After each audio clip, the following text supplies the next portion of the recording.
just trying to get the banner ready.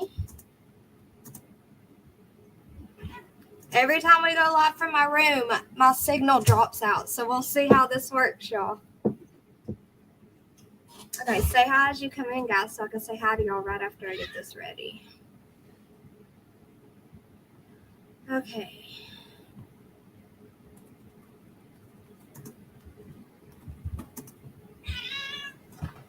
My cats are playing. Y'all just ignore them. Y'all know the drill.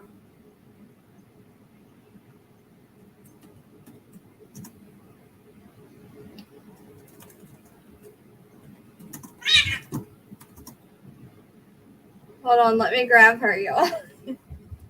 Oh, she ran. Hey, guys. Hey, Tinks. Hey, Reggie. I'm going to come say hi in just a second.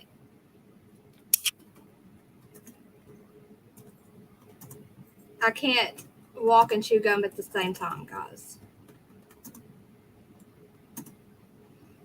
Okay, here we go. All right, guys. I was supposed to go hang out with Dolly on panel today, and I told him I would after lunch. And then I did not. But I did end up watching it there. Hold on. Let me get this cat before they end up unaliving each other.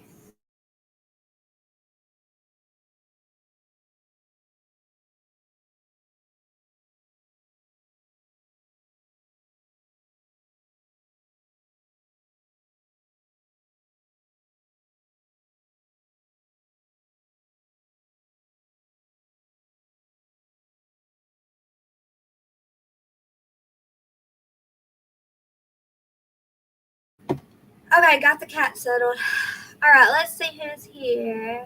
Hey, Pittsburgh nurse. Look, it's Tootie. Tootie. Hey, Lanessa Boo. There's our Funky. Hey, Deb Mundorf. Guys, I've been going to sleep early at night. Hey, Rick's Clicks. I guess the world's ending. Hey, Jim Nall. Green-Eyed Angel. Ricky Beaver's in the building.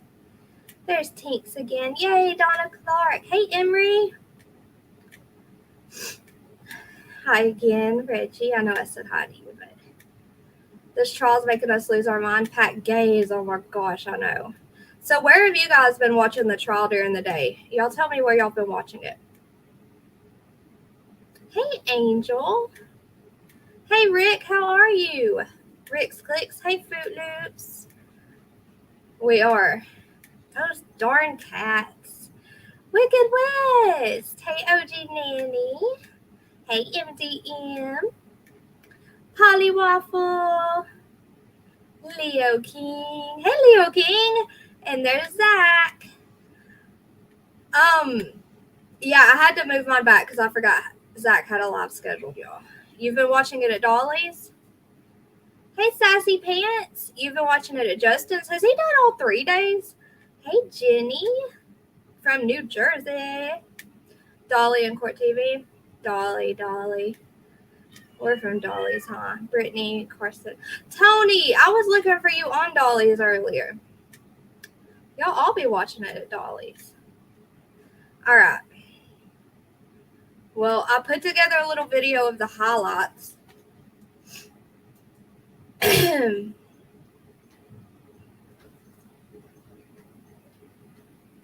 And I only got to days 1 and 2 because it's a lot, y'all. But we'll go over 3. I asked Dolly if we could go over his because his commentary is the funniest. So we're going to do that. We're just going to do the highlights, you know, like the important parts. I saw JR. Oh, my gosh. You should have ran them down.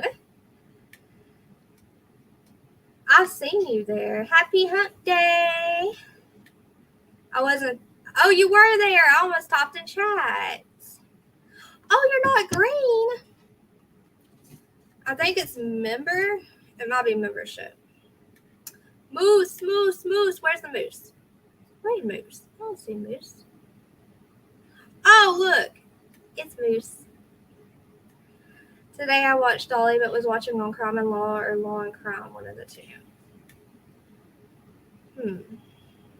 There's a lot of different places to watch it. Didn't someone's grandmother have him the day Leilani called him? Do you mean Leilani's grandmother? No, Leilani was supposed to have him. You've been watching at Dolly's? Ricky Beaver, you've been at Dolly's. I was afraid to chase them down. Don't be. Don't be. Hey, Penny Riddle. Yay, thank you for renewing your membership, Donna. Okay, let me get this link, guys. My nose is runny. We had church, and then we went and got pizza. And what is this?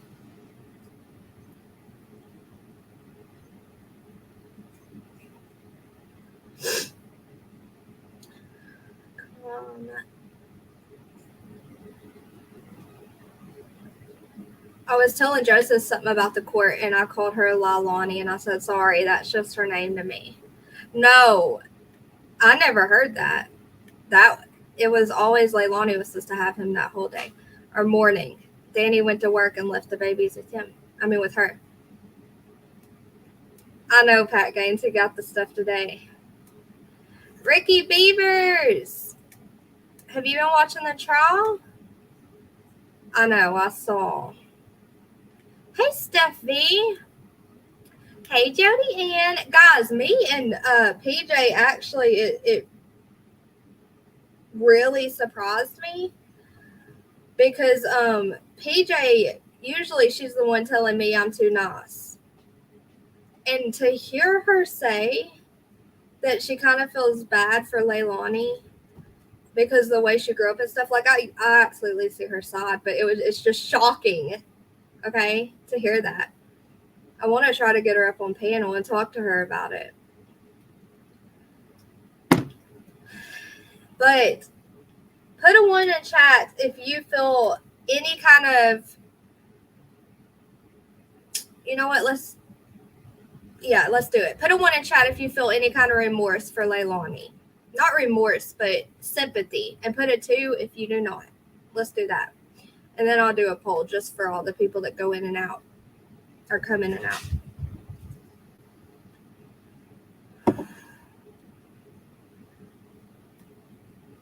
And I thought that it was over today. And then Danny pops up, and I about had a heart attack, y'all. That was a good surprise, though. I'm glad we didn't have to wait until tomorrow for that.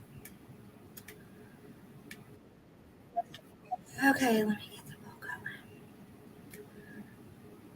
going. Fruit Loops is undecided. So, Fruit Loops, you don't have a good grasp on it all, do you? I see all 2s except for, I think, Fruit Loop. Hold on.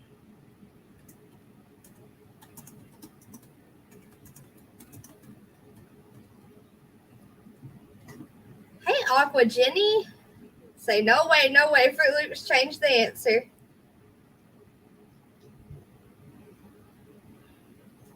I can't, guys. I can't feel any sympathy for her. I'm not going to judge your opinion, but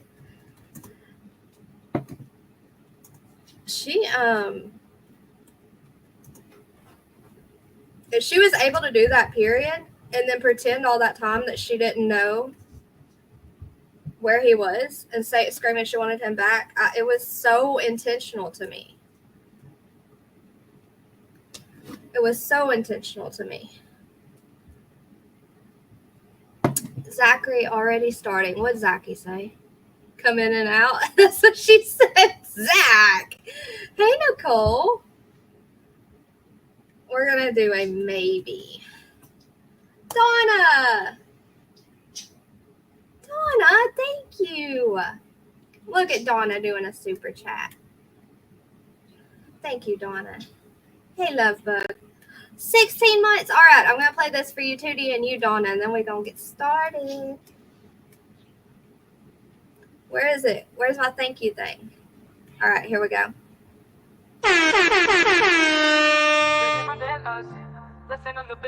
People want to drag you down, don't let them. Smile big, use that toothpaste to light. Shine, you want to be worshipped, think they show they care. They talk because they love you, show them what you are, stand tall and bright. Make them mad when you stay all right. Thank you, guys. Thank you, Donna. And 2D 16 months is amazing. I can't believe you said that. All right, let's go through them, actually, before we start. Hey, Angelique.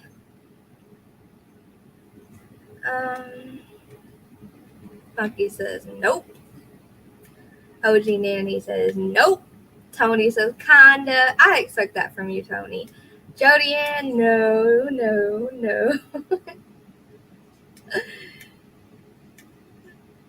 No way. Well, I'm glad I'm not alone. Just got home from watching my granddaughter in her choir. Fun. Oh, you changed it to H. No. That's so disgusting how a mother can unalive her child and throw. I know. Do y'all feel like there's a lot more they know that we're going to get to hear from the trial? Or do you think we've pretty much heard the worst? Guilty. Caroline. Guilty, but feels some sympathy for the life she was given. I understand that, Steph B. Nicole, thank you so much for hitting the like. She was number 32. Do y'all remember what number y'all were? Tony said I said kinda. So I don't feel sympathy for her because of how she was raised, because you're the person you are. You know, you're the person you are, period, no matter how you were raised. It can affect you, you know, via trauma or anxiety or things you have to work through yourself, but it can't make you so cold-hearted that you can take your child's life, you know? I feel like he was crying and she lost her temper because of the substances. And Danny gave her, and yeah, I know Pat Gaines, Danny gave her kids all the attention and love that she wanted. And she said that in that car video where she was screaming, saying she was going to the lake and saying goodbye. I can't wait until the sentence. I pray she gets life with no parole. I'm scared.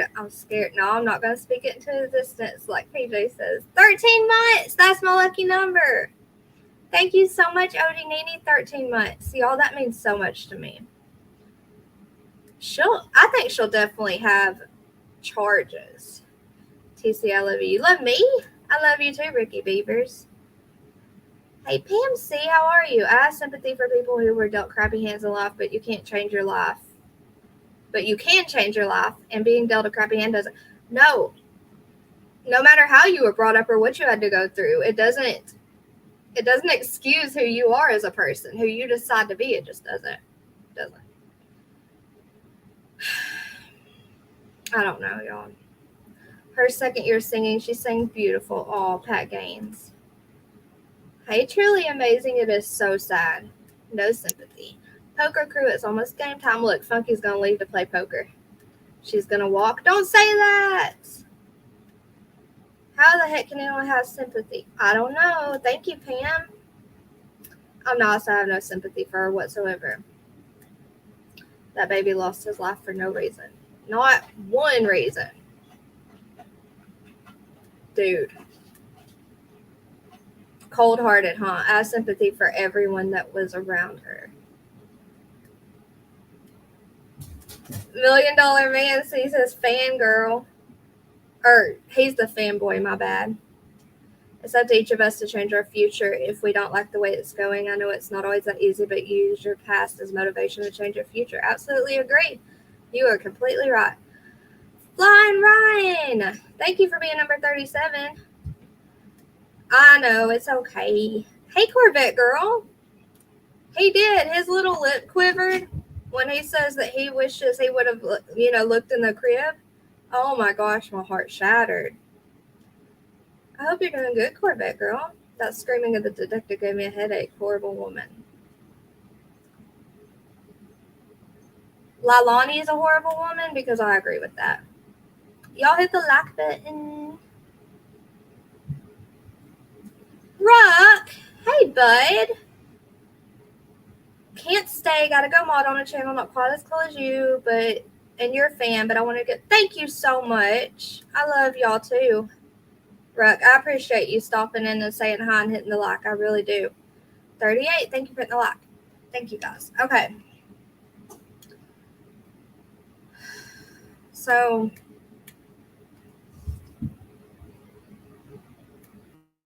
I'm just going to go out on a limb and say that all of you have seen all of the, Emery, I see your message on my Dumpling Messenger now.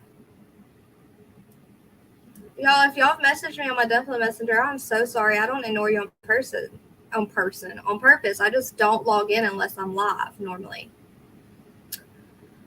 Okay. Did I change my hair? Oh, I'm getting kind of laggy, y'all. No, I didn't change my hair. What's different about, what looks different?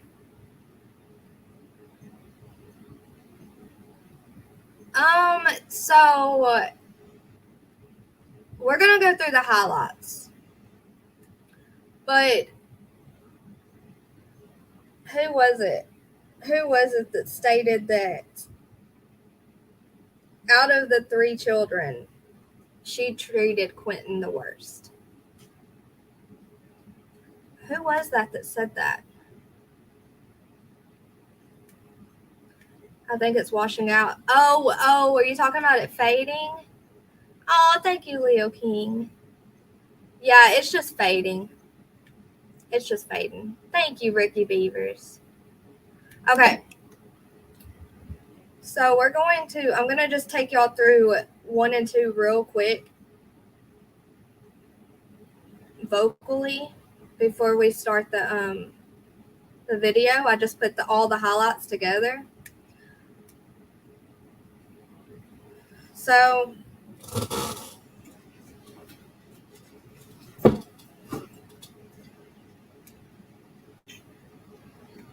we know all this, right? But just in case there happens to be someone who doesn't know what's happening with the Leilani Simon trial. Whoa, May.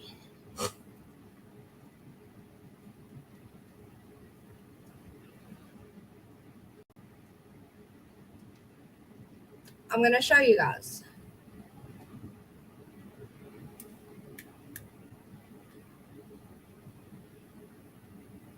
Baby Quinton, he was 20 months old.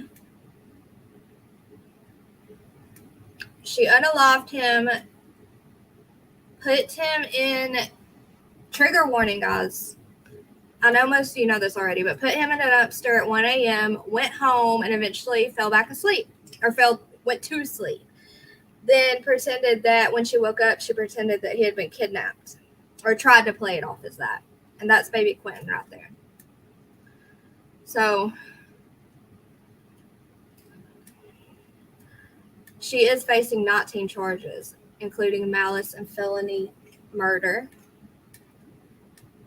which, never mind, we'll get to it. So day 1, Leilani gets to the courthouse. The judge is sworn in. We're going to go through these fast. The prosecution has begun presenting their open statement to the jury. Prosecution attorney is focusing on Leilani's biggest priority in life being desired by her boyfriend. And I think we saw that too. That was her number one. That was her number one focus. Can you guys hear me okay and see everything? Hey, NorCal. Hey, Mo. Guys, I can't see chat for a second, but I'm really glad to see all of you tonight. I'll say hi in just a second. So the substance used the night of Quinton's alleged disappearance and the inconsistent storytelling to the police and detectives. And we're going to see all that, y'all. And I squished day 1 and 2 into a 1-hour video.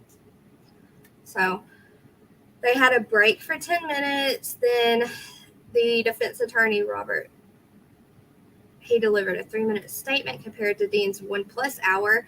It was very simple. Okay, so that was Leilani's attorney, I guess. He said that this case cannot be decided based on emotions. The evidence will simply not support bold claims made by the state. And with that, the court has broken for lunch. And then trial begins again. Prosecution asks Savannah Chapman, Metropolitan Police Station Sergeant. Why do they all these big names? Sergeant Stewart said that his body cam was turned on before the search of Simon's residence started. Then they had another break. Then court resumes with Sergeant Stewart back on the stand. He says that he responded to a call of a missing child on that morning, which was October 5th, 2022. Did I just turn that off for real? Okay. Then he went to the call. Obviously, he went to the call. He looks at States Exhibit 1, Google Map. We'll see all this. I just want to make sure I didn't miss anything that's being noted here that's, if it's noted here, is important. Sergeant Stewart said that Leilani told him that she noticed the child missing earlier that morning and then proceeded to say, if I'm not mistaken, I think she said around 6, or something like that, earlier when she had gotten up. I think she said that when she had woke up, she was looking for the child and the child was not there. He said that Leilani told him that when she woke up, the front door to the house was open, the child was gone. She told him that she thought her ex, the missing child's father, might have taken the missing child. She says,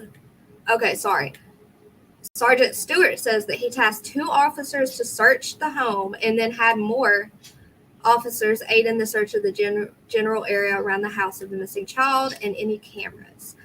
He searched the backyard area and there was a shed with an RV, but they didn't check the RV because it was locked.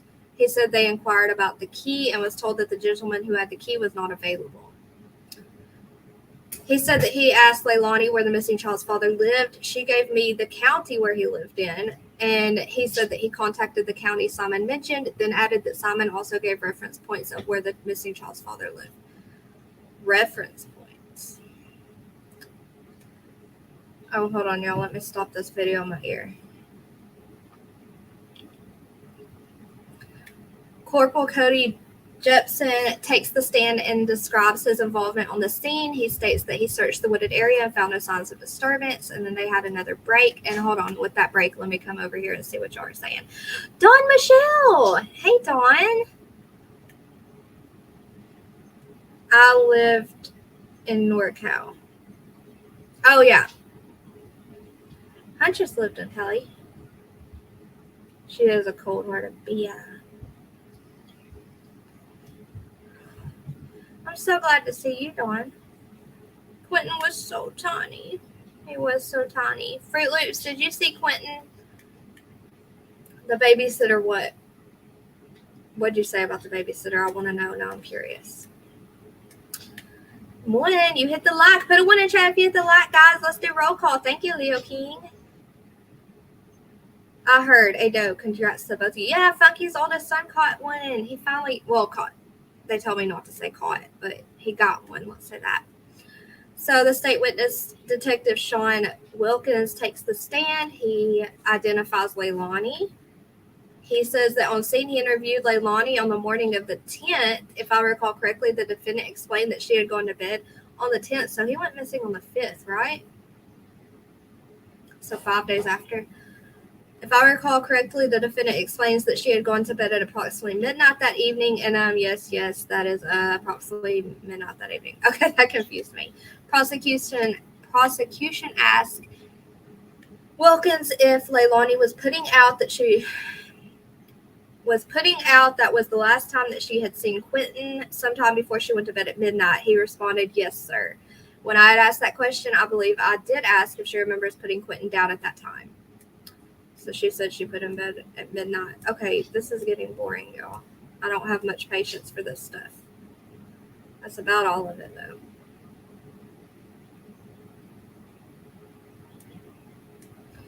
Then they called state witness Kiana Robbins of the Chattanooga Police Department to the stand. She confirms that on the morning of the 10th, she was asked by detectives on the scene to run Simon's name to see if any vehicles were registered to her name. I believe that there was a Dodge Journey. Yep.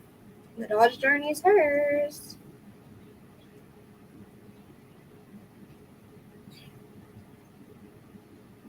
Hold on, I'm going to put chat on my phone so I can see both.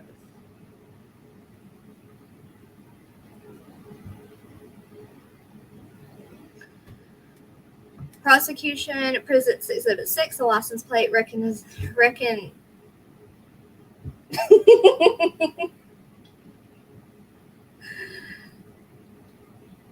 recognition camera. I hope I said that right. From Flock Robin says that the Flock camera takes pictures of license plates and tells the location. Yeah, he went missing October 5th. Let me get y'all on my phone so I can see chat. 16 months, Dawn Michelle. That's awesome. Thank you so much for being a member for all this time.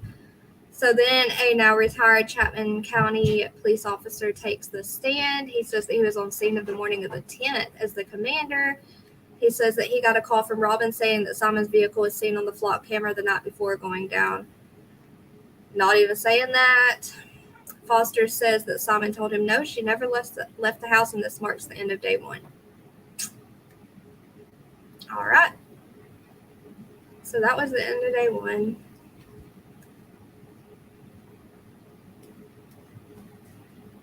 And I think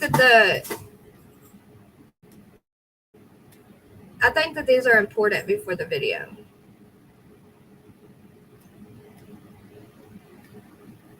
Okay, here's day two. But let me get. Hey, Christina Morrow. 1. Zach, Leo King. Y'all are the only two that put Tony. Y'all are not doing real wrong. Number 20. Thank you, Pat Gaines. If she didn't unalive the child, then why was she caught throwing him in a dumpster? It's obvious to me. She did it.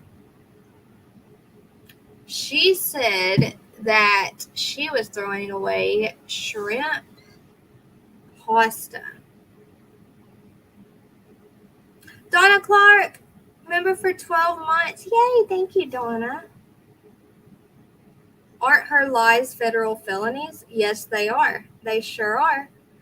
Okay, so on day second, it starts with prosecution questioning Chapman County Police Department officer Phillip on the search of Leilani's residence. He walks through photos taken around the home's exterior. He steps down to explain the layout of the home and the changes that have been made to it over time. His questions on the photos he took of her car after it was towed to the FBI in Savannah.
Y'all can thank this lovely little lunatic. She turned my computer on airplane mode, and I was talking away reading to you guys, and I didn't know that the aliens would bring me back immediately. Hey again, Vanessa Boo. I'm sure the prosecutor has a work. Can y'all hear me though? Can y'all hear me again? I'm sure the prosecutor has a working theory, or they wouldn't be charging her the way they are.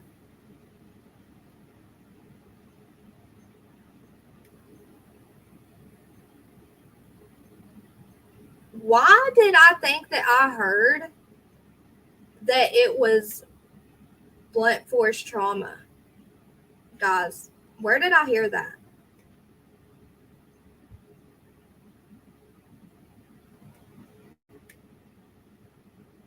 Oh, Miss Chewy, I'm so glad y'all loved it.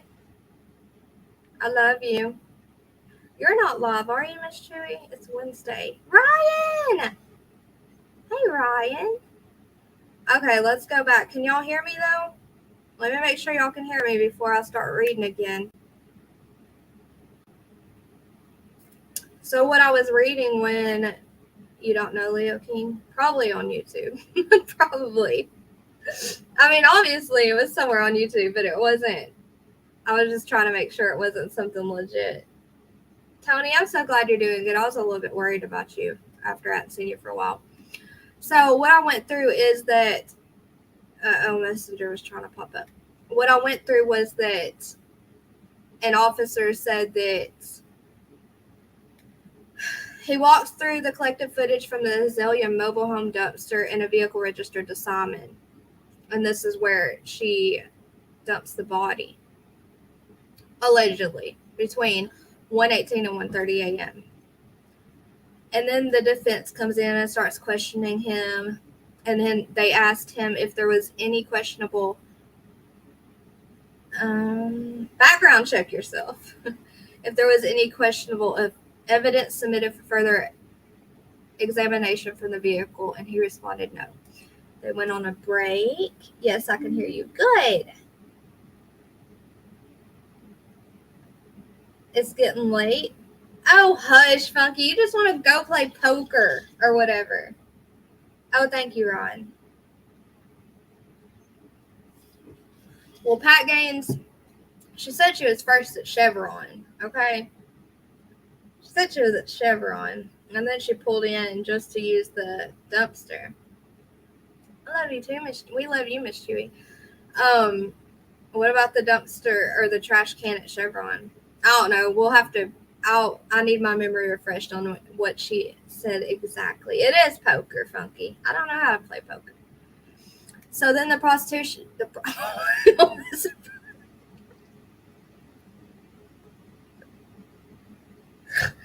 This is why Dumpling can't be serious.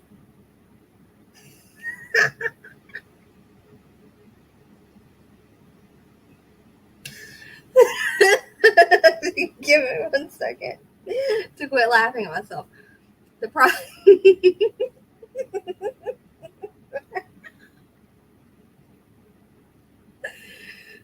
Oh, y'all stop. Y'all are making me laugh.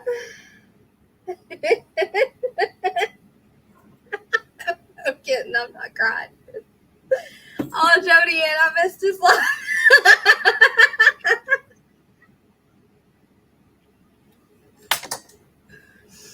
Y'all want me to?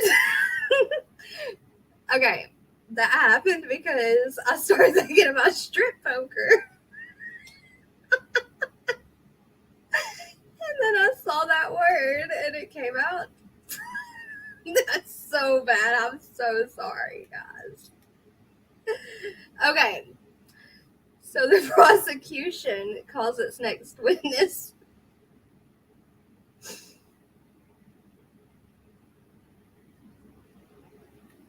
I'm trying to, okay. He walks the court through photos and footage collected during the investigation. The prosecution then plays a 30-minute video of Detective Lemon speaking with Leilani for the first time. The prosecution paused the video to ask her if to address Facebook messages that Leilani said were sent by her boyfriend's father. Investigators were unable to find those messages in the Facebook records they received. I really like the blonde that came up and was on the stand answering questions and stuff. That's who they're talking about. She was selling her booty to the drug dealer. No, Dawn, I found that out when I went into Dolly's today.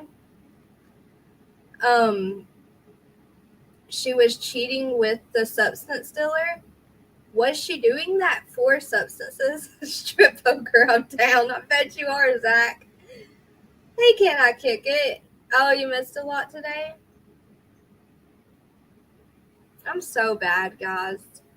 So the prosecution resumes playing the video. The judge stops the video and asks the jury to leave the room. Oh, yeah, this is where a juror fell asleep. And the judge was like, it's pretty early in the day. I mean, if they're already tired enough to fall asleep, I'm a little bit concerned with if they're going to be able to stay awake, for longer. The jurors are brought back into the room and playing the video. The video resumes. They had lunch. The jurors being brought back in, and the trial has resumed. I'm going to quit reading this word. The prosecution will continue with questioning the Detective Lemons, and she explains what the process is for doing a data extraction of a cell phone. This is due to the video showing Leilani giving officers consent to search her phone. And y'all, she was so confident in that phone search. Let me tell you, she acted like they didn't have all of the, they can find anything. They have it all. What was this girl thinking? Is Hunter still in here? Did she miss that? Leo King, me too. You're not alone. We can pay goldfish with them. The FBI agent made me take a great nap. She was boring to you, Miss Chewy. That was really crazy and kind of shocking. She had a side hookup with yeah. Y'all thought the blonde was boring? We found out about the substance dealer. Yep. The video is paused. The prosecution asked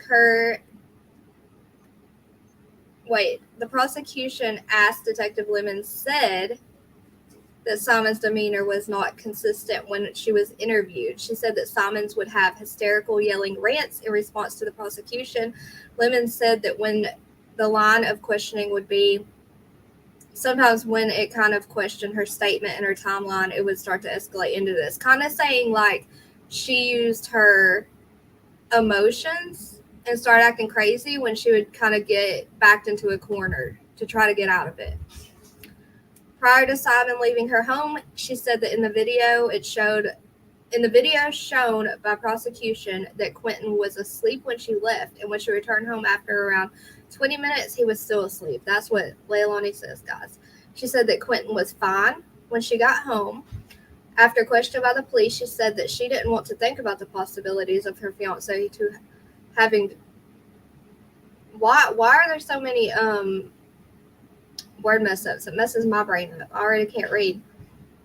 Gosh, she was going to pin that on poor sweet Danny who loved those kids. I know a lot of you don't like Danny and have your own thoughts about him, but I believe that he cared a lot for those kids, a lot more than her, and he took care of them a lot from what we've seen. And I think that that's what made her even more jealous.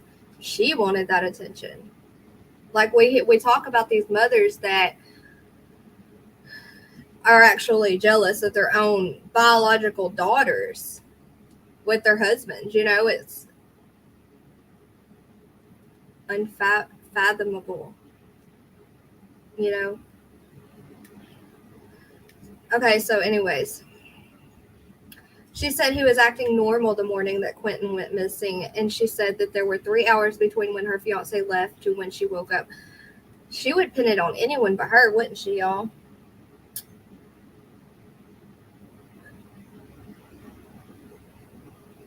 Leo King.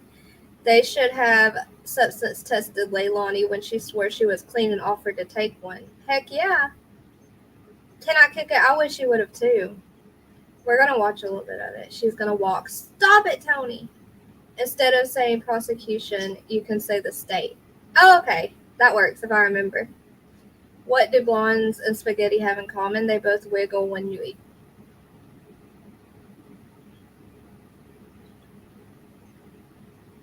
Funky, you were so lucky I did not read that whole thing out loud. You like Danny, Donna? I like him too because I can tell that he cared.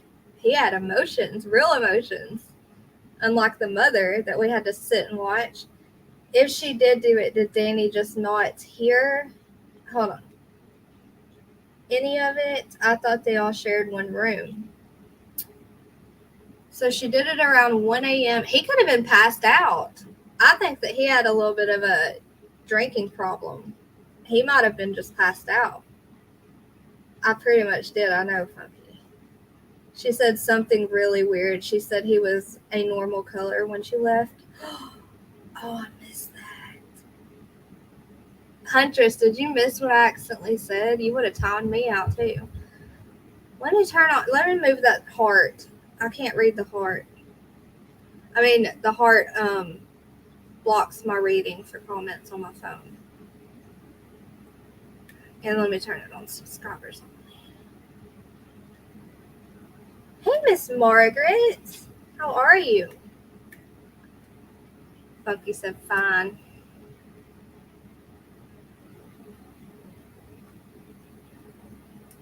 Dawn, I missed her saying that. That's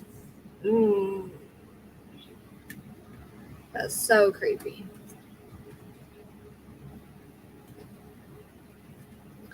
When she did the interviews with Detective Lemon and the other man, the man believed her, I feel like, unless he was just really good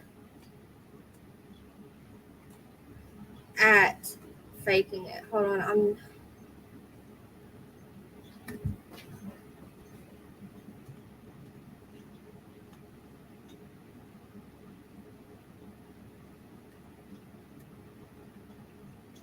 okay, is the heart gone? Yes, take my wrench so I can get timed out. Oh, Huntress, I'm glad you heard it. Okay, so back to day 2. Lemon said that Simons denied the possibility that Quinton could have gotten out of the pack and play that he was in. Well, I'm glad that she denied that. I'm surprised she didn't say he topples over by himself all the time. And the FBI Savannah agent is questioned about bringing in the FBI landfill specialist. Lemons is brought back onto the stand. Leilani's written statement is accepted into evidence.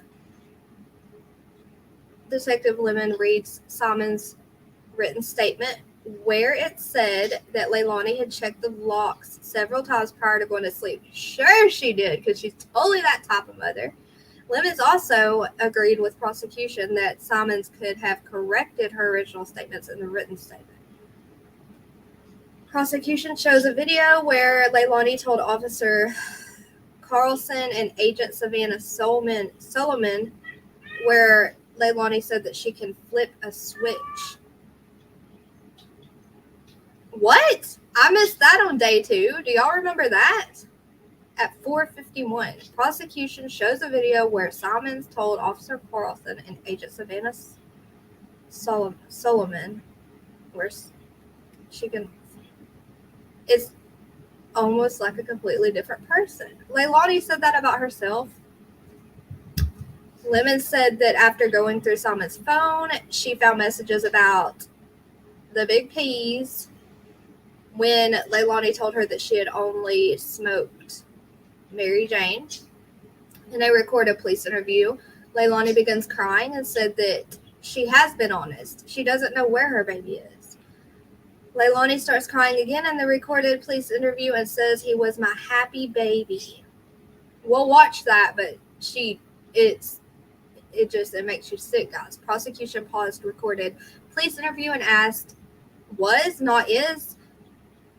Yeah. So she used past tense, like he was already gone there. She screwed up so many times. Jurors are released for the evening. The court is in recess until 10 a.m. on Wednesday, and then that's the end of day 2. I'm trying to get through the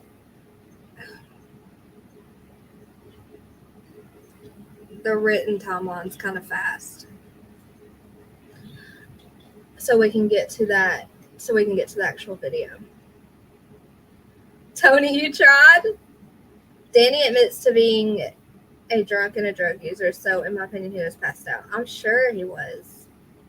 Oh, Deb, are you okay?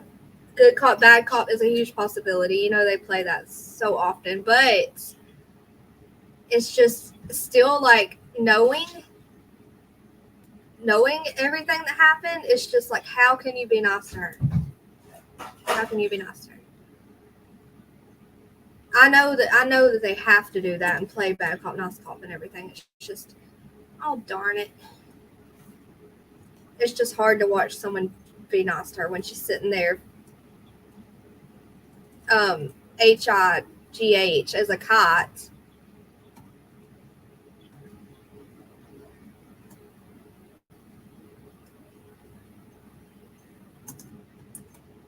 Hold on, I'm getting day 3.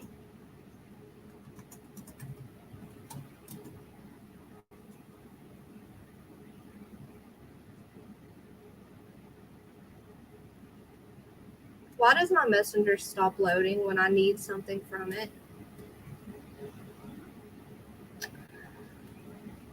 Doing well, getting older. Oh, Miss Margaret, we're all getting older every day. My son used to get out of his playpen. The chat side tracking. Oh, did May yell, Huntress? The only problem I have with Danny is he called the babysitter and he said he saw him around 6. He was fine. He said he saw him before work, Dawn. I thought when they asked him if he looked in his playpen, that's when he did the lip quiver. Made me so sad.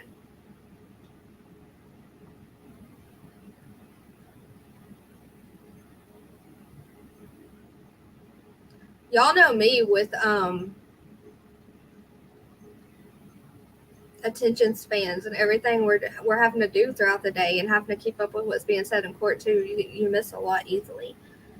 She is a monster, Miss Margaret. She absolutely is. I think he was covering for her. That's a huge possibility because she didn't look worried at all, did she? Oh, Donna. Okay, Funky, have fun playing poker. She was so emotionless when they showed Quinton's remains they had collected. He's going to play poker, Huntress. Emory, it would be 6 a.m. They're working. But Dawn, what about when they asked if he saw him or if he looked in the crib? And his little lip quivered and he said, I didn't look. And then the lawyer said, what is that what are those emotions about? And he said, I just wish I might have been able to fix him. Fix him. I could have been able to save him or something like that. Oh, in the beginning he said that? I don't remember, Dawn, the beginning. But that's shady, isn't it? Huntress, thank you for supporting. On the stand, but in the beginning, supposed to assist. Okay. Hey, Chris Marie, how are you? She leaned in to get a closer look. Oh my gosh, Huntress. Me either, Ryan. He did say today that he looked in, then he stopped due to crying. So I'm not sure if he used the crying and not fully answered. Oh, Emory. So day 3, a key witness in the case takes the stand. Danny Youngkin, Leilani Simon's ex-boyfriend, who is also the father of the daughter they have together. The state has argued that Simon's biggest priority in life at the time of Quinton's disappearance was her relationship with him. The couple lived together when the toddler went missing. He notably said that he did not check on Quinton the morning of October 5th when his mother reported him missing. The state alleges that the 20-month-old was not in his bed that morning and that Leilani Simon had unalived him overnight. In other video evidence shown Wednesday, Leilani was on the record with the FBI doubling down to agents that Youngkin did tell her that he saw Quinton that morning. I know I asked you if you looked, and it seemed like he got a little emotional in the response to that question. What is it about that question in particular that makes you upset? Just, I wish I looked. I don't know if it would have made a difference, but I wish I looked. In the video evidence shown earlier in the day, Simon, on the record with the FBI agent, said that Youngkin told her that he saw Quinton that morning. Danny told us that he cannot confirm 100% whether he saw Quinton in the crib that morning. Okay, so he said, okay, so it's like word against word, kind of, right? Or do we know for sure he said that?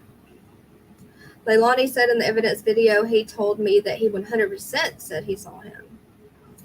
In response, Brock told Leilani that Danny had said that he cannot say that he did. Okay, so if we're just going about Leilani's word, in the same video evidence, Brock appears to tell Leilani that her statements do not coincide with surveillance video taken at the dumpsters where Quinton's body was allegedly dumped.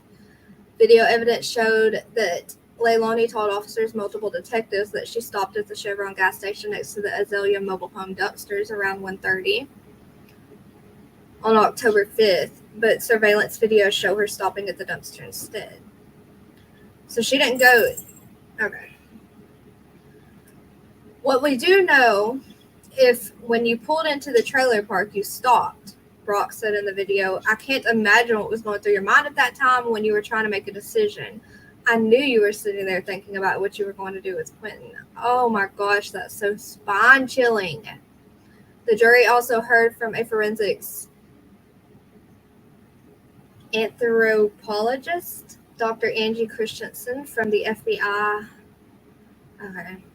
So she examined the bones, y'all. Okay? In a shorter note, she examined the bones and remains. They were sent to her in October of 2022. She confirmed that they were those of 1 to 2-year-old child who experienced trauma before death. The court recessed for the day before the defense cross-examined him. He's expected back. Okay. On the stand Thursday at 9 a.m. I think I was asleep when he was up there. Because I woke up right when, like, Dolly was freaking out, saying that that's, like, the end of it.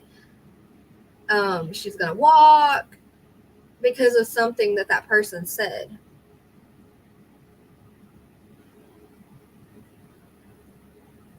Hold on. Lunch lady's here. Hey, lunch lady.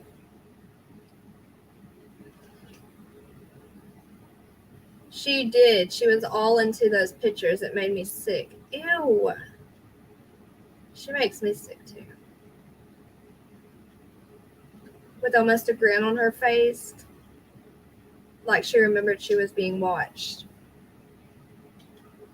He said he wished he looked. It's almost like a he said, she said. Yeah, that's what I'm thinking. Didn't they all share a room? How did they not see one of the kids were missing? Or how did he not see? I guess I'm confused. Okay, can I kick it?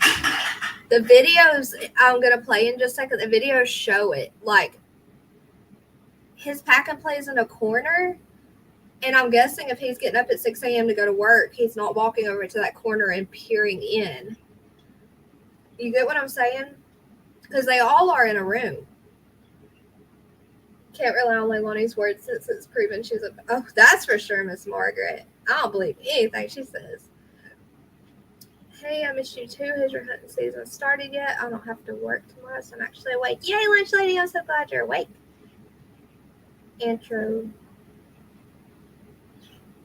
Anthropologist.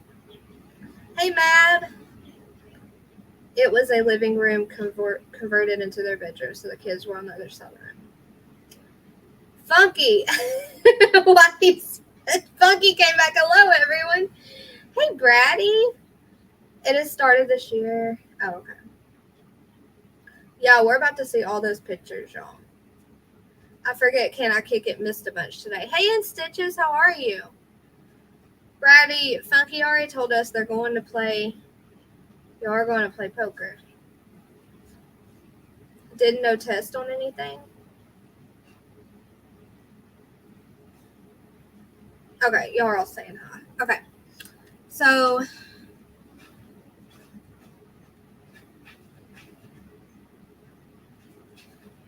this is what I wanted to read about today, because I slept until I told y'all, until I woke up when Dolly was freaking out. Attorneys discuss whether certain text messages between Leilani and a subject identified by the state as Red, her substance dealer, should be discussed before the jury. The state alleges that the dealer sold Leilani substances the night of Quinton's disappearance. The judge calls a recess as she weighs the arguments. Oh, that's when she's reading the text messages. This is before I fell asleep. The judge rules that the unredacted text messages will not be read or discussed. The state also shows the jury a video of Leilani being questioned by detectives. Funky ain't the boss of me. He tries to be the boss of all of us. I can't wait to see if he wears that tomorrow. Didn't test the red. No, they didn't test it. They didn't test it. Donna Clark, I've missed you. State continues with the lead investigator, which is Lemons. She's questioned on evidence collected during the investigation, including photos, text messages, and what the state called a digital self-unaliving note. So that's the video that we were all like, it's hard to watch, but never mind. I'm not going to speak on that. Look at the puppy. The jury is shown an internet search from Leilani's phone on October 1st. Look at this, guys. The jury is shown an internet search from Leilani's phone on the 1st. This happened on the 5th, okay? But this was on the 1st. At 1 a.m. or 1:10 a.m. reading, is it common for a mother to have resentment or even anger towards her child because of the father or another reason? I think this was you, Dawn, that was saying that she said she hated him because she hated his father or something like that. Emery, they might be really personal. They can still try to get messages in. They just need to redact the inappropriate parts.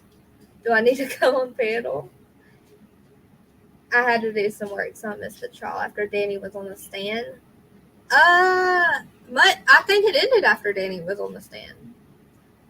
Oh, it's too inappropriate. Okay. The state seemed like they were trying to help Leilani to walk. Right.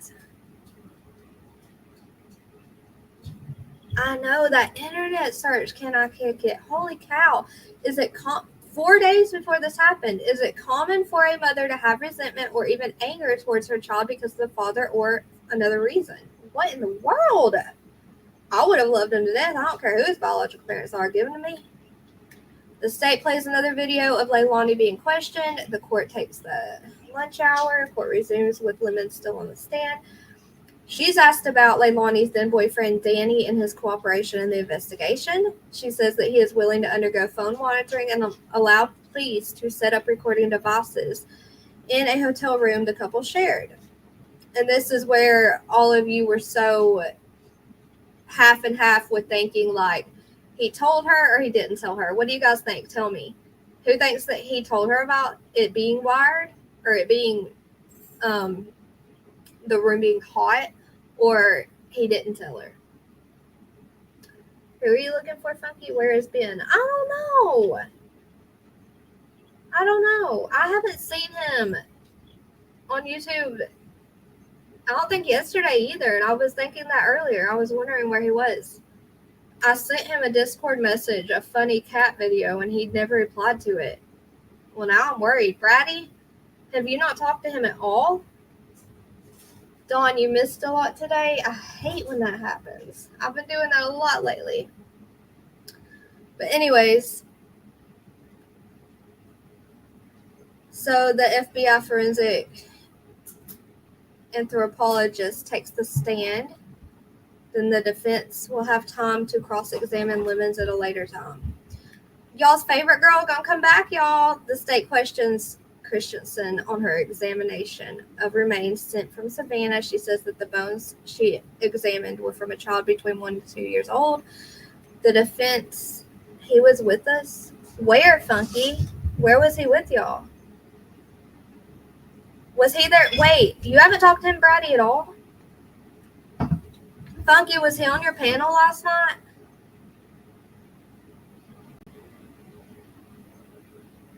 Well, that worries me, Funky. I mean, Brady, you're the one who talks to him no matter what. He got tired of your chicken crossing the road joke. You don't think she knew Mr. Margaret? You don't think that he told her about it? I kind of think he might have told her. It seemed. I think he may have told her because she seemed so unworried. Oh, so last night, but not at all today? She just seems so unworried. And if he really held, her court conviction in his hands today, which he absolutely could have, she would have been shaking in them boots, right? What'd you say, Emery? Grizzly has it without the brakes. Yeah, she skips through the brakes. She intentionally starts a few hours later so that they can skip through it. She acted exactly like a screaming substance addict in that hotel. Yeah, she did. That gave me anxiety. I was sitting on the couch and Joseph asked me what was wrong, and I was like, this girl is giving me anxiety. Like the way she's yelling at this dude is literally giving me anxiety. Saw him last at 5 a.m.-ish. But no one saw him today at all. What is a tire baby's appointment? What is a tire baby's? Well, at least he messaged you earlier. Okay. Baby has tires. She turned into Sybil. So since the court isn't on Eastern time or whatever, by the time I start watching, it's already hours later. The baby's tired. Brady, what? I think we might be watching it on a 30-minute delay. Tony, you think he told her too? I know, can I kick it? Judge my typos. Dummy judge my typos. Well, judge doesn't make sense either.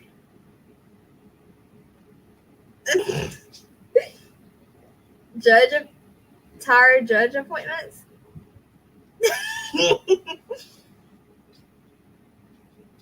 Okay, let me get serious. Get you some earbuds and listen to it while you're working on that chipper. How's your face feeling? How is beautiful Mrs. Mab? Wasn't Sybil the character in The Exorcist? And her head spins around. Sybil usually, well, the way I know Sybil is Vampire Diaries.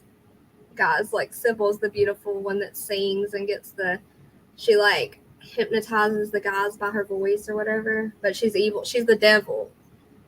Or works for the devil. I don't know. She was at the baby's appointment. Oh, she was at Ananias's appointment. Oh! Okay, Brady. I meant don't judge. Oh, man. The baby is someone that was conceived in a car. Tire baby. I'm done with y'all. Okay, anyways. I'm done. So at 4:15 is when Danny comes in, y'all. He's sworn in at 4:15. The state questions him about the day that Quinton went missing. The jury is shown a video of a conversation between Danny and Leilani on the 8th, 3 days later from when he disappeared. At the hotel room where law enforcement set up recording devices, I don't want to sit here and be questioned by you, Leilani yelled. The jury is dismissed. Okay, yeah, Mab. So right after he got off the stand, it was dismissed. And that's it. That's it. That's all. That's it. That's all for the day. But we got the video to watch.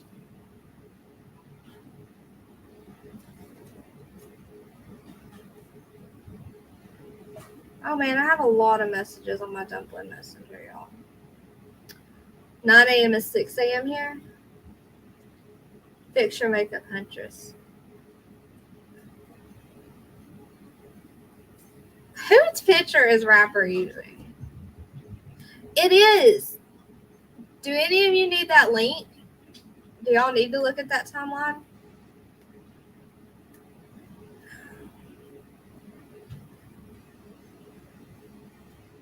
It will be 9 a.m. my time Eastern. Mab, it will be really early for you for sure. Okay, well, we're going to play the video I put together. It's an hour long. I'll stop at new commentary because the credit goes to Court TV. I need to put that in the description. I forgot. Oh, Brady, you're so funny. You're so cute.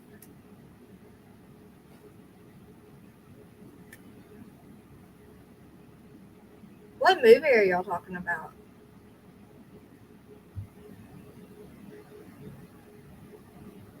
I have a lot of Sebastian Rogers background, y'all.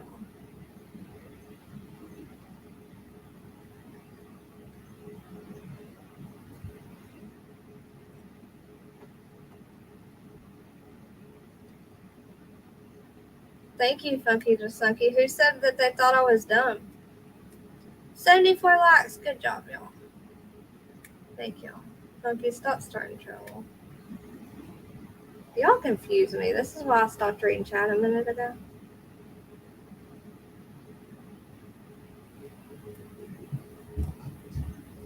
I also have to do a roofing job on my other shop, and it is so steep I had to buy rock climbing gear. Oh, don't say that, Mab. Dang, you're working hard, aren't you? Did you just start working again from all your face surgery? Brady's gonna come box you. Okay, look. I gotta change the background before we start this. It's called Sybil. Sybil. Aww. Hey, Captain Redbeard. It's so early for us on the West Coast. I think it's supposed to start at 6 a.m. Yep, 6 a.m. y'all's time. That sucks. All right, let me get this video, y'all.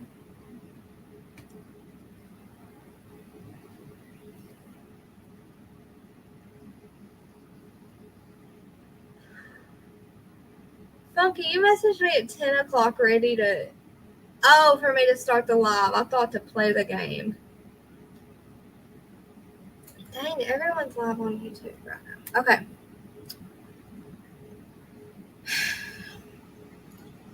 The video was too long to send me in a message, so I had to upload it.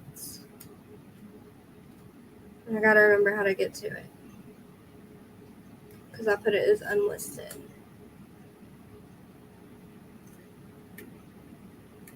Found it.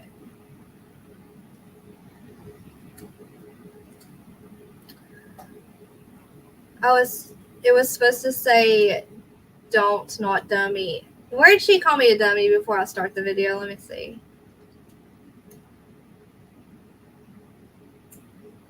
Hey, Cindy E. Thank you for hitting the like on your way in. Hold on, y'all. I just gotta find the funny dummy. That's why she called me a dummy.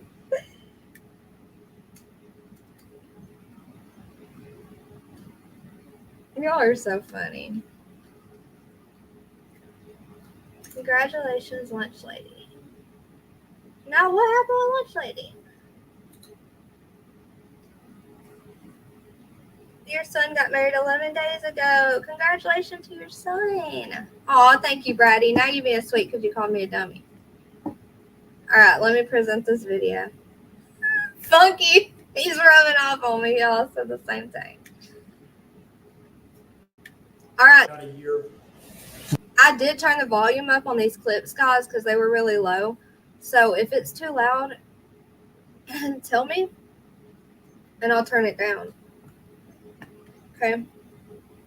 So we're starting at day 1, and it's just the highlighted parts.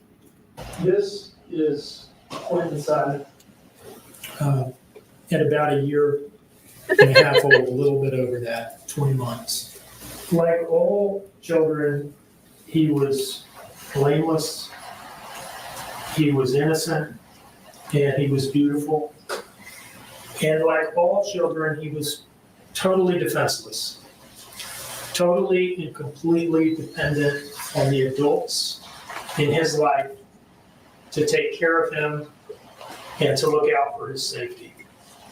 And the evidence in this case will show that the defendant violated that trust, that most basic, sacred trust of a parent. In the middle of the night, she killed him, her own son. I had to chop a bunch of this, guys, because like I said, I went to the most important parts. I chopped it all up to 1 hour. Got in her car with his body. There's the dumpsters. There's where she pulled up, guys, to throw away the shrimp pasta that she could have thrown away at the Chevron gas station, right? Drove to a dumpster and threw him away like a piece of trash. She would go home, go to sleep like everything was normal, and wake up the next morning and report it to the police as an abduction. I woke up, my front door was open, and my child was missing. Now the story started to fall apart pretty quickly because of good, solid police work. But she would go on to tell a series of evolving lies over several weeks, only moving from one lie to the next as the police picked apart the first lie and presented her with the evidence that made the first lie untenable. So now it's time to move on to lie number 2, 3, and 4. And as they're doing this with her, Mab, you know how much people love watching like grass being cut and stuff? Did someone say you were like on a chipper, like a wood chipper? That stuff would be cool. And the welding, I don't know if you could, can you video welding because of the light? Either way, that stuff would be cool. That would be good content to download for people to see the stuff you do. they're also searching for his body, which they ultimately discovered about 6 weeks after his disappearance in a local landfill, in pieces, unfortunately. And as a result of all of that police work and investigative efforts, which I think you'll be quite proud of when you hear about them in detail, the defendant is charged with his murder. So that's sort of the 50,000-foot view of the bluff, the bottom line up front for the military folks here. Leah. A little more detail on what happened, what the evidence will show. The 2 days that were primarily... Y'all, she's not crying at all. Where's them tears at?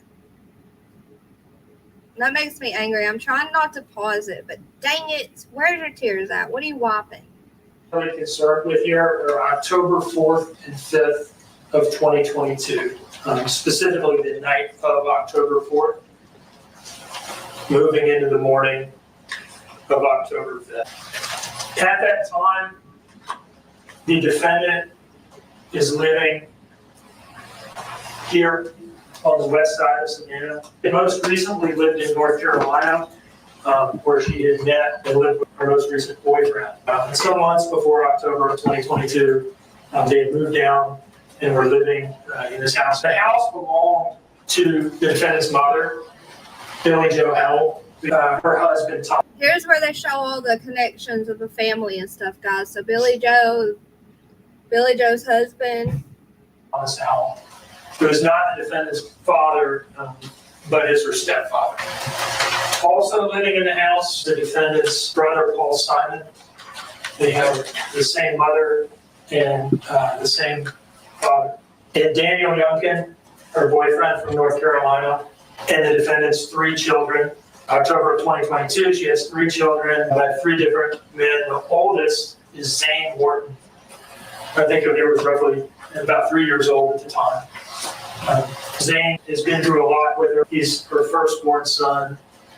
And I expect you'll hear testimony that she considered him her ride or die. That's her guy. Sky Youngkin is an infant on the far right there. That is her youngest child by Daniel Youngkin. And in the middle was Quinton. Quinton was her child by a man named Henry Bubba Moss Jr. You'll hear that she had kind of a tumultuous relationship with Mr. Moss. That they had split before she even knew she was pregnant with Quinton. and that he initially didn't even believe that she was pregnant when she told him, and that he was never part of Quinton's life at all. And I expect you'll hear some testimony about the way that that background influenced the way that she treated Quinton. But you're supposed to love all your kids equally. You're supposed to treat them all the same. I expect you'll hear some testimony that that didn't happen. She treated Quinton differently, and not in a good way. Here's the house from the street. Now, the defendant, Daniel, and the 3 children. Can I kick it? This is where, y'all, there's a fly in my room, which is weird. Well, not really, because it's getting cold outside. This is where they kind of show the layout and where the kids' rooms are and stuff, I believe. Yeah. And lived in a bedroom right through this front door. I think there was some sort of addition on the house at one point. This bedroom that they live in appears to be like a converted one-time living room or something like that. If you step through that front door, this is what you see. You see a couch in the foreground. You see a desk behind that. And then on the far wall there, you see a bed. That's the defendant and Danny Youngkin's bed. If you pan to the right, you'll see a closet door here. And then it's hard to make out in this picture. Wait, is that their bed back there? I wasn't paying attention. Is that the bed? And that's one bed. Where's the baby girl sleep? But beyond this closet door is a door into a bathroom that then feeds into the dining room. And that is the only way to get from this room to the main body of the house. You see a race car bed there? That's where Zane slept. We further pan to the right. You can see that race car bed. And then if you pan into that right-hand corner, you see this pack and play. That's where Quinton slept. That was Quinton's bed. That's pack and play. That's where Quinton slept. That was Quinton's bed. That sort of sets the scene as to who's living in this house. Before we come back to the morning of October 4th, I want to talk to you about what the evidence is going to show. Okay, so where's the little girl sleep? Quinton's pack and play. There's the race car bed.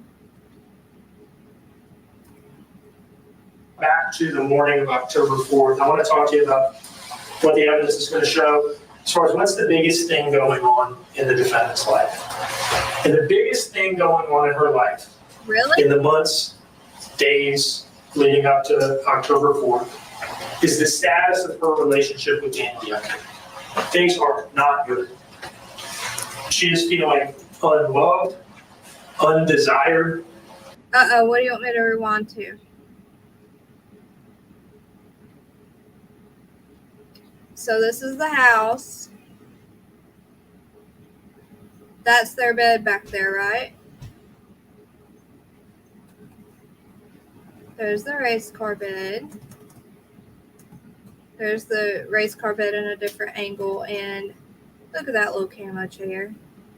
There's a projector screen. Quinton's pack and play. Which Dawn, are you still here? Does anyone know where the baby girl slept? Months, days leading up to October 4th is the status of her relationship with Danny Youngkin. Okay. Things are not good.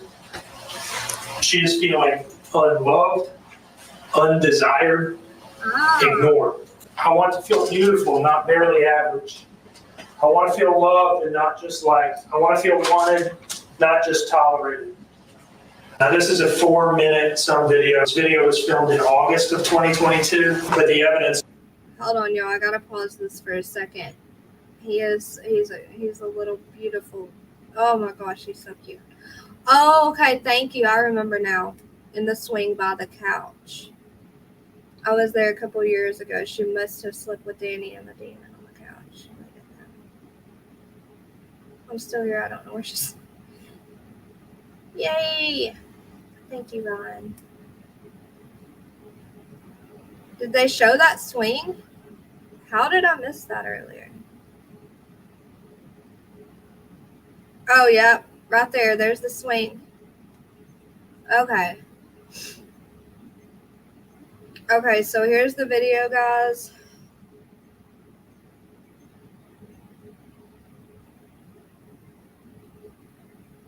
I want to feel beautiful, not. This is a text to Danny. I want to feel beautiful, not barely average. I want to feel loved, not just liked. I want to feel wanted, not just tolerated. I want to be able to look at you and know it's just me, not wonder how many others there are. I want to feel like my body is worth showing off, not like it's just been trashed from having 3 kids. Well, let me tell you one thing. I understand that feeling, but then again, like, I don't care if you don't like my body because of, I don't care if you don't like how my body looks because of me carrying 2 kids. Because those kids are my world. You know what I'm saying? Sorry, y'all, my nose ring's messed up. Hang on. I want to feel the way, that just seems kind of selfish. I get the insecurities though, but still, just knowing everything about her shows me that that was a very selfish statement from her. I want to feel the way you made me feel in the beginning, like I'm treasured and safe, not like I'm just here because you don't really have a choice. Okay, so the video is coming up where she's screaming and crying on the way to the river, guys. And it's really hard to listen to. Not barely average. I want to feel loved and not just liked. I want to feel wanted, not just tolerated. Nelly? Now, this is a 4-minute some video. This video was filmed in August of 2022, but the evidence in terms of the text messages and her statements will show that nothing really changed between when this video was filmed, October 4th of 2022. Okay, trigger warning. Here comes the video. Mama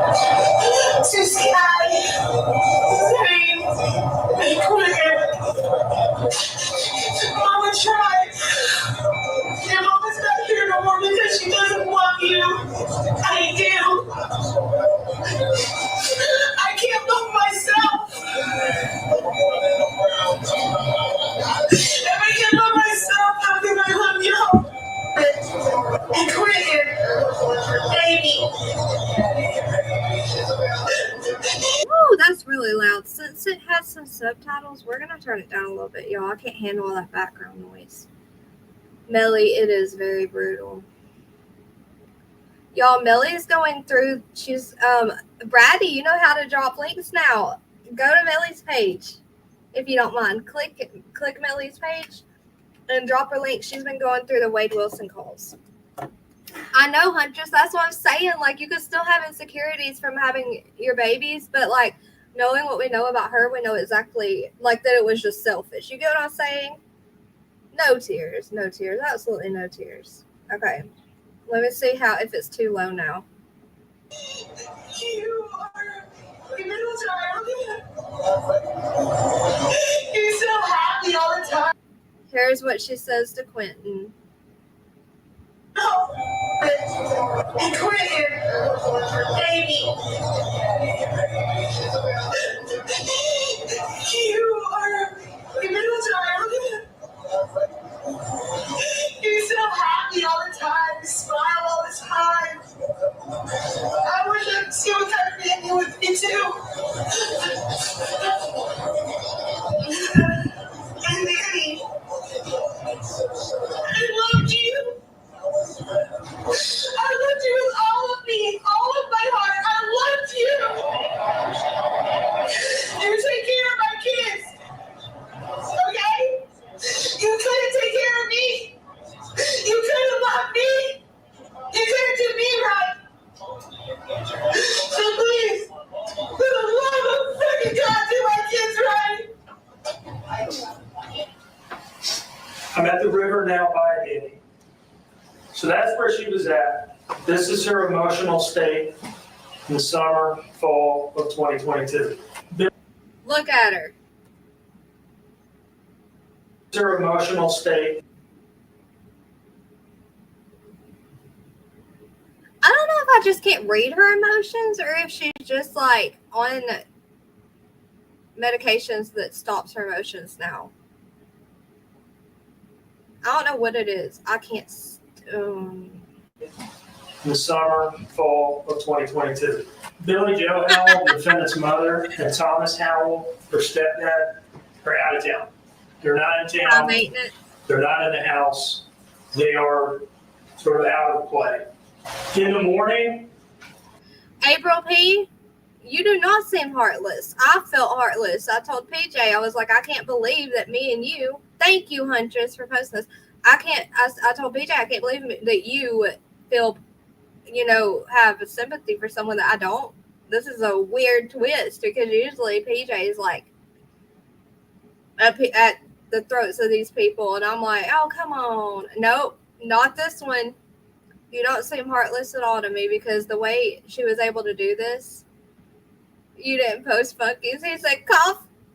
He's so funny. She never had emotions. Y'all don't think she had emotions? I swear, y'all, she's heartless. It's hard for me to be 100% cold. I feel like she had mental issues and they are unresolved. I know, Millie. I know. I understand that. It's just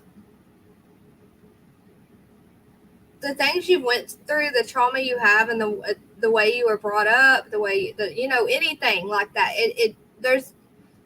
None of it excuses the way you act, the way you treat others, especially being able to, it doesn't excuse you being able to do something so horrific, But Melly, I completely understand, and I'm so glad that some of you have sympathy for her. It shows me that y'all are human beings, you know what I mean? So this is Diana. I was confused earlier in Dolly's too. They were calling her Michelle, and I was like, maybe there were two babysitters. No, it's Michelle Diana. So, anyways, let's keep on. Of October 4th, quite early in the morning, in fact, the defendant and Danny take the three children to babysitter Michelle McCardle. And it comes across more like they're almost like a second family or a substitute family for these kids. And the child care arrangement was this. At this point in time, Danny and the defendant are working at a warehouse in Port Wentworth. And their shift starts at 6 a.m. They're working the 6 a.m. shift. On the way to work, they'll drop off the three children with Michelle. They clock in at essentially the exact same time, a little after 6 a.m. on October 4th. Now they clock out less than 2 hours later. And the reason they do that is the defendant is experiencing some kind of dental issue. She has a tooth that's bothering her and it needs to come out. And so they clock out right around 8 o'clock, just before 8 o'clock in the morning. And they go to some type of emergency dental clinic or walk-in dental clinic. And she gets a tooth pulled. These are some pictures, selfies she took of herself in the dentist chair. And you can see the side of her mouth on the left side there, I think, is kind of swollen. She sent these to Danny, who was sitting out in the waiting room waiting for her. And so after this, they do not go back to work. They go home. And the rest of the waking hours of the day are pretty... I noted that Danny also said that they were saving to get a house together. So thank you for posting Zach's channel too, Ryan. Guys, Zach's been throwing out videos like crazy. He needs watch hours. If you haven't subscribed to that Hunky Funky Jasunky, what are you going to give away? Is it a surprise? I feel like a lot of the emotions she showed in that video were substance abuse. Listen, I agree. That up and down too. That up and down. And also, what was it I was going to say about it? I don't know. We'll get there. Billy Joe was out of state at work. She was at work. I agree with that as well. I definitely think she's... Millie, I completely understand how you feel, though. It is so good. It is such a good deal. I will be giving away autographed briefs. What in the world? Zach is awesome. It was kind of like a house or apartment they were saving for. Yeah, somewhere like their own place. What does that mean? Poopy his pants? Poopy his... Oh, never mind. Pretty normal. They get some lunch. They relax. Her mouth is bothering her. She's tired. She's sore. About 4:30 in the afternoon, they go and they pick up the three kids from the babysitter from Michelle, and they bring them home.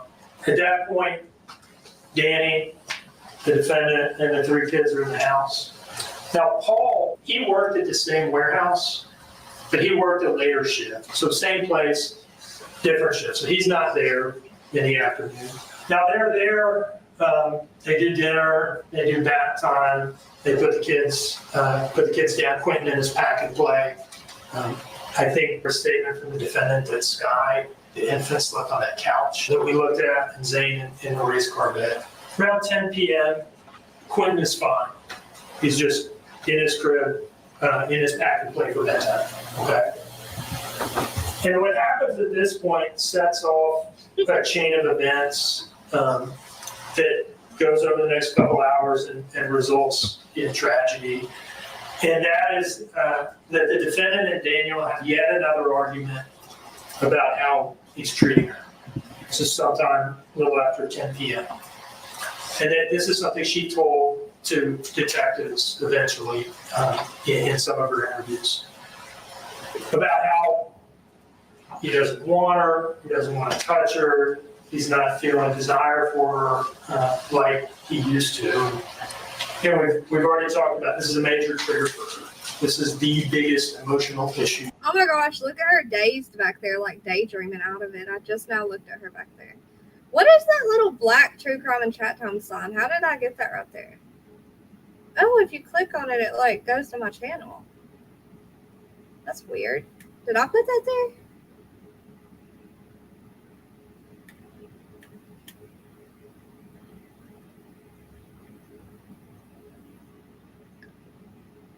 All Saints MIA funky. He's left us. Skid mark briefs. I don't know, Wicked. Y'all message him on Discord. Tell him to get over here. She probably watches it all. But her heart was broken. That video, I mean, what do y'all think about her? What do y'all think about Billie Joe? Because I watched her look at Leilani with so much, I know, Mav, funky has a poop problem. She looked at Leilani with so much anger and hate. She knew that she did something to that baby. What do y'all think about Billie Joe? Did they determine what the... Yes, can I kick it? Yes, it's coming up, so I'm going to keep playing it for you, okay? Going on in her life, and it's significant. It drove her to the brink in the video that you've watched. This is not a minor thing for her. And so she leaves the house after 10 p.m. on the first of 2 trips that you'll hear a lot about in this trial, and that she didn't really want to talk about, at least truthfully, with investigators. And that first trip is to the drug dealer. She says that she left so that things wouldn't escalate between her and Danny. She was upset. That's her word. So there's her, guys, going into the Chevron with a blanket wrapped around her. Or is that Chevron? I'm pretty sure. I agree, Wicked West. She was heartbroken. I think she was angry at herself. I think she was angry at herself too. I agree with that. I do think that she was angry at herself for trusting and leaving those babies. Mo, yes, guys. Bommy's live on Rumble, y'all. I had to go say hi. But yes, can I kick it? That's coming up, okay? I'm going to keep playing it. Wouldn't escalate. The first place she goes is this Circle K, and I should have pointed out that you can see her getting out of the car. So about 10:30, I'll back up. You can see her getting out of her Dodge Journey with a blanket wrapped around her shoulders. Then she texts Danny. He's got her saved in his phone as Lanny Baby. She texts him, I'm going to run to 204, I guess. That's at 10:32. And 204 is an area you'll hear about in this case. It's shorthand for our drug dealer. I'm going to run to our drug dealer. Screenshot of some GPS plots from her phone that the police eventually made after getting into her phone. You can see On that one interview, she pulled out her phone and said, "Look at my Life 360. Look at my Life 360." She was so confident. Are you kidding? Highway 204 here. And this red blob up here is a series of GPS points showing that she's at the drug dealer's house on Arkwright Lane from about 10:45 p.m. to 10:55. And she's scoring drugs to use that night because she doesn't like the way she's feeling. While she's gone, Paul gets home. He had clocked out at 9:56 p.m. He was smoking a blunt in the parking lot or something. And I also want to say, we heard about Danny. What the heck? We heard about Danny running out of work crying. Like, he was for real crying, upset.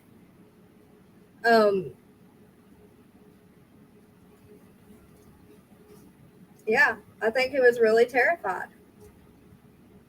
That was just another little detail to remember. Kitten's sitting on my, hold on, let me get the StreamYard. Kitten's sitting on my shelf up here if y'all are wondering where she jumped. Watching down on me. She's my keeper. I'm sorry you're hurting, Tony. Mo, why did bomb just ended on us? Huge oversized CPS to not see or do anything about Leilani around the kids that were in Billy Joe's custody. $1 Million Man.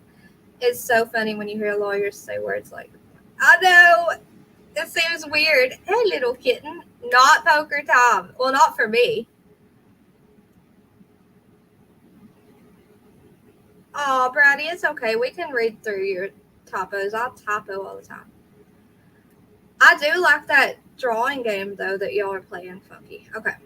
I like that. You're going to hear a lot about drug use in this case. And he gets home while the defendant is still out on this trip to the drug dealer.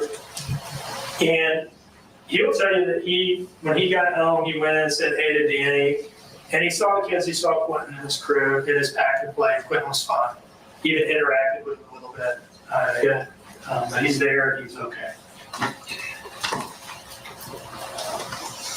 Now, by 10 after 11, she's got a bunch of GPS points hitting at the house on Buckhalter Road. And this is just to signify that this is around when she gets home. 10 after 11. Paul is upstairs in his bedroom, going to sleep, kind of secluded from the rest of the family. And Danny eventually goes to sleep as well.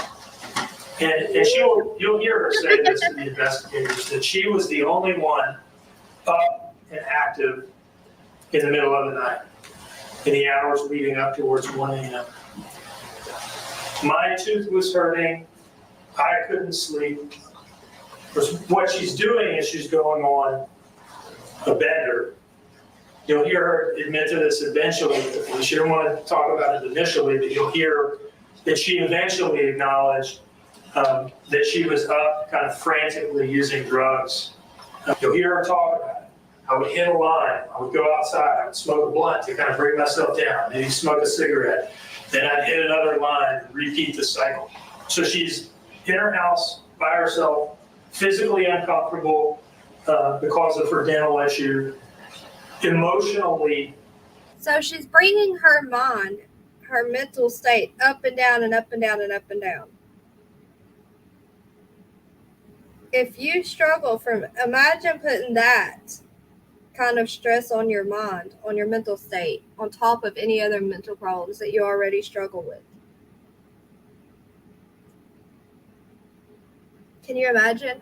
Wicked West, I'm sending you a message on Messenger, if you can read it. Well, I'm in the process. Please hold. React because of what's going on with her and Danny. It's just an ever-present problem for her. And this is a bad situation. Right? This is a volatile, dangerous situation. And that's because you'll hear something that she later said during the investigation on a recorded call, on a recorded phone call to Daniel, who was cooperating with the police and trying to help them gain information about the effect that cocaine has on her. It's not just fun for her. You'll hear her say that it makes her angry and impulsive.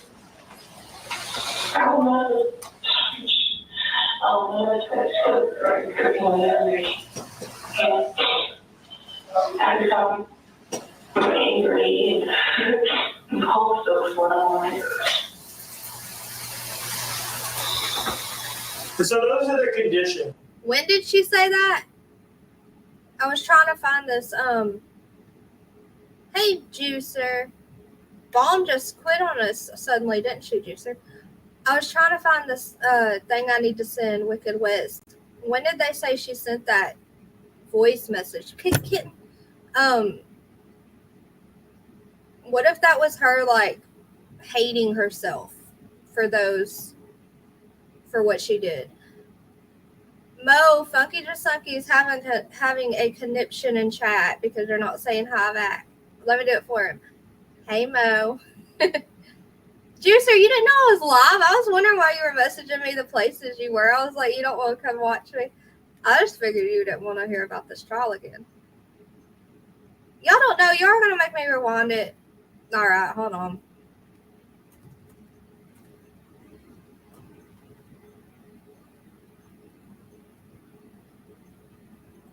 Situation. Right? This is a volatile, dangerous situation. And that's because you'll hear something that she later said during the investigation on a recorded call, on a recorded phone call to Daniel, who was cooperating with the police and trying to help them gain information. Okay, later in the investigation, she said that. About the effect that cocaine has on her. It's not just fun for her. You'll hear her say that it makes her angry and impulsive.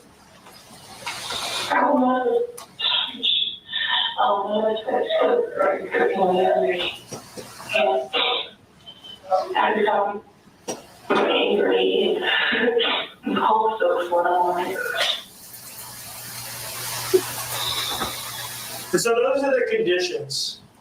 She's up all alone, physically uncomfortable, emotionally unhappy, unstable to some degree. Juicer, I was also wondering why you put in Discord, now what? And I was like, I'm going live in 20 minutes. What is Juicer doing? That's so funny. There's the pack and play.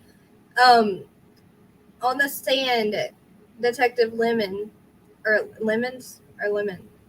the blonde girl said that she thinks that this is all just like normal stains, like wear and tear. She called it Cheeto fingers, something like that.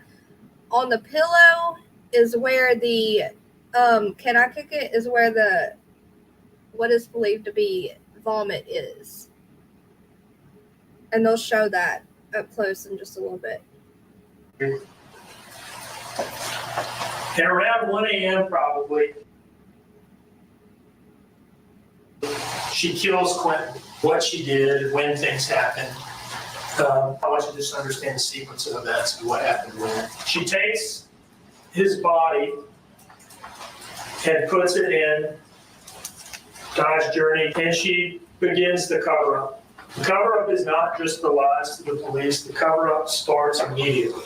A little after 1 a.m., she drives down Buckhalter Road and comes into ᴜᴜ Road right here, and she pulls into this mobile home plaza. It's right here. Mostly what you're seeing is trees, but there are mobile homes in here. This is Azalea Mobile Home Plaza. There's a convenient stand-up dumpster sort of hidden away under some tree cover in the tree line there.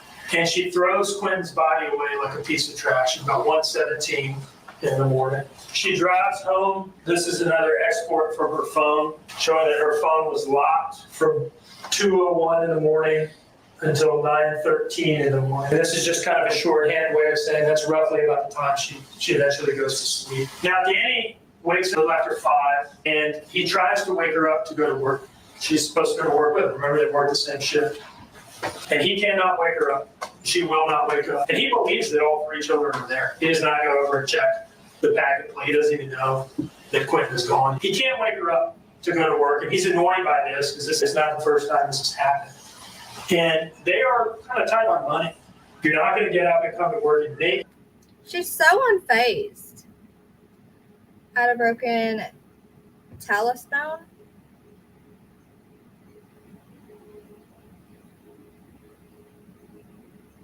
Tony, mine was from a car accident. I had 8 broken bones, so I could honestly tell you what happened.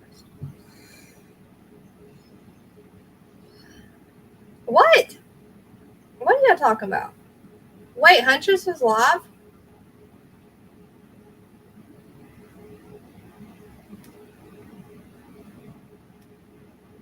When were you live, Huntress?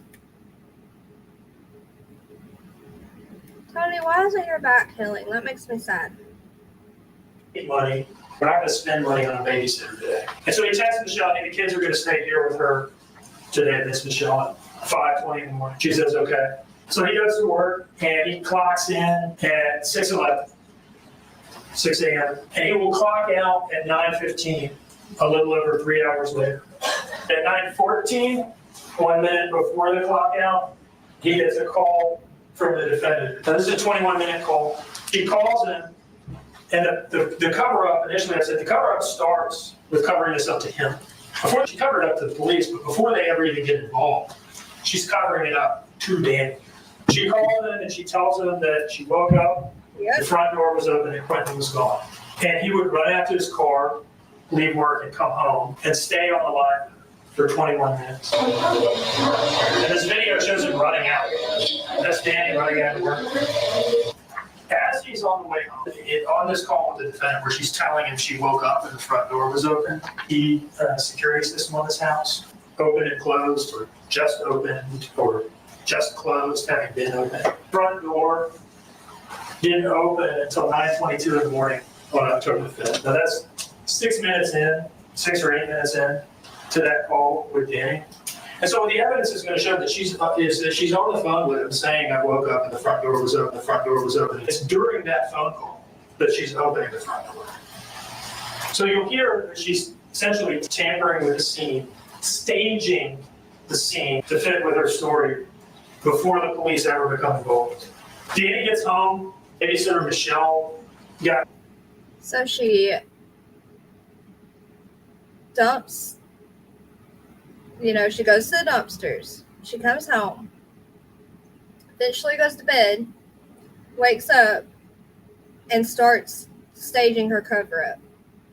There's no remorse there. Not in my opinion. What are you whistling about?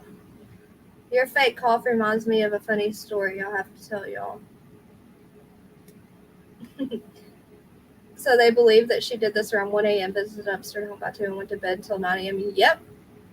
Well, she was, yeah.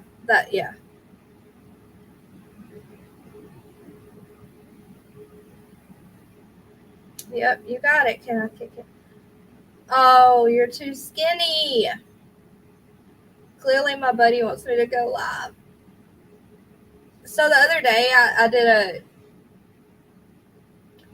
you said cough. I did. I'm talking. I replied. The other day I did a video and said, you guys give me, it's not bedtime. You are so lying. It's poker time. Stop lying to these people. Wonder what happened to her to make her like she is, or was she born a monster? Soulless. She was, nothing made her able to do this. It's something mental. You know what I mean, Miss Margaret? I don't think any kind of trauma can happen to someone to make them be able to harm someone else. Right? Love you too, Funky. Right? That's just my opinion. Now, darn it, Funky, you made me forget what I was doing. I don't remember now.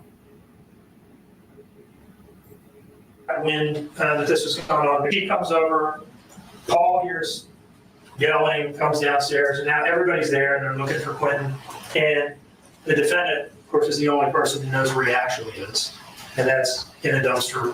They call 911, here's what the defendant says. Let me rewind that a little bit because I remembered what I was going to say. The other day, I was going to go live. He'll come back. Stop lying to these people. I know, Huntress. I made the premiere, and I told you guys to give me some suggestions if you had any on what to talk about. And I had full intentions to go live right after church. Funky, are you okay? And right after church, we took the kids kayaking in their they have kid kayaks.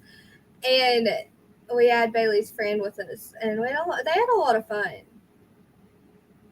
And then the day it was just crazy. When you have kids, it's you can't plan anything. It's always, you can't schedule. What am I blaming on you? I will. Hey, Roosty Crow, how are you? Okay. In a dumpster. They call 911. Here's what the defendant says.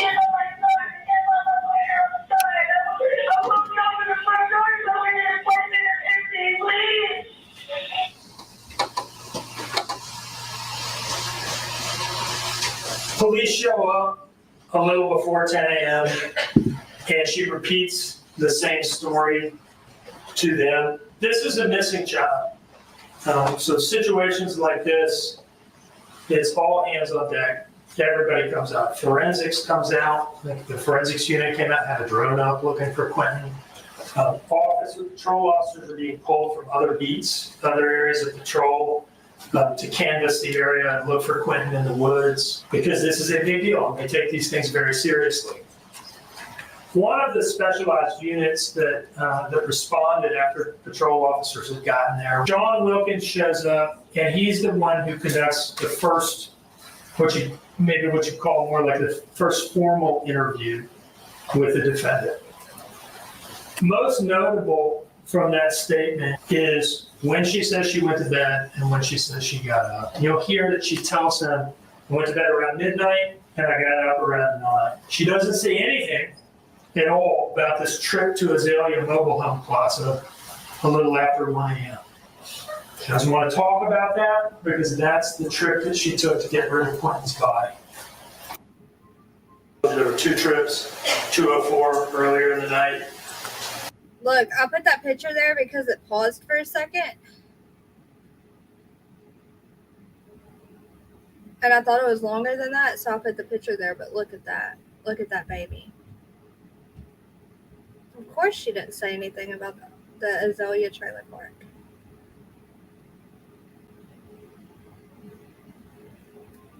There were 2 trips, 2:04 earlier in the night, 10:11. Trip number 2 is Azalea. Wait. 2 trips. Earlier in the night, 10:11. Trip number 2 is Azalea trip, a little after 1 a.m. 10:11 was the trip to get the substances that started all of this, in my opinion. And then we know what the trip was a little after 1 a.m. And she is totally omitting that. There are detectives working on this case that aren't even out at the scene from the very beginning. The flock system is a series of cameras that are set up around town at major intersections or along busy roads. And what they do is they snap a picture of the license plates of all the cars that drive by. And police can use these for a number of different things. They can take that tag number of that individual, they can put it in the flock system and put a lookout out for them. If that tag hits on any other cameras, it'll alert the police and they can try again and make the traffic stop. Another thing that the police can do, and what Detective Robbins did, was look up vehicles registered to the defendant. She finds that Dodge Journey that the defendant drove to dispose of Quinton's body, and she puts it into the flock system, looks it up in the database to see what, if any, flock cameras that vehicle has hit on anytime recently. And she sees that car has been out late at night, driving around on trips that the defendant hasn't mentioned yet. She radios that information or maybe calls via phone. That's the Dodge Journey in the driveway at the time of the police response. And guys, this was day 1. This was the opening statements. Her lawyer's a court. Excuse me, guys. Her lawyer's a court-appointed lawyer, correct? Here's the Oradell story. She goes up to her armed with this information about the flock hits that night. He wants to know what these trips were about. So he goes up to her and he asks her, hey, did you go anywhere last night? And he's a savvy guy, so he's careful to tack on like where the kidnapper could have followed you home. And she seems to know, the evidence will show that she seems to know that he knows something about this trip to Azalea that she took and has not mentioned to this point. And so she comes up with a story. The story is that, that trip that I took away from my house shortly after 1 a.m., that was to go pick up Oragel from a friend at the Chevron. I wonder what she's writing. I wonder if she's writing to avoid this part because she knows she lied. Or if she's writing like, I did go pick up that. What is she writing? From an imaginary friend. Her poor friend got put on freaking the back burner. She did. Misty. Hey, beautiful MTB. Thank you for coming in and saying hi and hitting the like. The license plate on the back of the car. That's what they read. Hey, Jonathan. How are you doing, Jonathan? I took an hour nap after work earlier myself. What did Emery say? Oh, thank you, Millie. I like it over there, too. Oh, Pam C. Listen, Joseph was talking to one of his friends at church tonight. And I told him that him and his friend need to go up and talk to y'all. And his friend was super excited. So I think they're going to do it really soon. I could go live. I have a bunch of notes I've taken to read. Look at Funky, gotta go.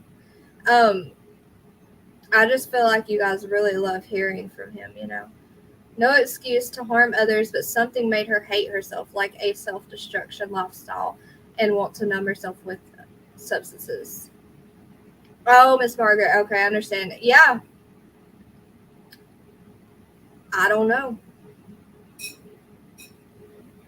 It absolutely could just be the substances. Excited, going on a trip. Oh, where are you going?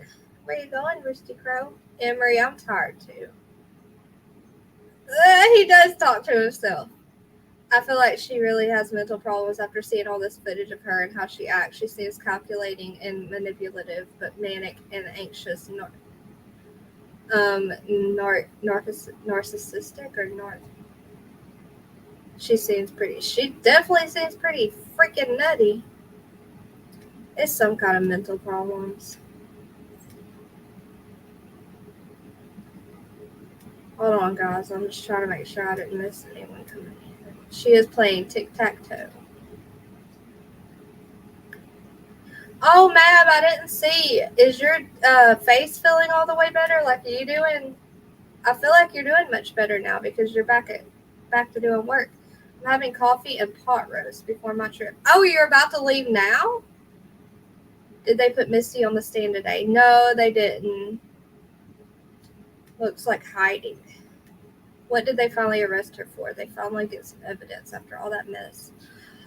Did they? She's the queen of nutters. Yes, she is. I know, Pam C. I'm excited too.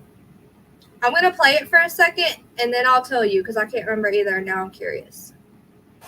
Now, the Chevron... This is where they're talking about poor Misty, who got thrown into the loop out of nowhere. She was just trying to put the blame on anyone, on Quinton's father, on Danny, on, putting Misty into the mix. Anyone but her, right? Is right next to Azalea Mobile Home Plaza. They're kind of right next to each other. And so that's her story. This is what she was doing, driving to that location at that time. This is the first appearance of the Oragel story, which lasts for about a week or so.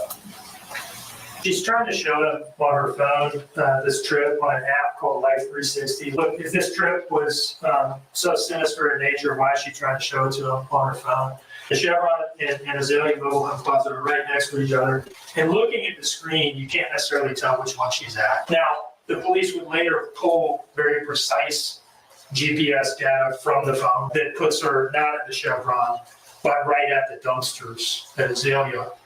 So that's the first appearance of the Oragel story to explain the Azalea trip. And she admitted that to Wilkins, is now had to come up with a story to cover this trip. So that was really bothered me about almost 1 in the morning to call Circle K and see if they got more jail. So I got to contact with another one of my friends named Misty that I used to work with. He has a lot of problems, and that's sure she had any origin. He was the driver at Chevron. And I called her, and yeah, that went back home. We also 12 minutes. And then for like 360, I can show you how I run around. Everything was on the loop. I was like, yeah, turn my mouth, check her all needs to get in there. Okay. Now, a couple things about this initial interview in which she's asked to give an account of her movements for the last 24 hours. No mention whatsoever of the trip to the drug dealer. She doesn't want to talk about what she was doing that night in the state that it put her in. So that's omitted completely from this interview. And now she's put a name to the friend who gave her the origin, Misty. The police asked her to go through her phone, and so she lets them go through her phone. A couple things they see is there's no call to Misty, and there's no call to Circle K to check and see if they have origin, which is something she said. They also see a message from the defendant to Danny. This is when she's leaving the Circle K and is about to go to the drug dealer at 10:30, gonna run to 204, I guess. This is something that she had left out in this initial interview with Snyder and Lemons. Here's what she tells them. That was a trip to the drug dealer, but it wasn't actually to buy drugs. She tells them the reason that she left the house at 10:30 at night and went to her drug dealer and was there for 10 minutes was simply to pay off a pre-existing drug debt in the amount of $20. The evidence will show that that story is just absurd on its face. But in addition to that, the cash app was for $80, not $20. And she'll later admit that this story is wrong. Dang it, y'all! I was talking to Joseph, and I covered up the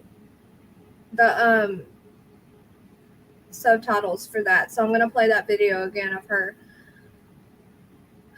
I had to watch all of this over and over, guys, to get these clips put together anyway. So, wasn't Leilani arrested as a primary suspect of Quinton's unaliving after they found his remains?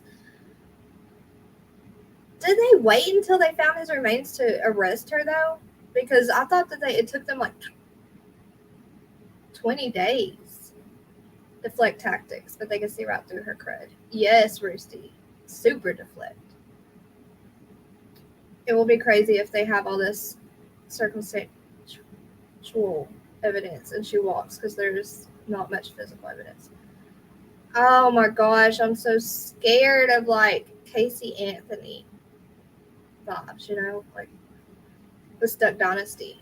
Oh my gosh, I love Duck Dynasty. Okay, let me play this video again with the subtitles playing. She's just like screaming. You can't even understand her in it. They come up with a story to cover this trip. So that was really bothered me about almost 1 in the morning to call Circle. So my tooth started bothering me at almost like 1 in the morning. So I called Circle K to see if they had Orajel. Yeah, Orajel. So I got to call them. They said no, so I got in contact with another one of my friends. Here's where poor Misty comes in. Another one of my friends named Misty that I used to work with. He has a lot of problems, and that's sure she had any origin. He was the driver at Chevron. So that's where she said she met her at the Chevron to get the Orajel. Oops. And I called her, and yeah, that went back home. We also 12 minutes. And then for like 360, I can show you how. There's where she pulls out her Life 360. But in one of the interviews, you can see her sitting with them, and she's like trying to hand them her Life 360 out. She's so confident, guys. Everything was on the loop. I was like, yeah, turn my mouth, check her all needs to get in there. Okay. Now, a couple things about this initial interview in which she's asked to give an account of her movements for the last 24 hours. No mention whatsoever of the trip to the drug dealer. She doesn't want to talk about what she was doing that night in the state that it put her in. Oh, and let me just say, which we'll hear in just a little bit here anyways, but she says that she went and paid. So they owed the substance dealer money because of Danny, not because of her guys, because she has no fault in anything. And she was the one who went and paid it because she did not trust to hand Danny money because he would go spend it on alcohol instead. Because she's perfect and totally responsible. That killed me too. It's just so selfish, y'all. And that gives me even less sympathy. So that's omitted completely from this interview. And now she's put a name to the friend who gave her the origin, Misty. The police asked her to go through her phone, and so she lets them go through her phone. A couple things they see is there's no call to Misty, and there's no call to Circle K to check and see if they have origin, which is something she said. They also see a message from the defendant to Danny. This is when she's leaving the Circle K and is about to go to the drug dealer at 10:30, gonna run to 204, I guess. This is something that she had left out in this initial interview with Snyder and Lemons. Here's what she tells him. It wasn't.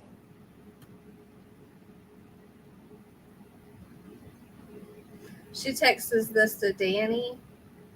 Okay, I'm gonna switch real quick to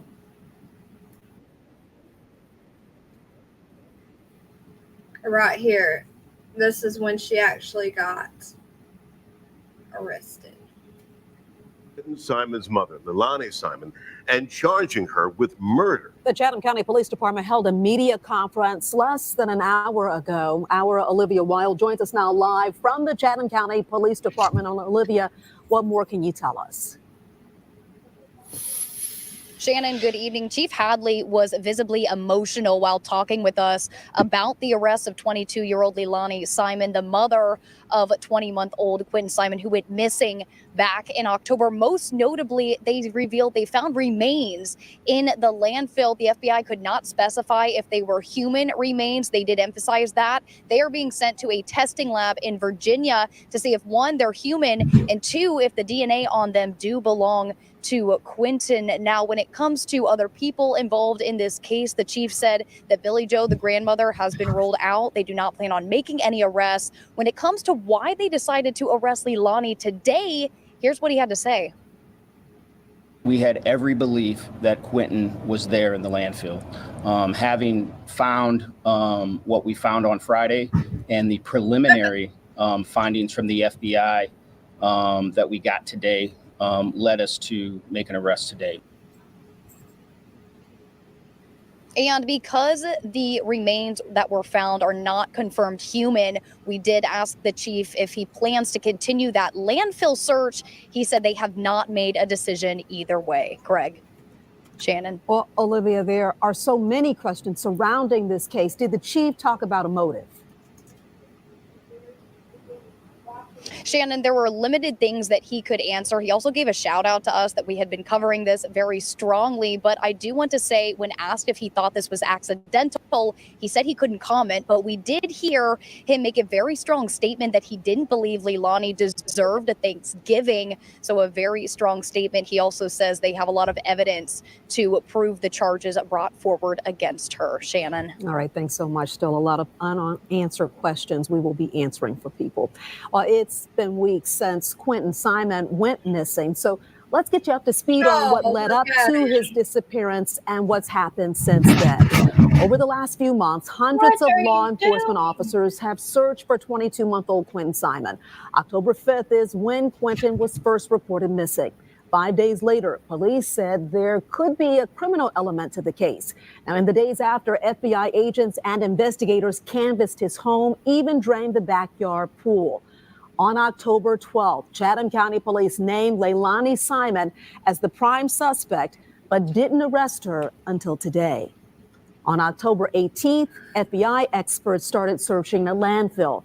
Police said they believe someone threw Quinton into a dumpster. And for more information on the Quinton Simon case, we've made a detailed. Okay, so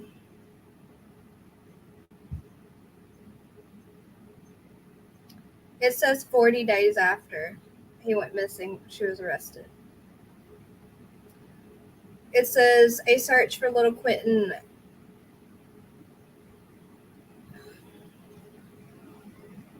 happened at the landfill after the investigators had determined that she had dumped her son's body in the dumpster. And after a 40-day search of that landfill, investigators eventually uncovered his remains and arrested her. So 40 days. 40 days we watched her run around and party and do all the crazy stuff at that Tabby Island. Yes, she admits. Yes, she finally admits it. I know, Tony, I'm going to close the poll before I end it later on, because a lot of people just come in and out real fast, and I want to give them the chance to answer it too. But it shows that can I kick it in just a few minutes. It's at 27 minutes, and it's only an hour long, so we're getting there, y'all. Here's what she tells them. It was a trip to the drug dealer, but it wasn't actually to buy drugs. She tells them that the reason that she left the house at 10:30 at night and went to her drug dealer and was there for 10 minutes was simply to pay off a pre-existing drug debt in the amount of $20. The evidence will show that that story is just absurd on its face. But in addition to that, the cash app was for $80, not $20. And she'll later admit that this story. Look, how does this woman think she's going to get away with saying Danny owed him $20? So I took it over there, but there's a cash app for $80 from the exact same time sent to the same person. How does she think she's going to go with it? Guys, does anyone else's lips and skin so stinking dry from all this weather change? So I think, maybe someone can correct me in chat, but I think I heard that they suspect the trial to last 2 weeks. And we're on day 3. Oh my gosh. You know, I was thinking, can I kick it? Can they indict him with charges? That would be crappy for him. I know. It sucks. My lips feel awful. Wasn't true. Yeah, like I'm turning on ⴉ now, like I'm not me, that's what I was trying to tell you. And at that point, you didn't get anything. Because after all, she tells them, other than marijuana, I don't use drugs. And the reason they're asking her whether she got Percocet from the drug dealer that night is that they had seen some messages about buying Percocets as well when they went through her phone. Messages with you look like you're buying Percocet, using Percocet. And her story at this time is, oh, those are for a friend. I'm just the middleman. She does not want to talk about her drug use that night because that contributed to. Oh yeah. Then when she found out they found that she sent $80, she said it was for, I think she said Misty. I think she said she was the middleman for Misty. I'm telling y'all, she threw Misty under the bus bad. And y'all notice that in court, as she's getting a little older, she's looking so much more like Billy Joe, her mama. That's like one of the first things I noticed when I looked at her. Directly to the state of mind that she was in. Yours are too. It relates so closely to her killing Quinton. Oh, that was so she feels that she has to tell these lies. And she wants to focus on 6 a.m. to 9 a.m. because after all, this is an abduction. It's not as though I did anything in the middle of the night. My child was taken after Danny left for work. That's her story. That's what she's trying to sell. October 5th, they get statements from the defendant, and she's making all these claims that we've talked about. They get a statement from Paul, they get a statement from Danny. And so they go out and there are 2 real notable things that happened between the October 5th statements. Okay, hold on. Oh, I didn't do quotations on the end of that, but I noticed she has been eating a lot of jailhouse bologna sandwiches. Listen, that jail food will blow you up fast, won't it? Leo King, your lips are dry too. How many lies has she been charged with? She has 19 charges against her right now. They said today they're not putting Red on stands since she was cheating on Danny with him. They wanted him to testify. Wait, if he testified, they don't put people on stand that testify? What? How does that work, Wicked West? I'm having a brain fart. It's too late. He's the substance dealer. He's the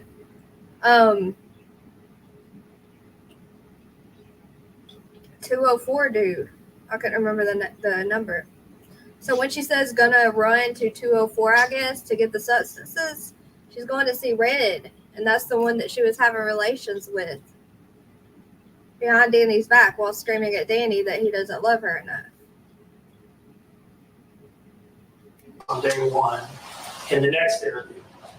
And one is that they do what they call a video canvas. They go out to this Chevron area where she has said that this orogel exchange happened. They go in and they ask if there's footage. And they get footage from the Chevron. And it does not show her stopping there. In fact, it shows her driving by. And they get footage from Azalea next door. What the Azalea footage shows is her pulling in, doing a loop around the complex, and pulling up to the dumpsters and sitting there for about 2 minutes. And that's when she throws Quinton's body away. This is her driving in the Dodge Journey after 1 a.m. on a mission to throw away her dead child. And they confront her with these two findings. One, the security footage from Azalea and from Chevron. Okay, I need help. I really need help with this. So, like, witnesses sit on the stand, right? And testify to what they witnessed. What is the difference between getting on the stand and testifying to what you've witnessed from testifying and not like them saying we won't put them on the stand? They won't put them on the stand as a witness, but they'll still be getting on the stand testifying. Does anyone I need that explained to me. I'm going to keep reading though and see if I can find it. And two, what Missy has told them. And she just sticks to the origin story and just insists that it is true. And this is what that sounded like. Because Missy had talked to you. Yeah, she has. She hasn't talked to you in quite some time. Yeah, she did not have a conversation with you about the origin. Sweet dreams, Mab and Mrs. Mab. You need to video your work. The judge said that she won't put him on the stand, so they can. I thought they were the same too. Again, I kick it so they can testify without getting on the stand. I know, Wicked West. It's so weird though that they can't just slap them with some. Yes, but there's so much that you can miss all day when you're trying to listen and doing other things all day. You know what I mean? Like something that someone's mentioned, I'm like, what? When did that happen? I missed it. Trust me, it drives me crazy too. I even went through them all 3 days again to do this. But here she is arguing with Detective Lemons. I think that's Lemons. It might be a different detective, actually. Don't take my word for it. She's arguing with her, y'all. Yes, I did. No, you didn't see Misty. Listen. So that's the story on October 8th. She hasn't talked to you in quite some time. Yeah, she did not have a conversation with you about the origin. So that's the story on October 8th, sticking to her guns. Now, October 12th, she comes in for another interview. And she tells this kind of flowery story describing this meeting. She lavishes them with details about how this went down. So you went to Missy's house, and did you go inside her house? Or did you stand outside?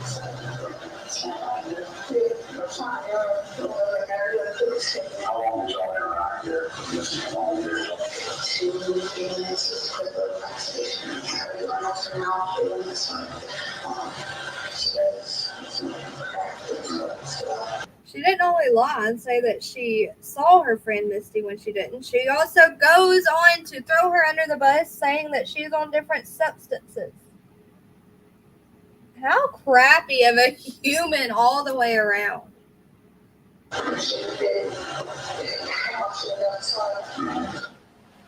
Now she has Misty was smoking crack when she gave the defendant the Orgel. The evidence will show that she added this detail to suggest a faulty memory on Misty's part. It didn't happen. So after insisting on the 5th that she met Misty at the Chevron for Orgel, and after insisting on the 8th that was the truth, and after insisting even at the outset of this interview that it was true, she finally admits that it wasn't true and massages the inconsistency by saying, I didn't speak to her. You've asked me if I threw any trash away there. Yeah, I did throw some trash away. There's a story for what that trash was. The evidence will show she did not want to admit that it was Quinton's body, so she describes this trash that she threw away as stinky shrimp pasta that had been sitting in the car in a trash bag and smelling up the car.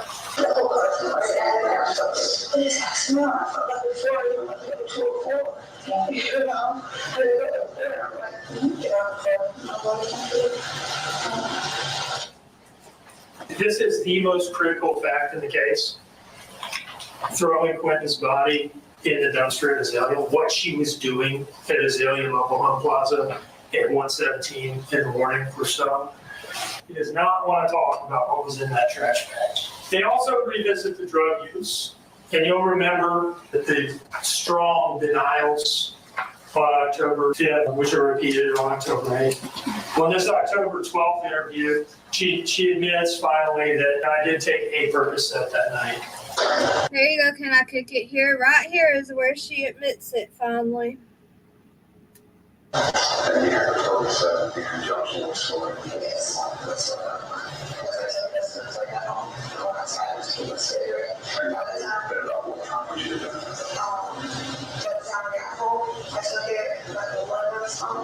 And so Snyder asked her about her changing story. You've initially, over the course of 2 interviews, didn't mention throwing trash away. And now you got a very detailed account about doing that and what it was. And you are adamant that you hadn't used any drugs other than marijuana.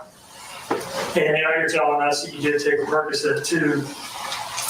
Why is the story changing? And her explanation for that is, oh, well, my faulty memory might have something to do with all the cocaine I was doing that night, which is a drug that had totally been absent from all of her prior accounts and fits much more with the $80 cash app than this story about paying off the drug front. October 12th, and we've come a long way from the October 5th account of only using marijuana that night. This is where we end up on October 12th. She's a regular user of cocaine, which she had denied in earlier interviews. Okay, so she then admitted, okay. Now, at the end of the day, the most critical thing is what happened to Quinton. What happened to Quinton in the middle of the night. And here is what she had to say about that.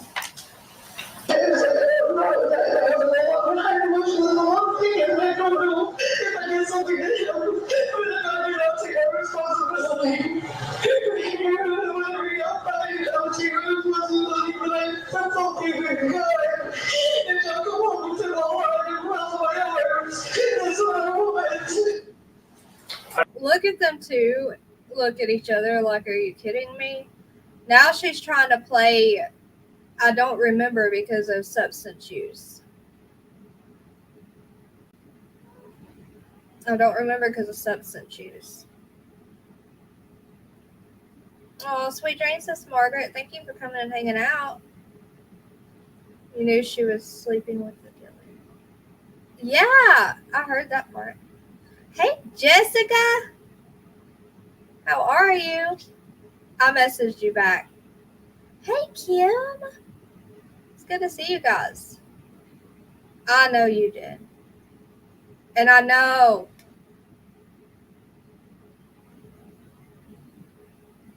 Well, because I slept until lunch, court's lunch, and then I woke up right when Dolly was freaking out about what the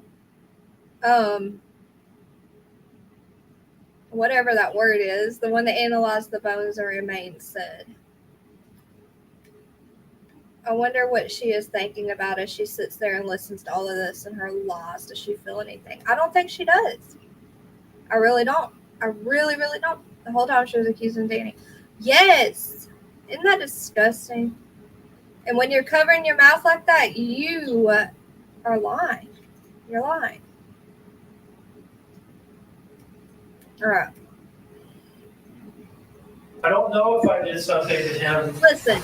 but if I do. Wait, let me say not all the time, obviously, you're lying. But, you know, they say that when you cover your mouth, you don't want the truth to come out.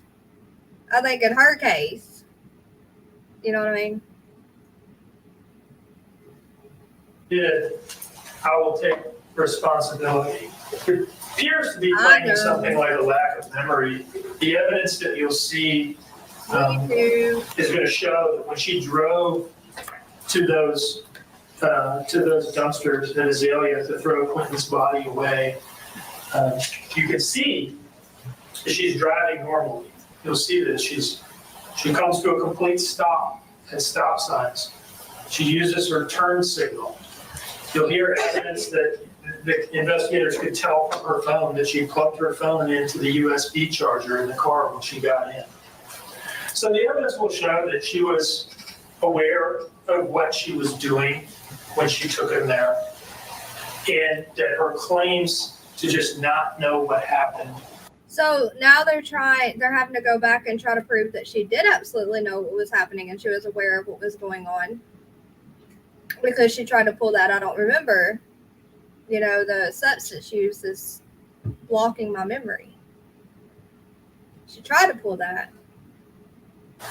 Cannot. Do y'all remember when she sat beside her mama and said, if I did something, I'll take full responsibility or something like that? And her mom just looks over like, and then her mom, bless her soul, said, and I'll walk in with her. And it's like, oh my gosh, I can't imagine. I can't imagine being a mom and loving your baby. You know, the one you conceived, but also possibly took the life of your grandchild. It's so sad. Be true. They do not fit with the other evidence. October 18th, police announced that they believe Quinton's body to be in a local landfill and that they're about to begin this extremely challenging needle in a haystack search of the landfill. And this is how they got there. A detective with the Chatham County Police Department goes out to the mobile home plaza and he asks what garbage truck company services these dumpsters, and they give him that information. He gets in touch with that garbage truck company and he learns that it was truck 39. I don't know who's clicking that pin on the camera, y'all, but it's not me. Just FYI. I'm usually clicking my phone pin, but I think I left it downstairs, so. From a company called Waste Pro. This is on the morning of October 5th, actually. Quinton wasn't in the dumpster for very long because it was empty that day. It's a front-loading garbage truck, extends its hydraulic forks into the slots on the side of the dumpster, and drops Quinton and all the other garbage into the box in the back of the truck. There's a compactor in that truck that compacts everything. You want that compactor in there so that the truck doesn't have to go to the landfill as frequently. It makes the garbage smaller and take more garbage. That truck went to the Waste Management Superior landfill on Little Neck Road on the morning of October 5th. And with this information, the detectives go out and talk to the landfill manager, and he's able to identify the area that garbage was being dumped and then kind of shoved to. Oh, he might click that. That might be his noise, the little clicker he uses to change the photos. My bird's awake, y'all. I don't know why my bird's awake. So G just said that she was... Yes, Donna Clark. You never saw that? Jody and I agree with them too. She gives me a headache.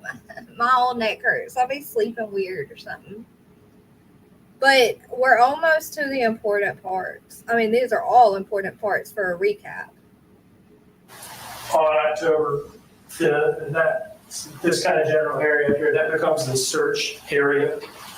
So they have kind of an idea, like a general box in the landfill of where Quinton is going to be found. But this is still an extremely difficult thing. Even if you know the general area, there's like 2 more days of trash that has since been dumped there since the 5th. And this stuff gets compacted and moved around. They drive these compactors over it that have studded metal rollers, and everything just gets shredded. At the end of the day, they have tons and tons of garbage to search through, and so they arranged the landfill search. Oh my gosh, I just realized earlier, who asked, was Quinton supposed to be with his grandma when he went missing? Because I just realized that would have been Billy Joe. And you were correct. She, they were supposed to be with her. She left them with Leilani. And I think that's why she felt so guilty. I'm trying to find this interview to show you real quick, Donna Clark. Like just a super short part of it. Here it is. Wait, maybe not. Okay, so a year ago, there's the news channel. Oh, gosh. Sorry, y'all. Y'all are probably going to yawn now. A news channel came out with a video. Billy Joe said that Leilani had been put on self-unaliving watch in jail. Police arrest Quinton Simon's grandmother. What? I forgot she got arrested. What the heck did she get arrested for? Let me put that on my watch later. Oh, on unrelated charges. Okay. There's a lot to dig through with everyone covering this right now with the trial going on. She was so teeny tiny right when she went in there. Interview with grandmother. Let's say grandmother. Got the zoomies right now at 1 a.m. Goodness gracious, where are you? Y'all remember when Billy Joe went into the babysitter's house screaming in her face? That was also sad because I think she knew her daughter did it, but she just needed to put the blame at someone, like be angry at someone. Here, let me see if this video of Grizzly shows it. Yes, here we go, Donna Clark. Quick little intermission to show this. Outside, she started screaming for help. I'm here. I've been here every day since this. I am not running and I'm not hiding. And if something does come up that I am at fault, I will take myself to that police station. And I will walk with her. All we want is justice for Quinton Simon. That's it. We want justice. Look at both of their jaws moving, y'all. Justice for Quinton. At whatever cost it is. We don't care the cost. We want answers just like everybody else does. At the end of it all, we love you, baby Q. My little monkey, and we want him home. We're in limbo. You see how she closes her eyes real hard to try to make the tears come out? I don't care if stepsisters or not. I still feel bad for that grandma because she lost her daughter and her grandchild. At whatever cost it is. We don't care the. Hold on, let me go back. She woke up to me screaming inside out. And I will walk. I will hide it. And if something does come up that I am at fault, I will take myself to that police station. And I will walk with her. How bizarre is that? To say, if something does come up, I will take myself to that police station. How bizarre is it to say that? Can you imagine? You think she needs to be held responsible? Because she left her. She left them with her. I know.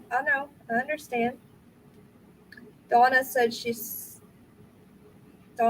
that on the news. Yep. Yeah. Catch me if you can. It was part of her trying to play the I don't remember because of substances part. You know, just another way to try to get off. That's all it was. Thank you, Ryan. You're still awake? She told investigators she signed over custody to her mother so she could get her life together. She lies about everything. Everything. Jody Ann, I've had guardianship, and I was not allowed to leave my child. She wasn't allowed either.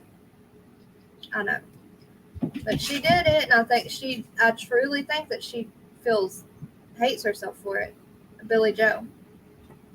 They have some consultants from an outside agency come in and advise. One more thing real quick. This is also how confusing YouTube is. I heard that Billy Joe had custody of the kids, which I could just not see. I could not see. And then I also heard that they were in foster care right now. Why? And I kept asking in Dolly's chat earlier, why does Danny not have custody of his daughter at least? I wonder why. Eyes on this because it's a very technical thing. These consultants were able to tell based on known rates of searching, estimate of how many people this is going to take and how much time it's going to take.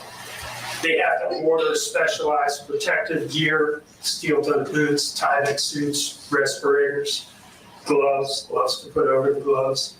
This is a biohazard environment.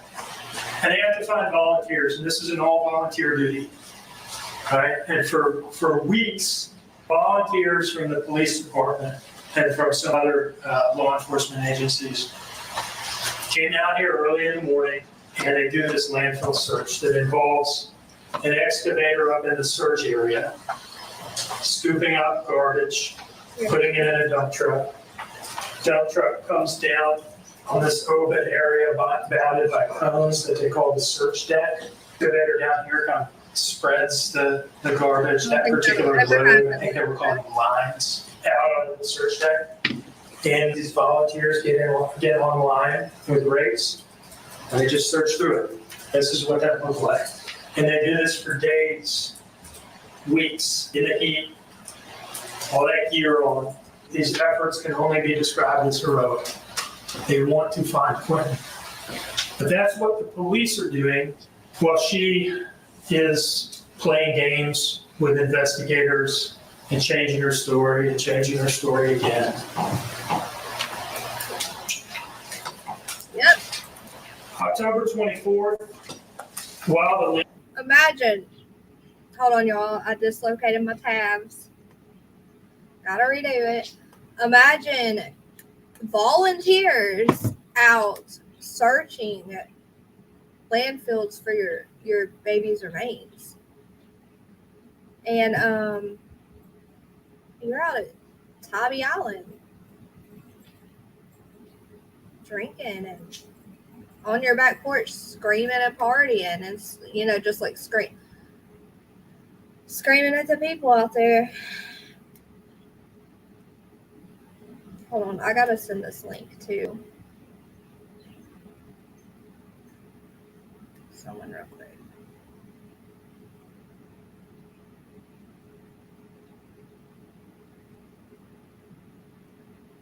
Give me 1 second, y'all.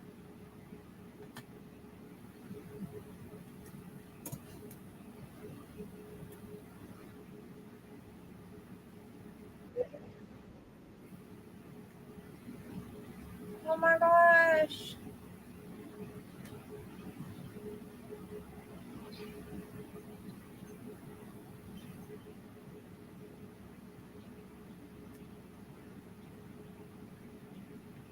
Okay, here it is.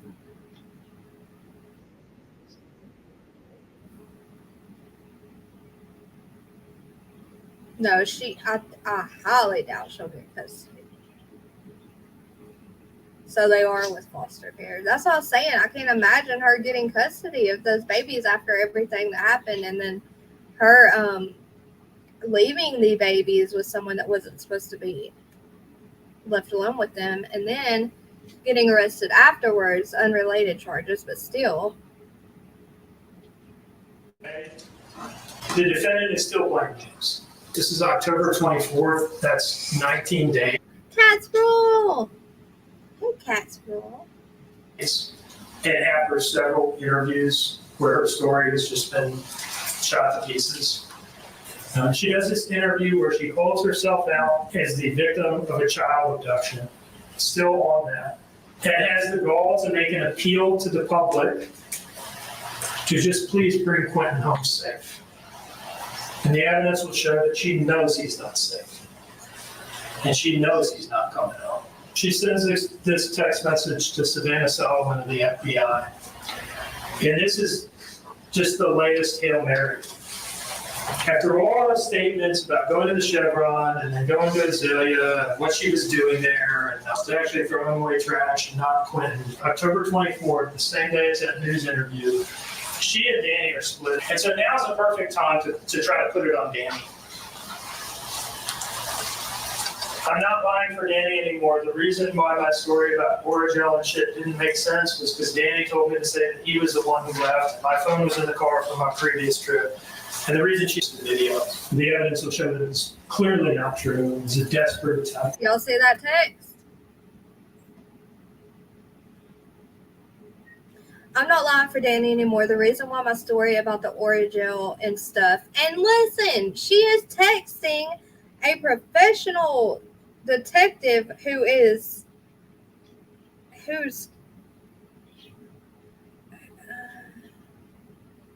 been questioning her and stuff, messaging her like this with this kind of language. I don't know. It's just not something I would do. But anyways, the reason that didn't make sense was because Danny told me to say that he was the one who left.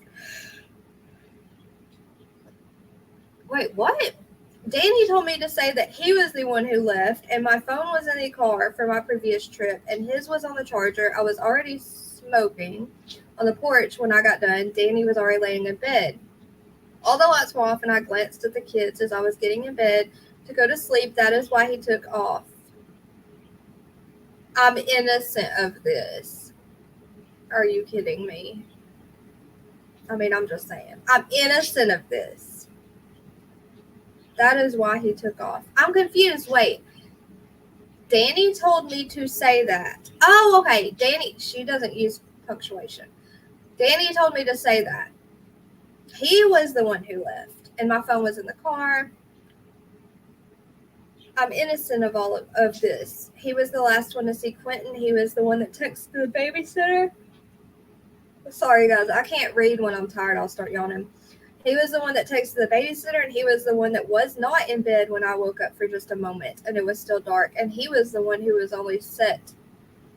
He was the one who the only set of keys to my car the morning my son's disappearance.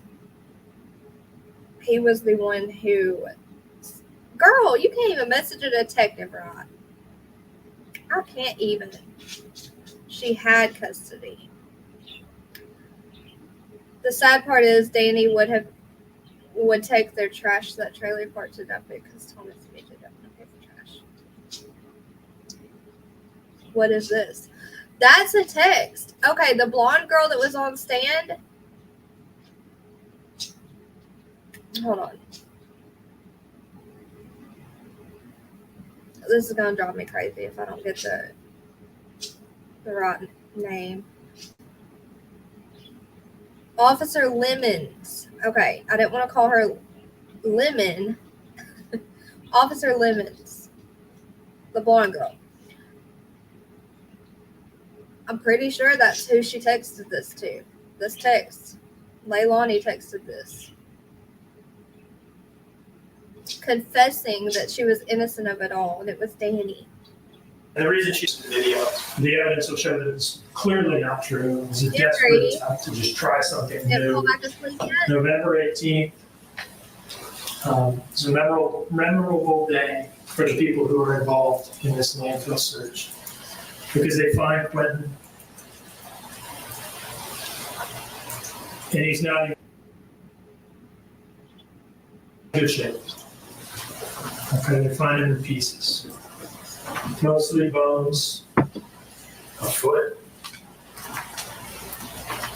It's not as though he's in one place on that search deck. They're finding bones in different lines spread out. He's torn. They send Quinton's remains up to the FBI lab at Quantico, Virginia, where DNA analysis is done. They confirm what everybody already knew, is that this is Quinton.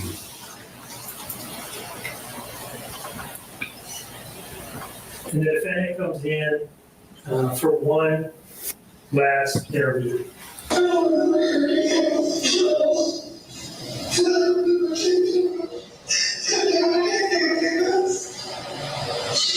Hold on. I don't remember hurting him at all. I don't remember taking him or doing anything like this. She's trying to say she doesn't remember it.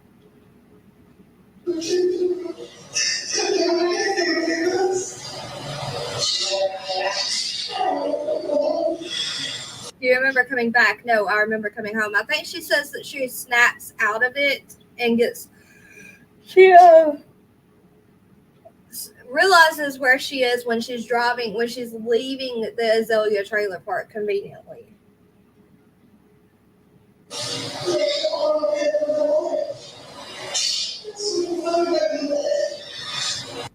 See, I wonder if Can I Kick It's still here.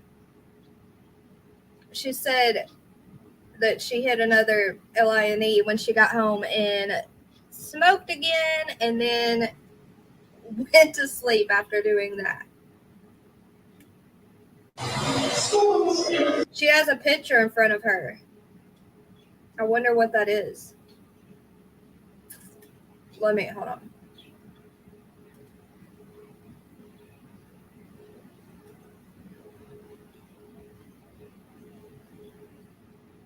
I can't see it.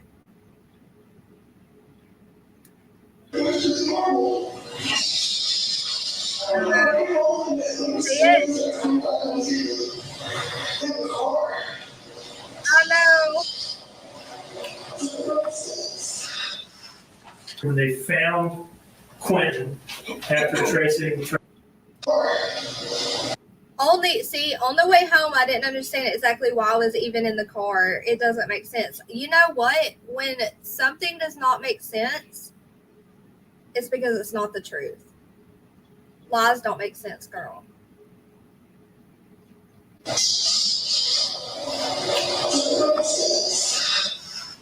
When they found Quinton after tracing the trash and making it undeniable. Imagine thinking back to when you realized you had no recollection of hurting your child, and you found out that you did such a horrendous act. Looking back at it on the screen, watching that moment, you would feel that pain again and that fear and that confusion. And she's just like, la-di-da. After tracing the trash. She doesn't even seem too zoned out or out of it or numb, anything like that. Like, she's not, what's the word? It starts with an S. Like when they put you, they give you, y'all know what I'm talking about. She looks like she's capable, mentally capable of knowing what's happening right here. Still here, just can't text a minute. Okay, wicked list. It is so freaking sad. Nothing on her face. Nope. It is. I thought it was probably a picture of the dumpster too. Can I cook it? Subdued. Like, well, I'm gonna have to Google it. Making it undeniable that what she was throwing away in that dumpster at Azalea was her son's body.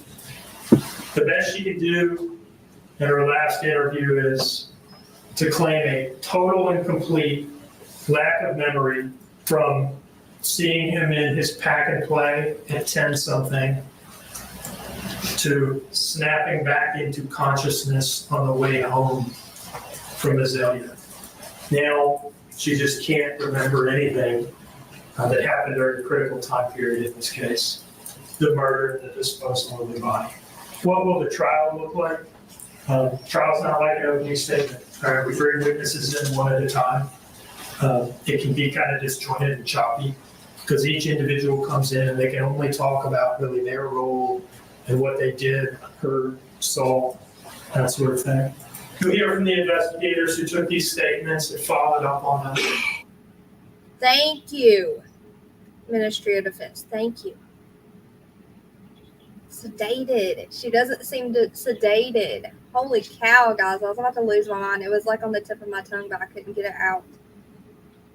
She looks like she's mentally there for the most part, in my opinion.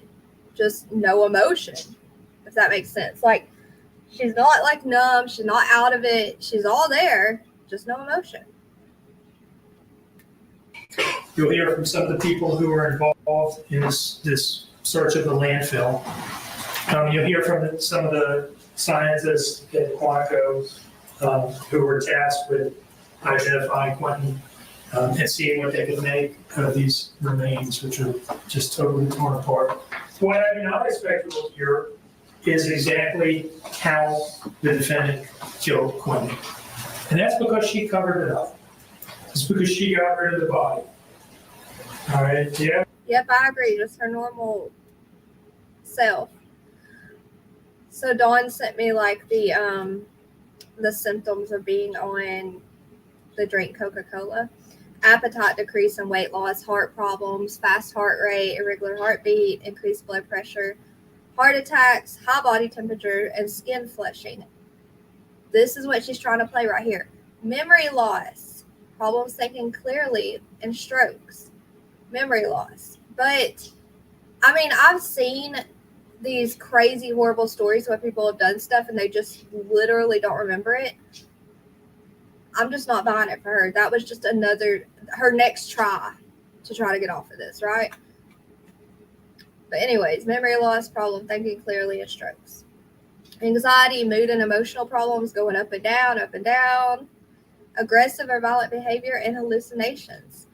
Restlessness, tremors, seizures, sleep problems, kidney damage, problems breathing, or just unaliving. It's still, I mean, doing a substance that causes these things does not excuse you from what, the horrible act you've done to your baby. Evidence will show that her specific intent from the outset was that he never be found at all. And him being found in pieces, little bitty pieces, was the next best thing. The judge will tell you that in a case like this, we do not have to prove exactly how the defendant killed Quinton. Under these circumstances, how could you? And that is a sensible rule. Because what we have to prove, what is important, is not exactly how she killed him, but that she killed him. The fact that she did it. And the evidence that we will present to you will do that. It will do that, beyond a reasonable doubt. So at the end of the case, when all the evidence is in, we will make our closing arguments, and we will ask you to find her guilty of all of the charges in the indictment. What's this? Okay, so I think I put a question mark because I think this is the second interview where they spoke with her, because the first one is the one where the tiles are faced up. I think this is when they bring her back in and realize she's lying a little bit. And there is Officer Lemons that was on stand today, the blonde-haired girl. And yeah, I'm pretty sure this is the second interview with them. Pretty sure the same day, a few hours later, when they start, like I said, realizing that there's some inconsistencies that are provable,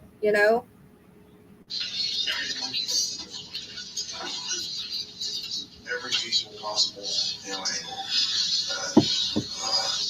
I know you talked a little bit about using drugs, using marijuana. So last night, was there any chance that you having issues with your wisdom teeth and needed to go get something to ease the pain last night?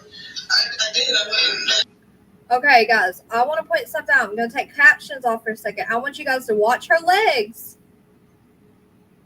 when he mentions the next thing. Nothing got orange out. That was right up there. I met her like at the end of Buckholter Road, a friend of mine, because I don't have money to go and get some expensive over the counter. I don't have it. And what time was it? That was like, I got home at 1:25 a.m.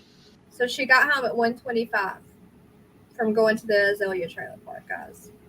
1:25. I was gone for 12 minutes. You Walmart for 6 people. Got it right there. There's some text messages in your phone. You use a phone, phone, and there's a message in there. It's an outgoing message from you that says turning on 204. And that's at 10:40. Watch the leg. 10:40 p.m. Yeah. We didn't talk about that before. So what? 10:40 p.m. Where were you at 10:40 p.m.? As I was turning on 204, I was probably going to go pay back or something. Pay back front from him. To be honest with you, I was going to go pay back a $20 front from him. For Danny. Daniel, that's who King is. That's Danny. He had $20 a week. I went to pay it back. Okay, I got to turn on captions so y'all can clearly see what's going on. But I'll rewind when her legs start moving like crazy. It's just a normal body reaction to her thinking, oh gosh, I got to cover this up. I got to fix this. They know. You got to remember too, this is the same day that he went missing, just a few hours later. She's still HIGH as a kite. Like, you can see her emotions. She's going crazy. Just her movements and everything, you can see it. Whatever. But he was awake at that time. He was up. He was awake at that time. Quinton just went to sleep. He had stopped all the crying and all that stuff. And that's why I left, because he went to sleep at 10:30. And it only takes him 12 minutes to get to a floor. If it takes 16. See, Quinton had already went to sleep. He stopped all that crying and all that stuff. He was crying. He was upset. She was angry at him. She just wanted him. She didn't want to have to deal with it. That's what happened. She lashed out on that sweet baby, in my opinion. So that would have been important for us to know before. So that's why we have to understand everything. And you just, you have to be kind of open book. I wasn't good or bad. Yeah, it's not like I was trying to keep it. I'm trying to replay everything over and over, and I've been doing it all day. All day. I forgot about it. That was not on my mind. My mind is, this is where Here's the second day. The second day is only about 20 minutes long. But that's what she looks like the second day, guys. Beautiful. She looks like the drum of a metal band right there. When she was sitting in the interrogation room, Liza Lottie. Perfect. Her mummy said that they were out of town for their own safety. Oh, sweet dreams, Ryan. Some family members say because maybe testifying. Look at the perk. Oh, okay, hold on. I wonder why her family isn't in court. Yeah, I don't think they can be in there if they're going to testify. She went through every defense in the first 3 months after she did this. Yep. Substances can cause memory loss, but I think she knew she did this stuff. Remembering driving in her car, people can have blackouts and whatnot, but no excuse. I agree. I agree. Like, I know it happens, but I don't think it did in her case. Like, for 1 second, I don't.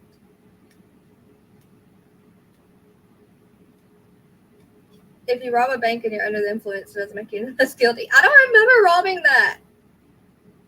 I just planned it all and drove there and looked at the time of when I arrived back home and made sure my Life 360 was on, so it looked like I went to the gas station instead. Just all that movement and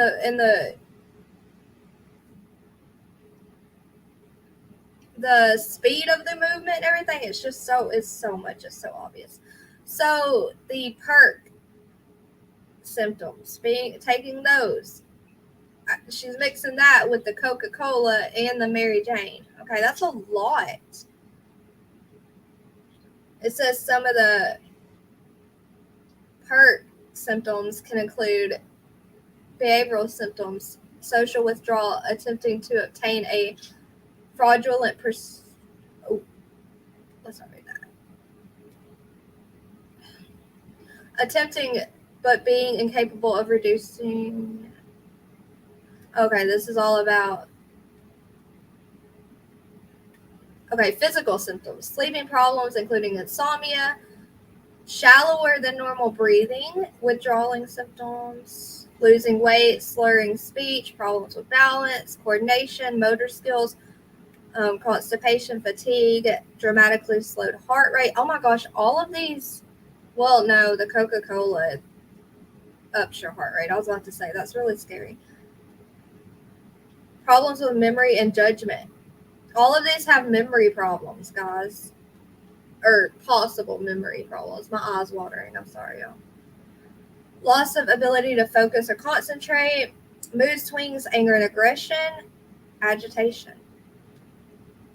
So you put that, the P, with the Coca-Cola, which both cause for, like, almost everyone that does these substances causes anger and aggression, agitation. You see those, I mean, can y'all not agree? You see those symptoms the most from all these people? Put those two together and it's just a disaster waiting to happen. The door that you mentioned as having been walled off and not operational, that's behind the projector screen. Yes, sir. And then 30. Over here. That is the. This is where they show the substance that's on the pillow close up. Can I could get? And it's it's so sad. It's so sad just to think that baby was. Why did he get sick? Was he just crying too much? Which in one of these interviews, also Dawn, I saw, she said, "My babies, they don't cry. They just don't cry. They babble and they talk and they whine, but they don't cry." But then she says Quinton was crying for so long before bed. Pack and play that I mentioned earlier. $31. The pillow inside the pack and play. And 32. Again, the pillow inside the pack and play. Now I'm going to zoom in on this picture a little bit. There it is. Do you see that substance there? Yes, sir. Did you get a good look at it while you were out there? I did, sir. And what, if anything, did it appear to you to be? I believed it to be vomit. Okay. Did it appear to be blood? It didn't. Okay. It's a lot redder in that picture than it actually was. You're saying it's appearing redder on the.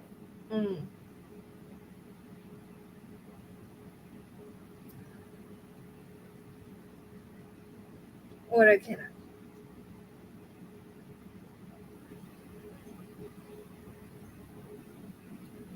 People were saying that saying they may be testifying as witnesses and probably can't be in court until they testify. Yes.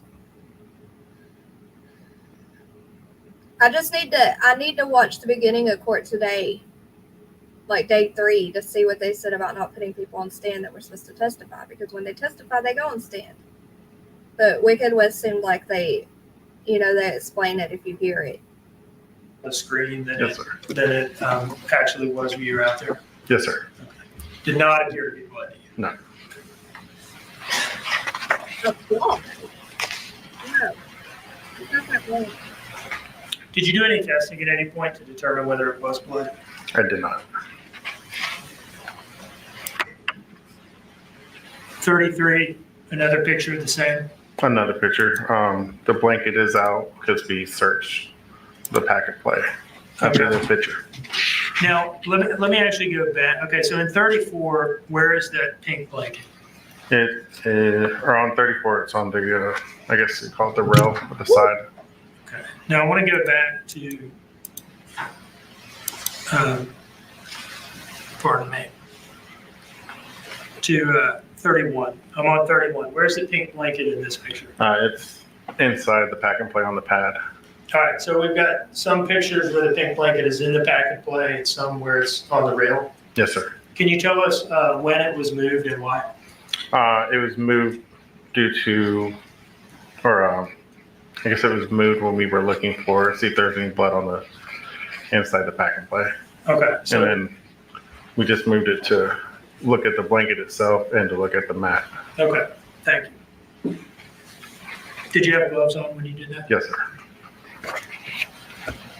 Moving on to 35, just another view of the pack and play after the blanket has been moved. Yes, sir. 36, same. Same. All right, 37, where are we here? My back is towards the pack and play, and I'm looking towards the bed in the far left corner. Okay.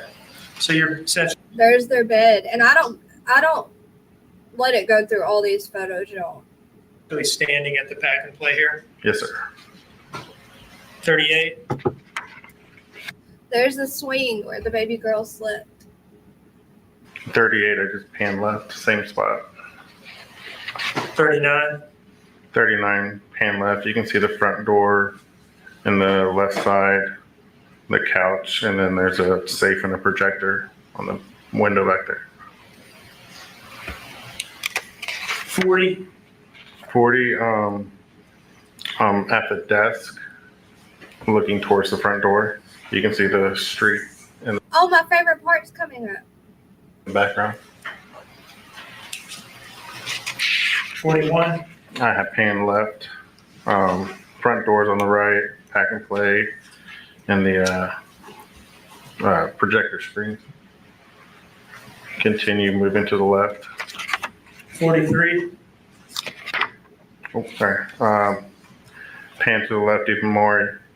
Kid's bed and the closet door. 44. Just continue panning. And 45, what are we looking at now? 45, that's the entrance into the rest of the house. That's the bathroom right there. You can see the dresser right there on the left-hand side. All right, and then what is this through that door that I'm. Just a little storage cabinet. All right, that's inside the bathroom. Yes, sir. 46. Pan to the left a little bit more. You can see the bed now and the dresser. And 47. Just a view of the bed. All right, 48, where are we? 48, I am by the bed and the dresser looking into the bathroom. 49. Starting to take photographs into the bathroom. This is the little storage cabinet from the previous photos. And is that on your left as you walk in? Yes, sir. 50. Sink and a mirror. And 54. 54, this is above the toilet. The toilet's at the bottom. And then you got a little storage shelf. Now, I'd like to zoom in on this storage shelf here. See that little bottle with the Dude, oral pain reliever.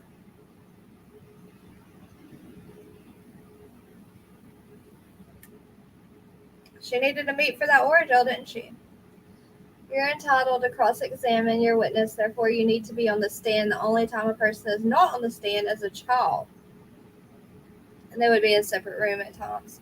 I never heard of somebody be able to testify off stand. Me either. Oh, good night, Jody Ann. Sweet dreams, sweetie pie. That's why it's called It's a Sweet. Oh, okay. Well, that makes sense. The things you learn. I haven't watched that whole interview. That blows my mind. Even if it wasn't, it still should have been tested. It looks like something sketchy. Well, who is that defense questioning him right now? I can't remember. Look, I'll look and see. Because he kept saying, you didn't get it tested? You didn't get it tested? Kind of trying to make it sound like, so it could have been BLOOD. Well, I could probably say that word. Let me Let me find the spots.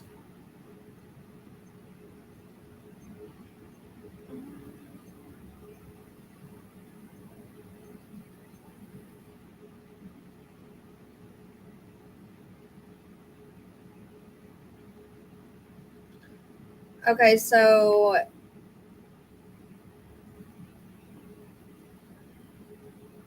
it's prosecution right now asking the question. That's what I thought. Okay.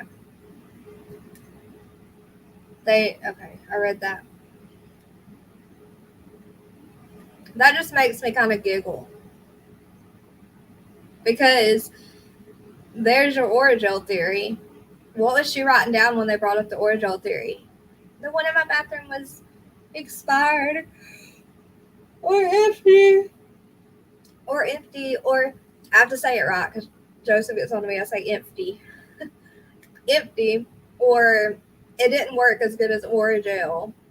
I wonder if she was writing her excuse, because she's always thinking about the next way she can get out of something, is why I say that. Blue, red, and yellow label. What is that? Ambisol. Do you know what Ambisol is? It's a oral pain relief. Okay. So something like a liquid you rub on your gums or teeth to relieve dental pain? Yes, sir. Okay.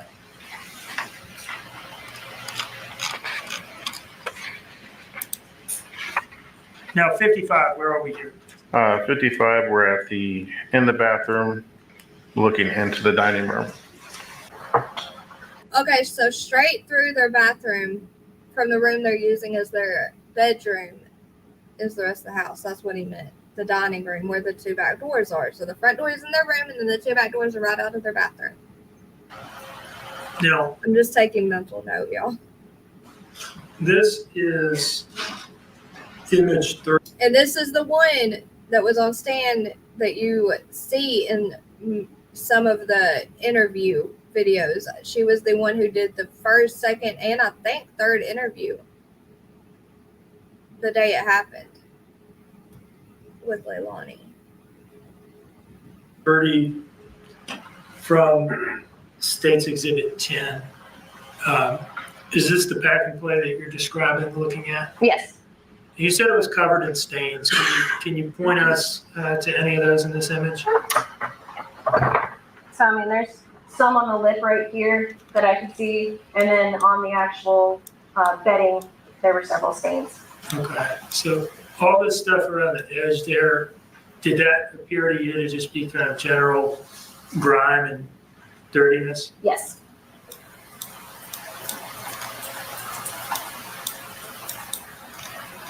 Did it appear to you to be blood? No, I was thinking more like Cheeto fingers and the kid touching the side. Okay, as someone who was actually in the room and looked at it, that's what it looked like to you? Yes. Okay. Now, this is image 32 from State's Exhibit 10. And Officer Schenker, I think, said it appears redder on the screen than it appeared in the residence. Do you agree with that? I do.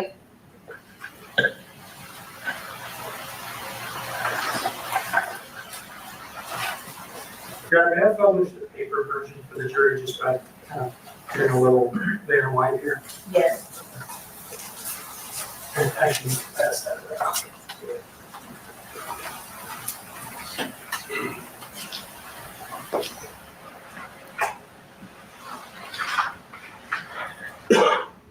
Just to be clear, did this substance appear to you to be blood? No. You said it looked like vomit? It smelled like vomit, yeah.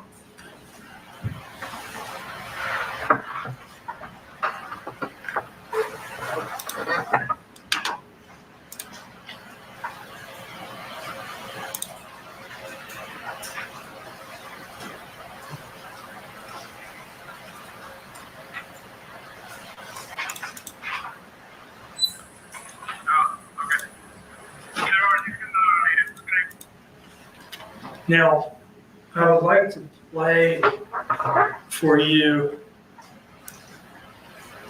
a brief portion of What's been introduced into evidence is State's Exhibit 2 and identified as Sergeant Bobby Stewart's body-worn camera footage.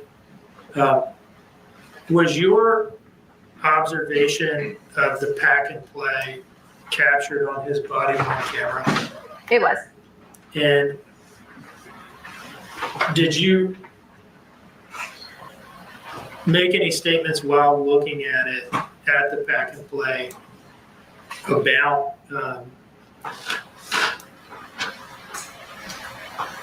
what it smelled like? Yes, I immediately said it smelled like vomit. Smelled like vomit? I guess that's why they didn't send it in for testing, because, oh my gosh, jet lag. Only guys would be able to recognize something like that, because I wouldn't have ever recognized that unless you said that, and that's terrifying to think about. What they do, get mad and head at the wall. I guess that's why they didn't send it in. It's crazy to me too, but I guess they were just that sure.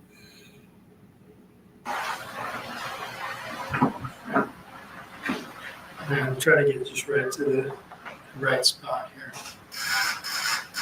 Is that a big exhibit? Is that a big exhibit? Yes. Okay, you can hand that back to the state's table. Okay.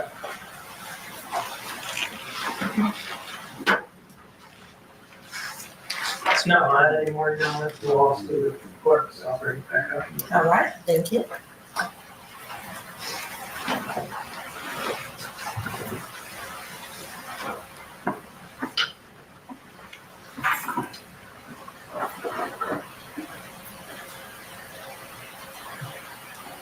All right. This is State's Exhibit 2, correct? I'm not sure on the number, but I do remember seeing it. Okay. In any case, what's the timestamp in the top right corner? It is 12/31/20. All right. What are we going to hear you say in this bit that we're going to play? That it smells like vomit.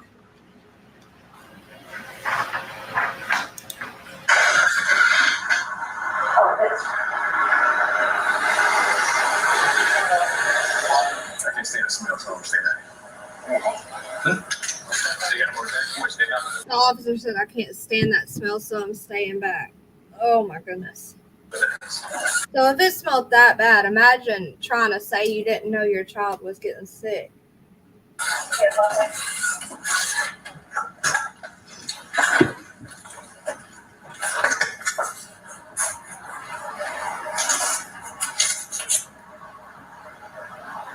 It smells like vomit. All right. I've stopped the playback at 12:31:50 on the timestamp in the top right corner of State's Exhibit 2. Did you see anything that looked like blood in the residence in that? No.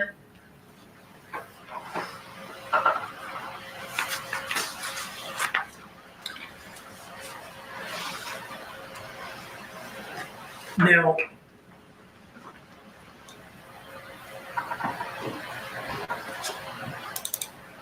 in State's Exhibit 3,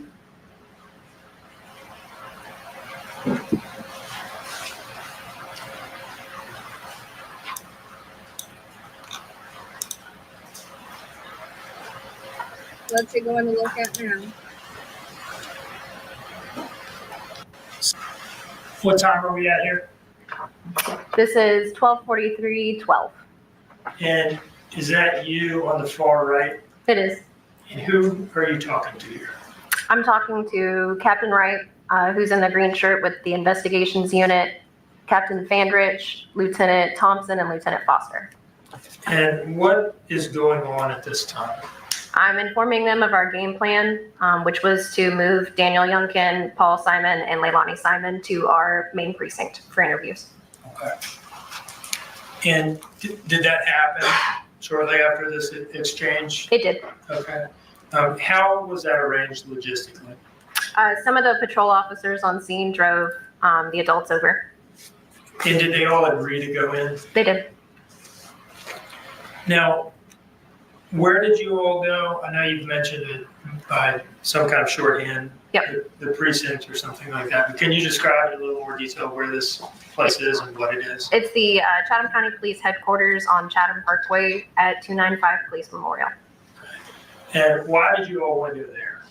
So we had people showing up on scene, just more patrol officers, more search parties, and then some of the family members were also showing up, and we wanted to take the people that were living at the residence at the time that this occurred and get thorough interviews with each one of them. Now, before we leave the scene, I want to ask you about what happened to the pillow and pillowcase and the pack and play that we were just looking at.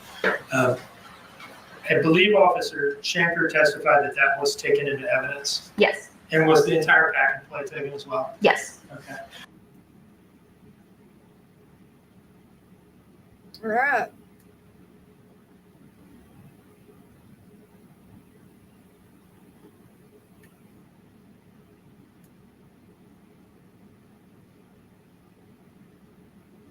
That's the end of that one. So that was one in day 1 and 2. I want to go to Dolly's real quick and see what they say about having that I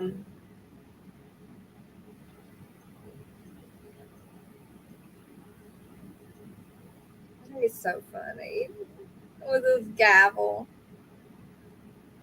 What they say about not putting the red on stands.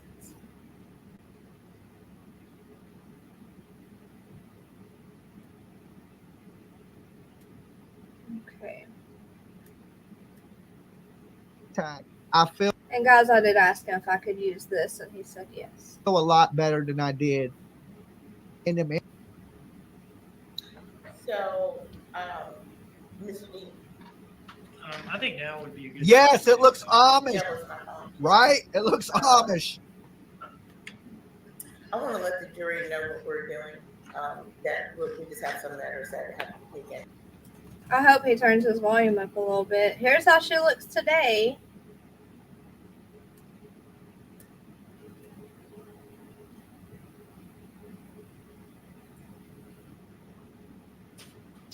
When they zoomed in on the crib. Oh my God. I mean, if she was from Pennsylvania, that would be okay. Okay, if she was from Amish country, Lancaster. If she was from I'll go find it, y'all. Hold on. Lancaster, she would look perfectly fine. On an Amish woman, it'd be cute. Okay, but she ain't Amish. She's Hawaiian. Thank you, Bert. Oh, I see it.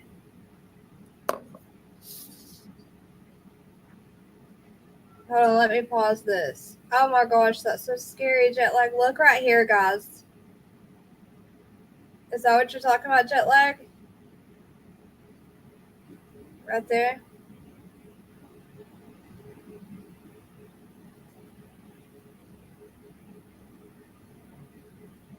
Donna and Wicked West, do y'all see it?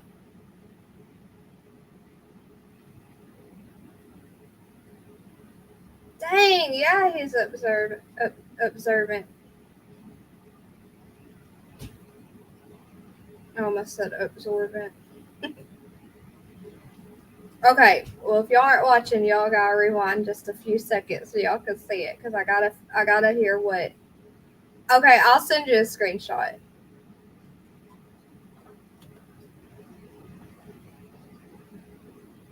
Good morning. Please have a seat. Good to see you. Everyone else, please have a seat. Ladies and gentlemen, I hope you had a good evening. Thank you for being here on time and ready to go.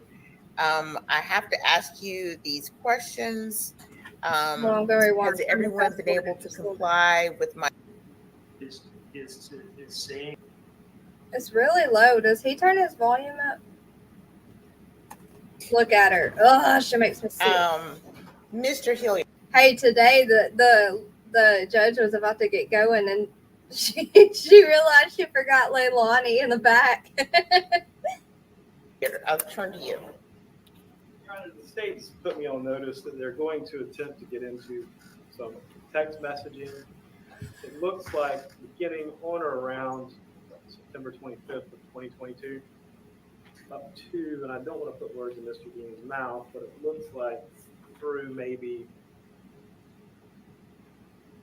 the day of October 4th, 2022, of an alleged affair between Miss Simon and an unknown subject by the name of Craig. Oh, snap, an alleged affair.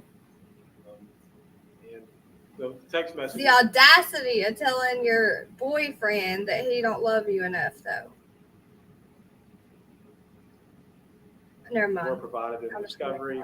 And they were she was freaking on the weekend. Oh, man. However, the main thing is the motion in limine I'm making is to exclude these text messages as they're more prejudicial than probative, number one. Number two, they don't relate to any material allegation of the indictment. None of the false statements counts are in relation to these text messages. Number two and number three, I don't think that they do anything other than attempt to introduce her character into evidence and interject her character improperly. So she was cheating on Danny. Damn. Any testimony Damn. Text messages back and forth between the unknown subject and Craig. So I think that's short, succinct. All right. Thank you, Mr. Hilliard. She was a cheater. She was a cheater. All that crying over Danny and she was cheating. Remember that our motion That's what I said. pertaining to intrinsic evidence that we intended to introduce listed as one of those categories, evidence of tension, unhappiness between the defendant and her boyfriend. And that has now been ruled admissible. This specific aspect of that, I think, is, I don't know that we explicitly addressed this on this past Thursday, but the original motion, like a bed bug. Damn. This is in there, where you look back. And things were so bad between the two of them that it pushed the defendant to commence a sexual relationship with a drug dealer as a form of solace. Okay, I don't care about the relationship. Further intrinsic to that night, because that's right tone. Bad day to be a drug dealer. Yeah, they. I honestly can't. I just look at her and feel it. Because if I. Problem. Mrs. Hilliard. From the. I'm going to put at this test. Evidence. Mute.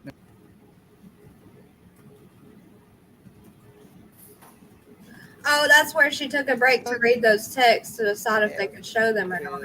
Damn, so 403 balance change. The court will consider it, but at this time. Guys, doesn't that sound really low to y'all?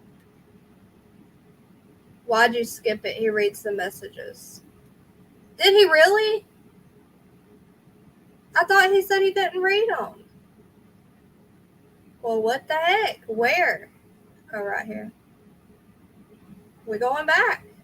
Evidence that we intended to introduce, listed as one of those categories, evidence of tension, unhappiness between the defendant and her boyfriend. And that has now been ruled admissible. This specific aspect of that, Dang it! I don't know that we explicitly addressed it. Dolly just popped up in the corner. That cracked me up. This past and between the two disappearance. And this would be evidence of that. As Mr. Hilliard said, these text messages extend from September 25th to October 4th, so they're tightly connected in time. She was sleeping with the dope man. And I'll talk just briefly about what they show. I have, as a matter of fact, I'll approach with what I've marked as State's Exhibit 83 of identified the drug dealer. Sometime after that, but still, this is the night of October 5th, early morning hours of October 6th. They go through her phone in some more detail, and they find a bunch of text messages between her and a contact saved as Craig. And they ask her who Craig is. You're good at She those, says Joey. Craig and Red are the same person. So she's identifying Craig now as her drug dealer, and not just any drug dealer, but the ones that she ran off to that night after getting into an argument. I'm gonna find that picture and send about it his to lack you of if you sexual wanna. desire for her. Okay. So this is the person that she's going to in response to that incident between her and Mr. Youngkin. And now, after opening statement and some of the evidence, I expect the court to be a little more familiar with my theory of the case and how the what was going on with the Danny defendant relationship, how it plays into what happened. In these messages, one, they make out a recent sexual relationship, and I'll just draw the court to a couple messages in particular, so you don't have to read them all. On page 9, so page 9 of the document, starting at line 123. This is an incoming message from Craig to the defendant on October 1, in which he says, "That was good as fuck. I'll take that anytime. Friday. No, I made you come for a long time." And she responds on line 124, "I would be down to do that again anytime." And then she sends another response at line 125. "And yes, you did for a good ass minute." All right, so that's thing number one. They clearly make out a sexual relationship. Thing number two is that there's some indications in here that there is a connection to Danny. On page 2 of the document, line 13, at the top, the defendant sends a message to Craig. Starting at line 12, Craig sends a message to her saying, you okay today? Your man here?" She responds in the next line, "Yeah, I'm okay. He's on his BS today, and I don't feel like arguing." So there's some of that in here that they're talking about Danny, and she's talking about him in kind of a frustrated tone. So we do think that these messages and the fact that this relationship are part and parcel of the Danny defendant status of the relationship kind of subject matter that has already been ruled admissible. They're sort of intertwined with that. And it's further intrinsic to that night because that's the guy who she was going to see and whose house she was at for 10 minutes. This is not just character assassination. It really does help tell the story. Okay. The other thing, and this is similar to the argument that I made for some of the Stingrays stuff the other day on Thursday. Oh, that's bad. I wanted to see that judge's face when he read that. How do you read that with a clear face? Okay, Donna and Wicked West, I sent the screenshot of that drywall. Thursday is that they in the interview that comes next, they've seen these messages. So they ask her, "Who's Craig?" And she says, "Oh, that's Red, same guy. That's a drug dealer. This guy I saw that night." And they ask her point blank, "Is there anything going on between the two of you? Is there a sexual relationship?" And she tells them no. Right, so she denies it. Again, even if she hadn't denied it, even if she had said yeah, I think it's still admissible for the reasons that I've articulated to this point. But then the fact that she denies it makes it further relevant because she's charged with making numerous other false statements in the same interview. We have to prove that those statements were knowingly false. And part of that involves proving that she was lying up and down about basically everything she talked about that day. So that's why we think she's good at this that. evidence ought to come in. I understand that there is some prejudicial effect to it.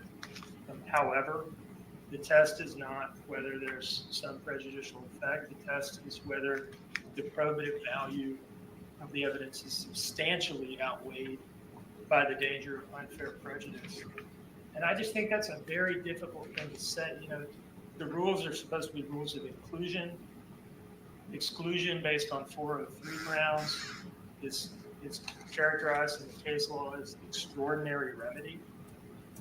And given that he was the guy that she went and saw that night after this fight, and part of our case is saying that she was in this fraught emotional state, I just don't see how the court can say the probative value of this evidence is substantially outweighed by the danger of unfair prejudice. I mean, these are the facts of the case. These are the facts of that night. So that's our position on this evidence. Your Honor, 24-403 states specifically, relevant evidence may be excluded if probative value is substantially outweighed by the danger of unfair prejudice, confusion of the issues, misleading the jury, or by considerations of undue delay, waste of time. Okay, I had to put the fair use and the links in the description of the video. Wicked West, where do they say that about the guy on stand?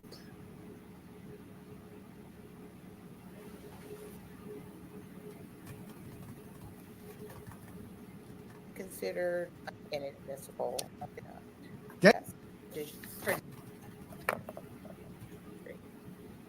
Any what seemed to be going on with it is a 403 problem. And Craig. She went to his house that night, the night she unalived the baby, and cashed out him money. She could have said something to him, but the judge says no. I'm kind of seeing what Dolly means. They are trying to let her go. I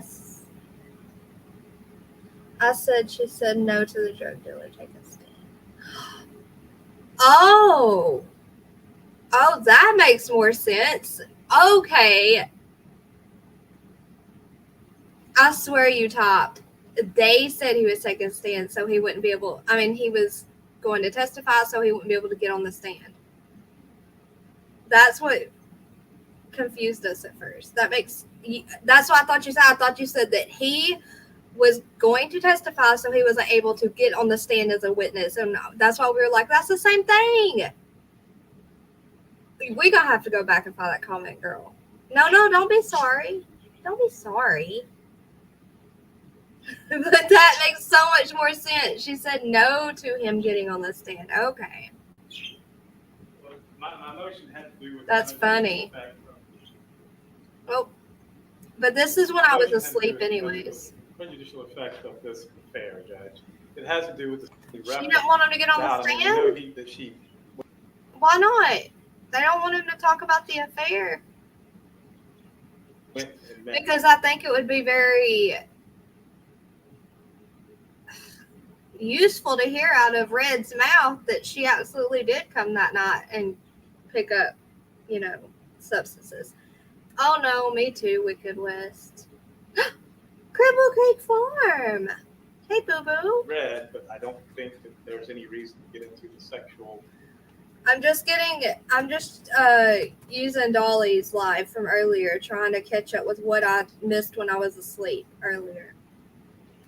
Inadmissible at this Donna says hi. time as well. I understand your. Okay. I just wanted to be clear. And the only reason I ask is the court initially referenced the redacted text messages, which suggested to me that perhaps there was, in the court's view, some way of sanitizing it or sort of softening the evidence. I think so too, Can I Kick It? I agree. What time she was there saying, right? I think so too. Hold on, guys. I'm going to leave this playing for just a second. So would make it admissible. So I understand the court's ruling. The court's will be accepted. All right. I thank you for your clarifying question. Wow. Thank you, Mr. Hilliard. Okay. Sleeping with the drug dealer. Take up before we bring the jury out. Yeah, and I take it that we're going to pick up with Detective Lemons? Yes. Okay. And let's bring in the jury, please. Red the plug.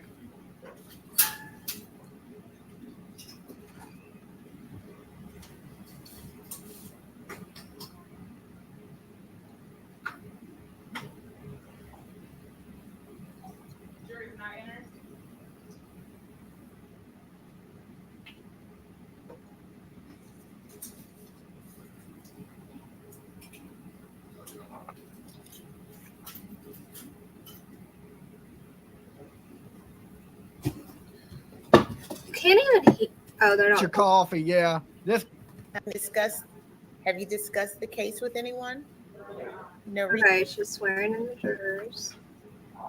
Okay, see, I missed her back on stand today. I'm going to use the restroom. Oh my God. Why did Dolly say that? Does Dolly not like her either, y'all? I think. Hey, Aussie True Crime. Okay, I gotta use the potty real quick, y'all.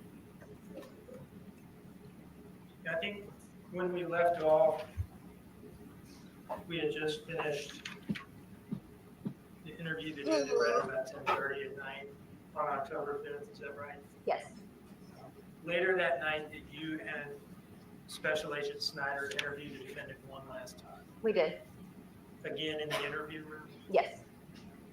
Your Honor, at this time, I will a lactating room. from State's Exhibit 3 file bearing the file name Interview Room 2355 to 0038. Yes, Thomas, you're right. I agree with this comment.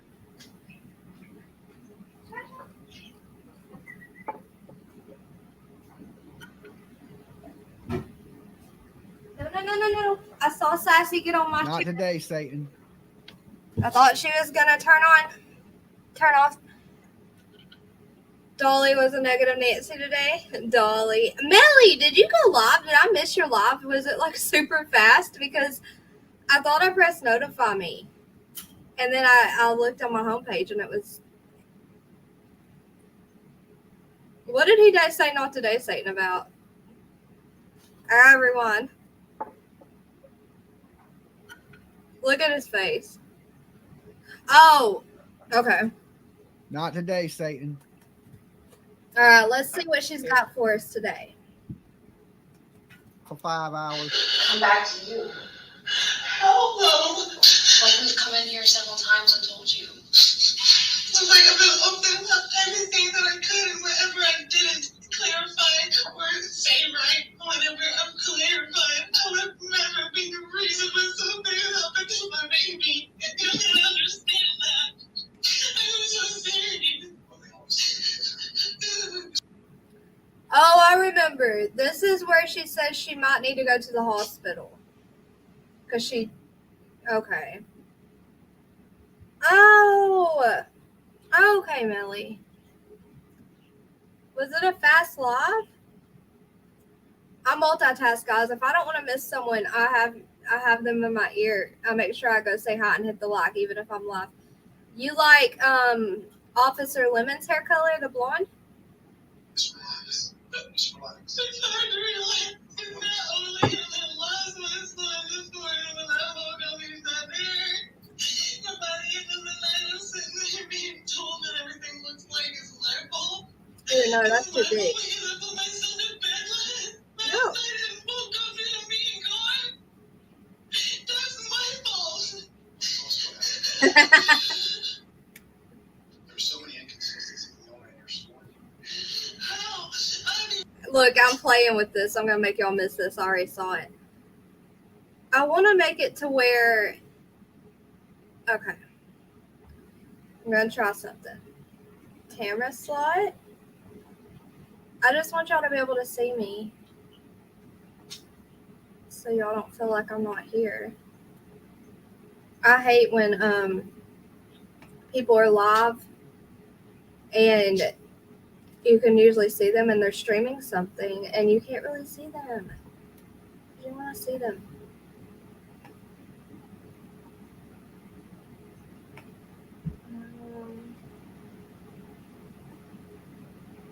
Well, I don't want to make that one any smaller. Y'all hang on 1 second. Can I crop? No. I like your sweater. I like her hair color too, Donna. She's pretty. I think she's pretty. What do? Change the border, change the shape. Oh, there we go. That looks okay. She just woke me up. Oh no, Leo King. I'm so sorry. That is not a good way to wake up. Okay. Uh-oh, May's awake too. And she's on my phone. May, please don't block anyway. Change the shape. Square. Wait, rectangle. No! Square. Y'all, hold on. I'm playing with the...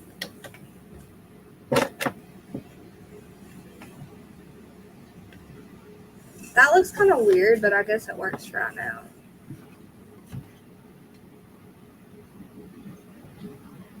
I'm kind of hiding behind it, but it's better than before. Good morning, Tammy.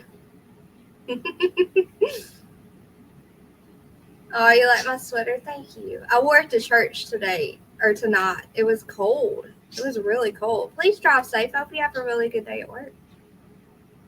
It's getting cold, y'all. I don't want it to get cold.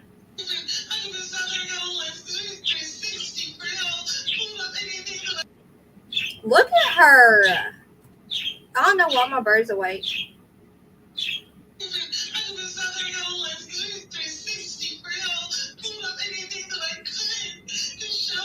This is what happened. This is where I went. This is what I did. Here's the proof that this is where I went.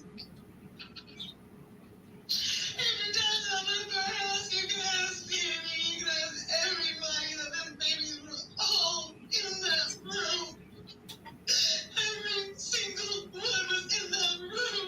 When I went to bed, every single one was in that room. And yes, they were perfectly fine. Yes. Ay.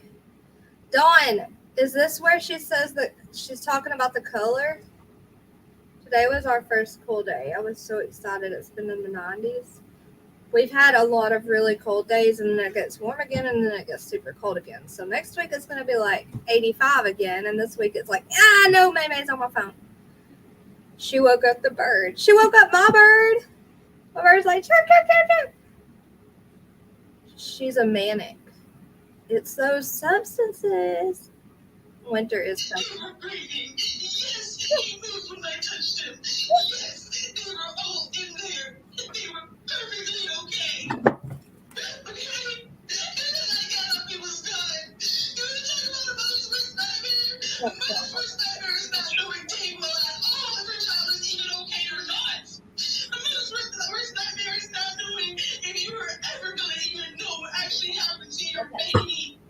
Yeah.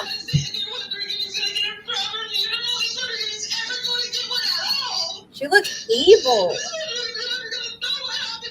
Okay, she's pointing. Her legs are like, guys. She is a maniac. May, don't scratch me, okay? Don't.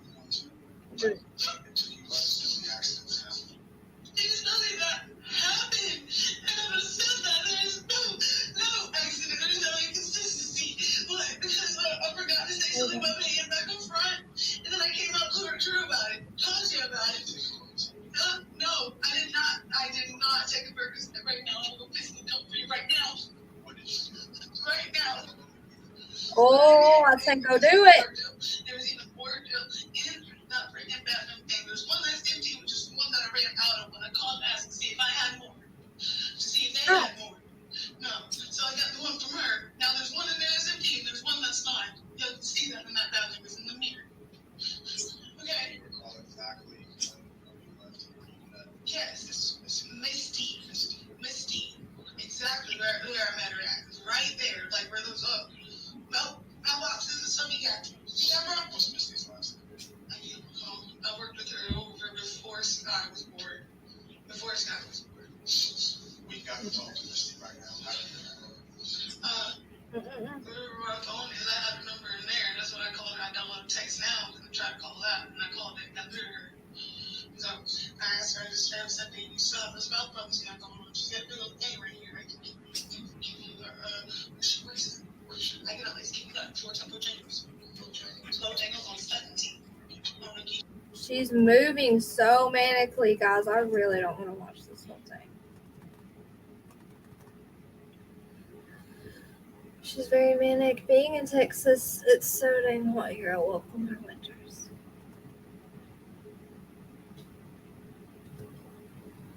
It's very hot in Texas. I think Tammy, where do you live? Is Misty going to testify? I hope so. That'd be funny. Leaving red. Okay, wait, I want to hear this.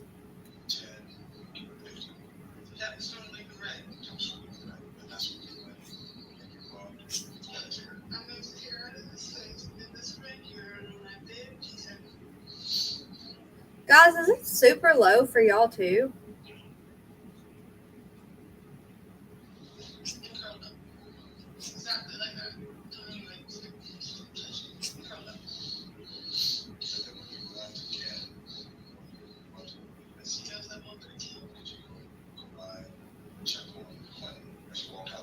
Yes. Yeah, he was fine. He was still in the same position he was in when I met you there. And what door did you walk out? The back door. The back door. At what time? I can't remember exactly what time I walked out. I left the house like 1:13, so I probably walked out about 1:12, 1:11, and got in the car. And I went out the back door. Look at her. So we always use that back door at front. I can't see if y'all can figure it or not. Yeah. Let the kids play in front of you. She's sitting on me. Have you ever left your house without your phone before? Without my phone? No, I always have no phone on me. Everywhere I go, work, home, even just dead, I have it on me. Always. No, I do. He has to fix the audio because when I came in, it was really loud and they were saying audio sounds perfect.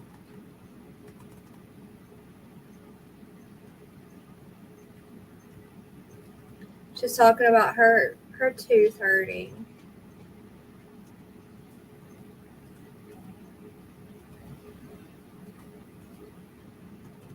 Wait. Oh, okay. She can cry at will. The defendant's phone that day. I did. Manually, you talked about just thumbing through the actual phone itself. Yes. Did you look at the self-right extraction that day, or was it just manual? For me, it was just manual. Did you look in her text messages? Y'all don't let me sit and watch everything. It is a web search. Okay, they're reading this again. The text she sent to Danny.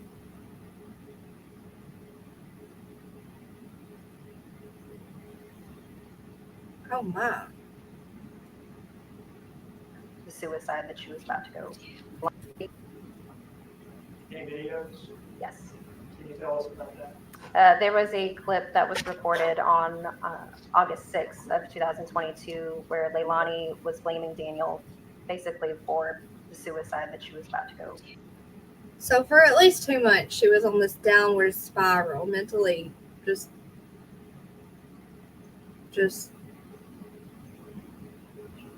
on the verge of a break, and it happened. Dolly was loud. I know people were saying, tell Dolly to turn his mic down. She's cute. Oh, thanks, Mo. Her name's May, and she loves to scream. You know, we prepared a couple of exhibits capturing the things that you just described. Yes. Do you see in front of you an exhibit marked as page 18? I do. Can you tell us what this is? It is a series of text messages between Leilani and Daniel. And were those pulled from the self-right extraction performed by Sergeant Coleman? They are, yes. Do you see a disc marked as States Exhibit 19? I do. What is that?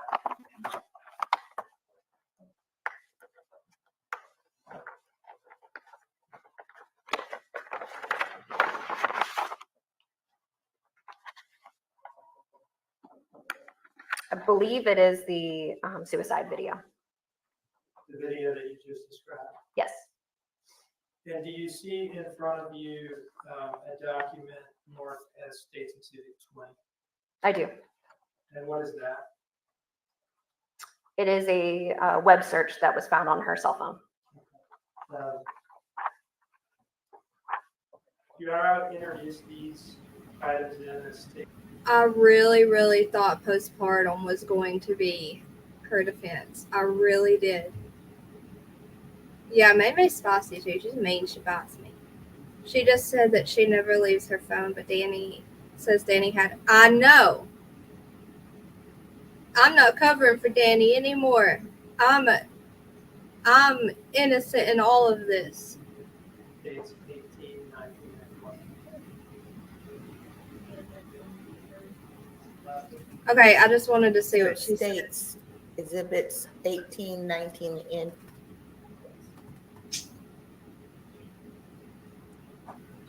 I just want to see what she says about these messages real quick. Okay, let's see.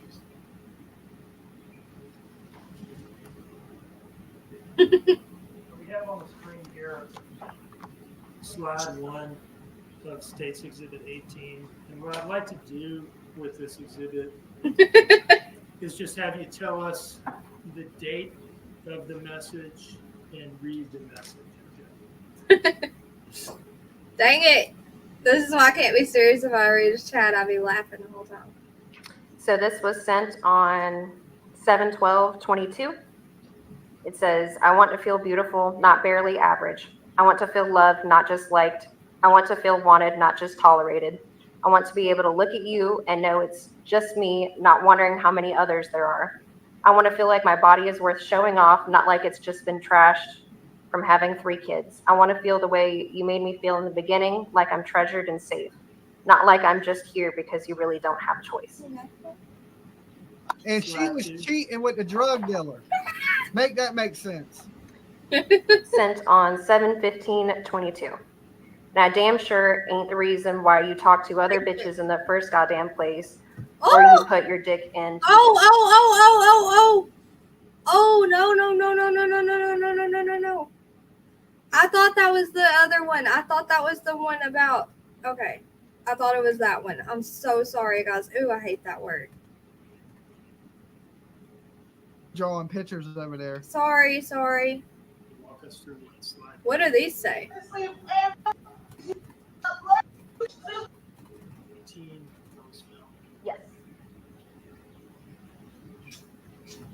Slide 4. This is on August 22nd in 2022. There's you feel like you still want me. Hope you had fun. Feelings into consideration, but you don't take mine. You can hang out with everybody else, but you don't want to hang out with me when I want you to. That was the biggest mistake I could have ever made. Slide 8.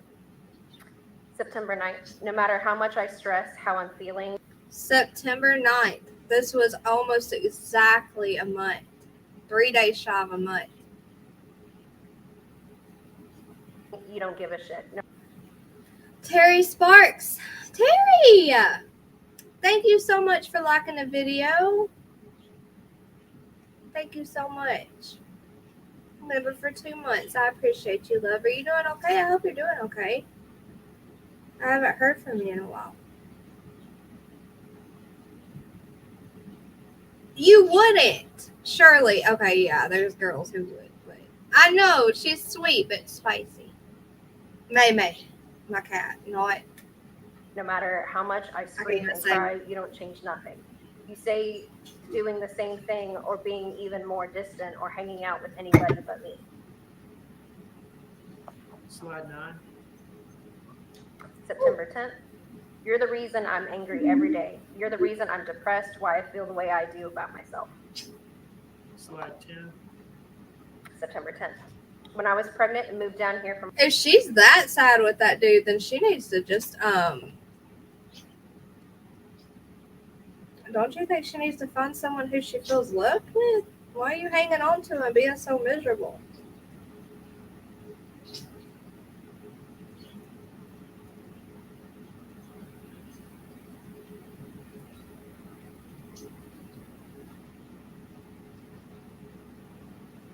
I do not understand people.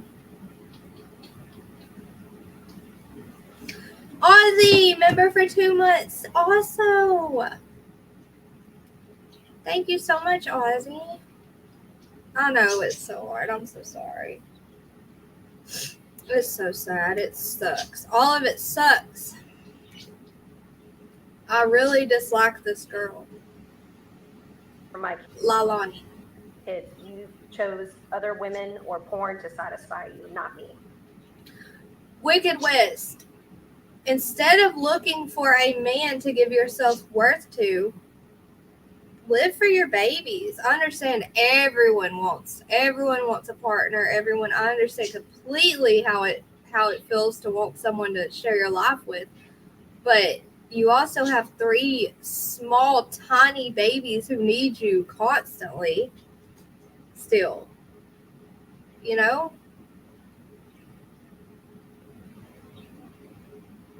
Oh, you look at your own grandbabies and think, how I know. Is King the dude with the dreads? Yes, Mo. That's King. Daniel. I'm glad you're doing good, Terry Sparks. Message me if you want. I haven't talked to you. Yep, Donna Clark, you're right. Slide 11. September 10th. When I need reassurance, you continue to change password to hide phones to have it on silent. Slide 12. These are both on September 17th, and they are requesting for Daniel to join Life 360. Dude, it sounds like, Meme, you're falling. You're falling. You're falling. You're just gonna stay like that? You gonna stay half falling down? It sounds like she's just driving him insane. Request exceedingly different. Yep. So these 18, and they're all the same hyperlink sent to Daniel. There you go. September 21st, I'm Look at her. Wait. Look at her. Unfazed. Slide 14. sent on September 21st. I'm tired of begging for sexual attention. Slide 15. Sent on September. Okay. That you got to hide your shit around because you don't want. It looks like he might have said something. Ow, May. Something back like, "You're amazing" or something. He said, because she says, "No, I don't feel amazing. I feel like I'm a girlfriend that you have got to hide your stuff around because you do not want me to know what you're up to. I feel like I'm just the person that you keep around because you're comfortable. Because you're comfortable with me, not because you want me." Girl, he's not going to stay for, I mean, you have 3 kids and he helps. Ow, May. Take care of them. Ow. I'm tired of, okay, yeah. No. Okay. Ow. Who's this to? She probably says it. Now, slide 18, this one looks different from all the others. Got it. Yes. Was this one, in fact, taken from Danny's phone? Yes. But is it from the defendant? It is. And can we tell that because of the phone number and the way he has her saved? Yes. He had her saved as well. Lonnie baby. Now, can you read this message for us, please? Well, actually, let me ask you this. When was this one sent? The day before Quinn's disappearance was reported. Okay. What date and time specifically? October 4th. At what time of day? And we'll look carefully for it. It's at 1:49 a.m. All right. Go ahead and read it, please. So I fell asleep on the couch for a min after I came back in. Woke up because Sky was starting to fuss. So I made her a bottle, right? Then as soon as I'm about to crawl into bed with you, I hear my phone go off. So I go to check it, and it was like 360 saying, "Ask Daniel to charge his phone." So when I opened the app and saw that your phone was at 1%, I won't lie, it made me start to think again. And there is a possibility that I'm just overthinking. But here are what my thoughts were. He knows we got to work in the morning. He was just on his phone literally right before he laid down. Why didn't he plug it in? Well, he said he wanted me to be nice, so I guess I'll plug it in for him. My dumbass literally grabbed the charger and then went to grab your phone, but guess what? What happened when I got to that point, Danny? I couldn't find your phone. I don't understand how you expect me to believe when you say I'm not doing anything wrong or I don't have anything to hide, when one, you never let me look at your phone without a fight, even when I offer mine in exchange. Two, you always 24/7 keep your phone on you when you're awake and hide it when you're asleep. And three, never leave it around me at all. SMH. Even when we have work, SMH. even when we have work and your phone is almost dead, when it's time to lay down, you still choose to risk it, possibly dying and us missing work. All because what? Because to me, it's because you have something to hide. Because why else would anyone do anything? Why? Okay, so what is this? Just her complaining again? May's rubbing my camera, y'all. Maybe you're taking it away. Stop. Sweet dreams, Leo King. No, I didn't see that. I didn't see that today, Wicked West. And they show them to the little foot. Oh! She is squinting to get a good look.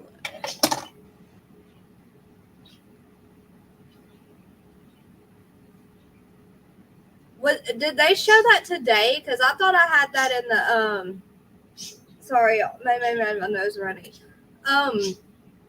I thought I recorded that. No. Holy y'all, haven't made me look like a toddler. I thought I recorded that and put it in the video for today. It was today? Okay, I'll find it. I was trying to see what this text was about, but it just looks like her. Maybe. It looks like her arguing with.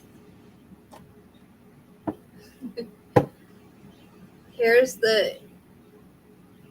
more of the screen video Dolly did not want to hear today. And where you took Quinton. I didn't take him anywhere. Okay. I didn't take him anywhere. He was at the house. He was in that bed. I was just scared out of the space and crying in the bed. The only thing I was sitting there possibly made myself when I came back in, I heard something secret and I made my house shut that door all the way. And that's all I made me made God's plan. That's the only thing I can question myself about. I was sleeping and dressed myself up. I couldn't even feel my brow. So I don't know if I locked that door and pushed it all the way in and it was open when I got up. And I'm sticking to everything that I'm saying because I'm telling the truth. I question myself about the door. The door was closed. No, that's what they say. But the door was open. And Danny said that when he left at the door, they said it was open 2:35 when the door was shut. I can't handle her screeching. It gives me anxiety, guys. Hold on, I'm looking for something. They didn't show it. Oh. They didn't let everyone see it in court, right, Wicked West? That's so sad. 2:30. Let's see her reaction to her screeching at this lady. It happened like this. Why would you think that?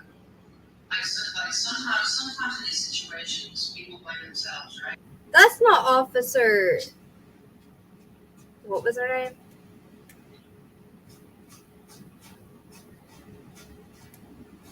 Shoot. Lemons. Why did I want to say Officer Butters?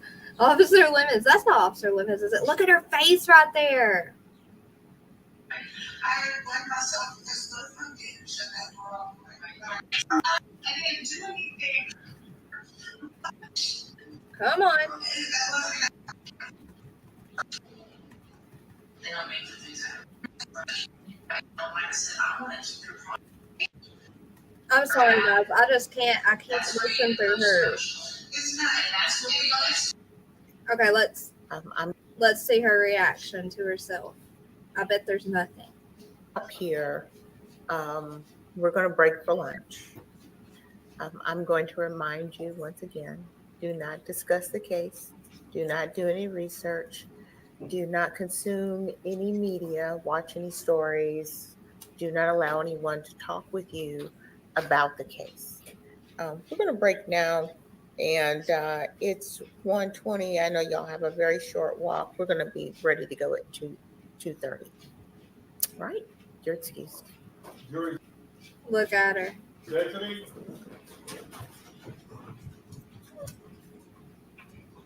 Girl. Look. I'm so done.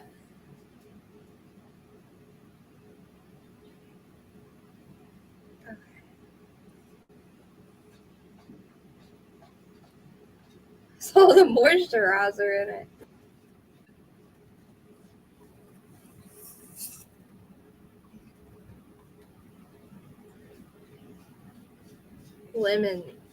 Lemons. No, not lemons. Butters. Well, you said lemons. No, not lemons. If it's not lemons, I've been saying it wrong this whole time. I'm just gonna go dig a hole out back and lay in it. Just kidding. She leans in. It's so. All right, ladies and gentlemen, welcome back. Okay. Please have a seat. Oh no, did they really? I hope you enjoyed lunch. I hope you enjoyed the break. Thank you. And No, man, I they have just to ask you, hi. were you able to follow the court's instructions? Reviews. Where was it that the I only say that, guys, because a lot of times people are listening to headphones doing other things and not reading chat. I don't want y'all to think I'm weird. Okay, let me find it. Now, were you able to pinpoint a specific address on our direct line? Pass through anything? So I can go back and watch this Everything's in later. place and in Oh, order, here. and then they prepared that evidence. Here. And I gotta watch this part where Dolly freaked out about. I can't believe they didn't do a Good break afternoon. before her. Mr. Dean. Would you please introduce yourself to the jury, spelling your first and last name? Yes, my name is Angie Christensen. Angie is spelled I'm out of coffee, y'all. A-N-G-I. Christensen is C-H-R-I-S-T-E-N-S. Darn it. And where do you work now? I work at the FBI laboratory in ᴜᴜᴜ, Virginia. And what is your position? I work there as a forensic anthropologist. And what is a forensic anthropologist? A forensic anthropologist is a scientist who studies the human skeleton in forensic context. How long have you been a forensic anthropologist? I've been with the FBI laboratory since 2004, so just about 20 years. Did you work as a forensic anthropologist in any other? Sorry. I assisted with a couple of cases as a graduate student. Can you tell us about your education, training, and experience that puts you in a position? Okay. A bachelor's degree, so board society. The case flow process is that Request for the FBI's the laboratory will. The FBI case number 533. for the work that you did. You first get a request from some agents in Savannah to look at some photographs. Yes, the first request I received was I like her glasses. actually on October 28, 2022. Maybe I took How some many glasses photographs over did you here. receive that day? That day I received Okay. 6 images as well as a bone that was depicted in those images. And did you take a look at those photographs, and what were they asking you to tell them? The photographs depicted a bone that they wanted me to determine whether it was human or not in origin. And what day? Fast forward. About whether that bone was human? Yes. Late November. These are represented in the laboratory's item numbers that were consistent with human origin. Now, shortly thereafter, did you receive a box of suspected human remains from the agents in Savannah? Yes, the laboratory did receive subsequent to that physical submissions of some of the material depicted in those photographs. And what specifically did the lab receive? What did it look like when it got to you? When it got to me, so this is different than when it was received by the lab. It would have initially been received by the evidence management unit, who then inspected and then. Okay, well, hold on. I'm gonna make her big. I received in this case, I'm going to refer to my notes just to refresh my memory. 1 box containing 4 additional paper bags. Oh my gosh. Look at Dolly. Is Dolly nervous? Do you recognize those images? Yes. What are those images? These are photographs that I took of the contents of those 4 bags as I received them. And what was the date of those photographs? Okay, hold on. I'm getting scared. Hold on.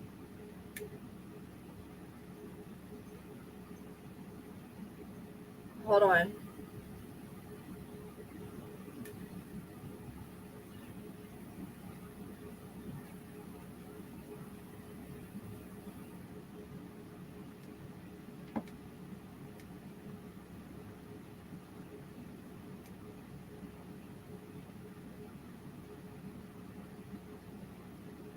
All right, I'm putting this up for a second.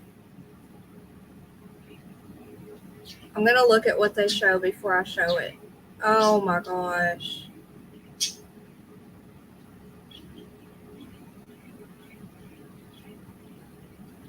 Oh my gosh, what? Okay.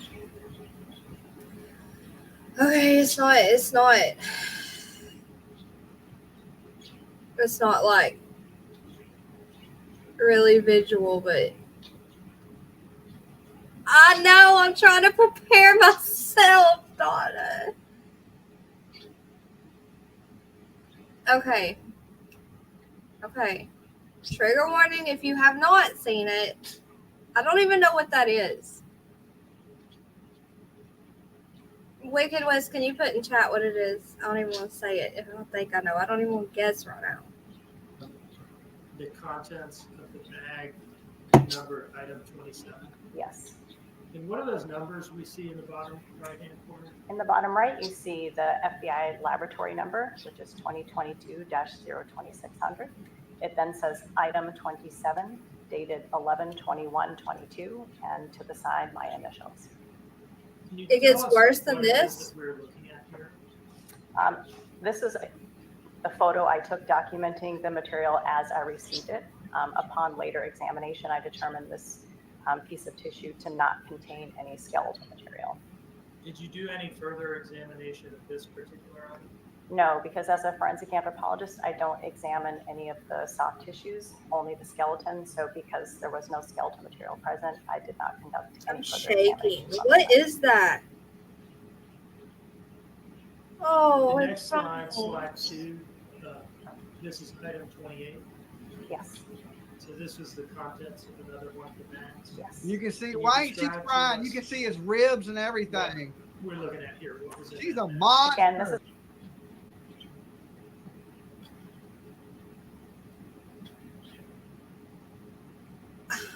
is a photograph that I took just documenting the material as I received it. On further examination, I sub-itemized these numbers and examined the bones individually. And so you did do further analysis of the contents of this bag. Yes. Slide 3 is item 29. That's correct. And can you describe to us the contents of item 29? Again, this is a depiction of the material as I received it prior to doing my additional examinations. That's his skull. And thank you for the order. You are great, guys. Thank you so much. Slide 4, not a great picture. Is this item 30? Yes. So the fourth bag. Yes. So what was it? This is a combination of soft tissue and skeletal material as it was received by me. What did it appear to you to be?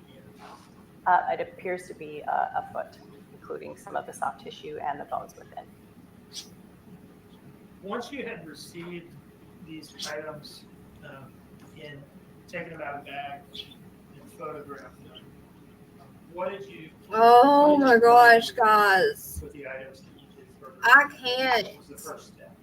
As you can see in the images, there's soft That's tissue and so other debris bad. that's adhering to the bones. And my examination is just on the skeletal material. So in order to stupid isolate woman. the bones as well as to clean the surfaces so that I could examine them, I removed any soft tissue and cleaned the bones of any additional debris. Okay. Okay.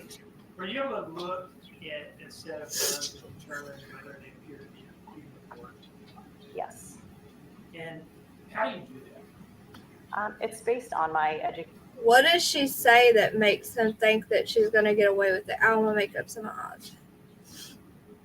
Across these 4 items, did you determine that most of them were of human origin?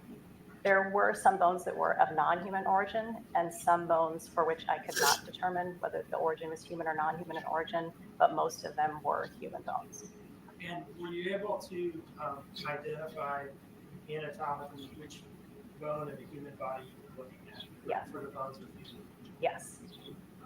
And did these include a left and right femur? If I might refer to my report, these are listed by item number and bone name in my report. The tibia and bone and makes it right femur. Oh, I wish they would have showed those on this. What is the frontal? Let me hear that. bones make up the 2 sides. Oh. Yes. When you are looking at bones that you've determined are of human origin, Oh, that's so bad. are you able to tell Yeah. as being of human origin? Skeleton prove that there were. Oh, y'all, that makes me sick. Let me ask you this. Did you observe trauma? Okay, here. Yes. What, if anything, are you able to tell us about when the trauma hit? Well, let's start. Hold on, I gotta blow my nose, so I'll quit sniffling in y'all's ear. I know she doesn't care. Oh my gosh, Wicked West. Oh my gosh, I know, Melly. That's so bad. She's a demon, devil. I want to say devil. Bambi, why would you not be okay to be here? Are you crazy? Of course it's okay for you to be here. Why would it not be? What did you do? Okay. That makes sense. He thought I can't even think, thought that she would get away with it because there doesn't seem to be any trauma before. Not this case, but just a human case. Can you look at a human bone that has signs of trauma? And can you sometimes tell when the trauma occurred relative to death? Yes. So if there are, trauma refers to any alteration that might happen to a bone. And we can tell if that happened before death, which we call antemortem, if the bone displays any signs of healing. So as soon as you break a bone, your body immediately starts the healing process. So if we see any signs of healing on that bone, we know that it happened before the person died. Perimortem means that the trauma occurred around the time of death. And this is a term. It's crazy that you can see it healing so fast, though. That's used a bit differently by medical examiners and pathologists than by anthropologists. So perimortem being around the time of death, typically a pathologist is talking about a very narrow range of time. No, anthropologically speaking, because we're only looking at the bones and we're not examining any of the other tissues, all we can tell is what sort of state that bone was in when it was fractured. So in life, the bone has water and collagen, and it's actually a rather flexible material, and it has stick. Okay. And this, the same thing kind of happens to much after the death event when the bone has become dry. That first state we call biomechanically. So someone in his chat said she had 20 years of experience doing this job.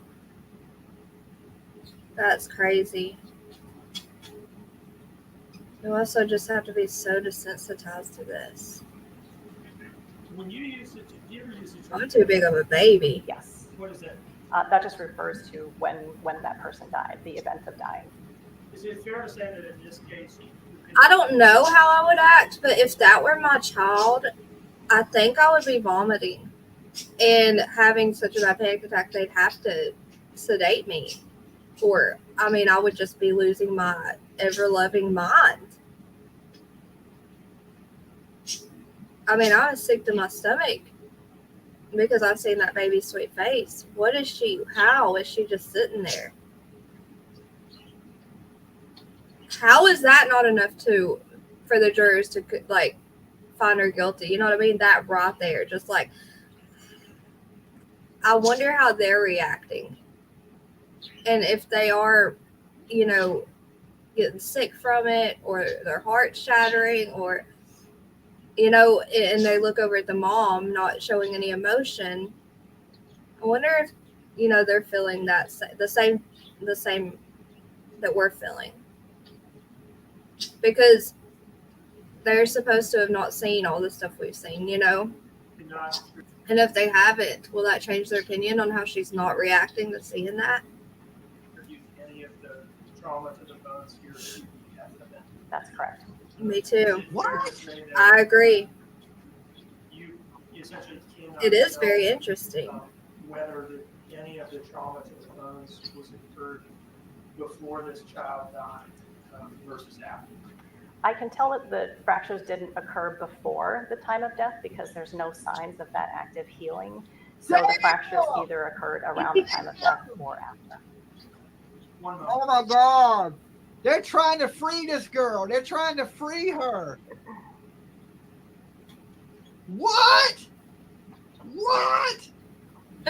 Oh my God. Oh my God. Oh my damn God, lady. Oh my. I thought she was coming up here to crush it. Oh my God. These images that we've been looking at, these are the pictures that you took. I told you couldn't tell. And then we get excited because we think that Danny's gonna come up there to, you know, put her in, you know, put her behind bars, you know, with just his statements. But he kind of seems to be, I don't know how to say it, like not sticking up for her or covering for her, but just like still on her side. Ow. Does that make sense? So it's kind of like, dang it, that wasn't good. And then that wasn't good. I don't know. I told you couldn't tell. The lab received That's they, as I received it, yes. Wow. Wow. Wow. She's walking. So she's walking. 78. Wow. No objection. Okay, States Exhibit 78 is admitted Wow. without objection. That was a blow to the state right there. Oh my God. Oh my Jesus. No further. I can't help but think she was smirking a little bit. You know what I mean?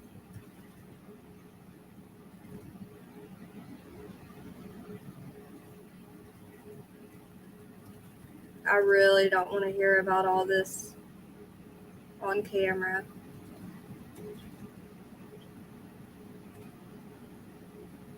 I think he's just kind of clarifying again that she couldn't find anything that showed trauma. Okay, she's gone. And this is when they're supposed to have someone else on, I almost said on panel, on the stand. And they switch it to Danny. And when I woke up and came in, I thought that that was kind of like, because dang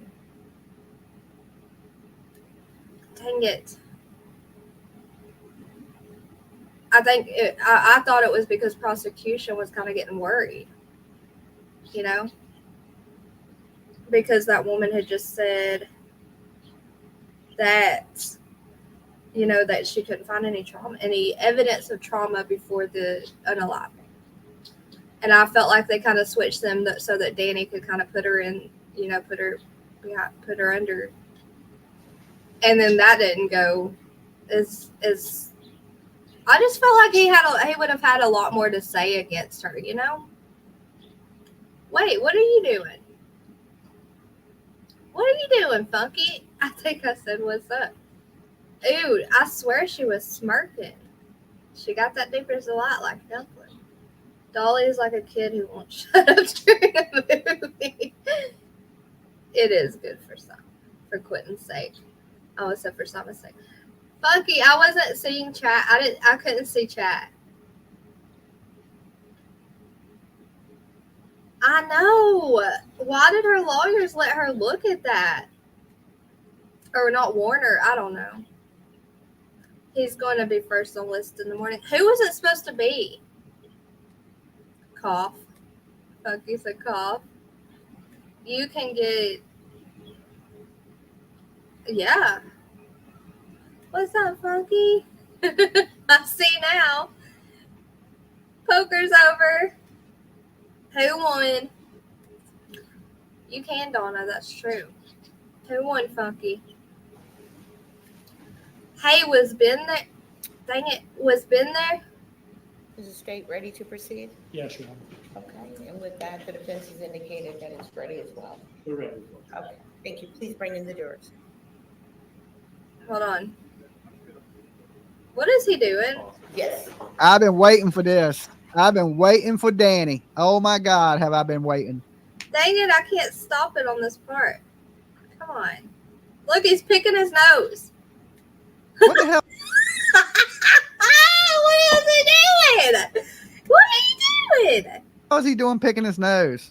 Get out your nose. It hinges on this. Don't say get out your nose. I think I'm getting delirious and upset, and my emotions are everywhere right now. And that was get out your nose. It hinges on this right here. Everywhere. What the hell is he doing picking his nose? Get out your nose. What is he doing? What is he doing? Okay, here's poor Danny. Now I want y'all to see where he I'd at. like to draw your attention. If he saw him in the crib. You recognize the document that I just handed you? Yes, sir. What is? Text Michelle and say that she was going to watch the kids. As in this exhibit here, it says, hey, the kids are going to stay here with her today. So he did text. What time was that text?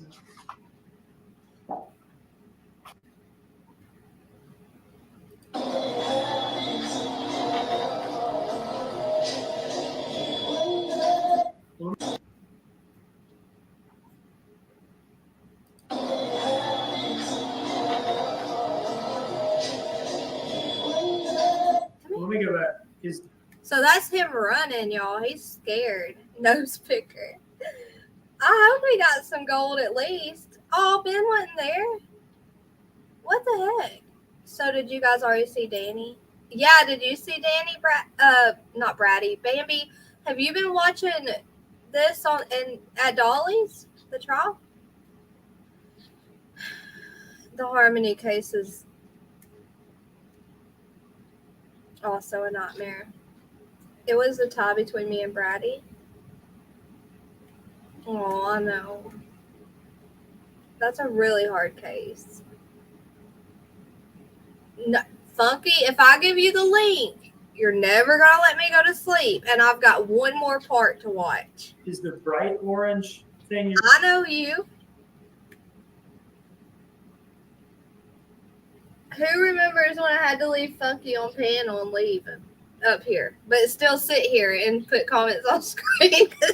The North Face jacket, or is that a safety vest? Okay, let me find this part. Where if anywhere she's gone? No.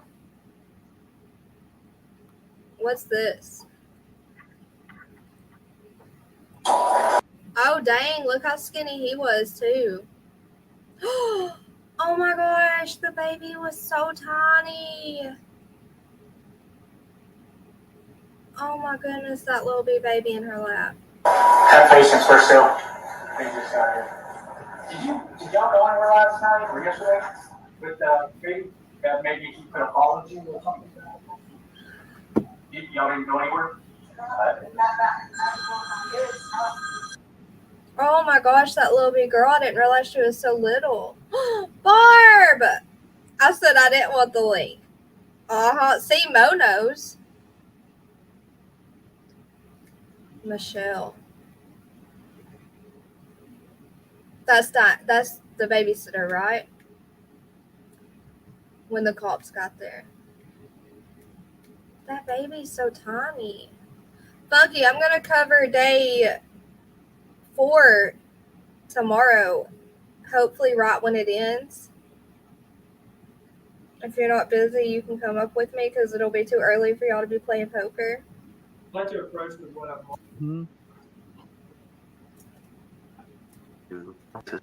9th, they were in a hotel. Fill in on October 5th, and you're y'all leave, but before the. He looks so Yes, sad. sir. Did you ask? Keep denying it. Well, keep saying that. Hold on, before we get to the.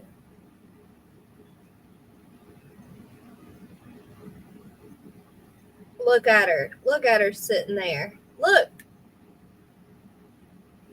Are you kidding me? Why does she have headphones on? She doesn't want to hear him, or she wants to hear more? Daddy and PJ.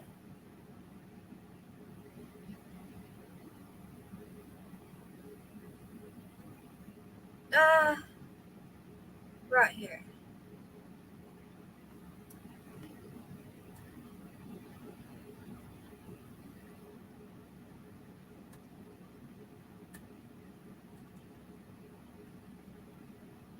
Dang it, y'all, I can't find it. I'm gonna find this.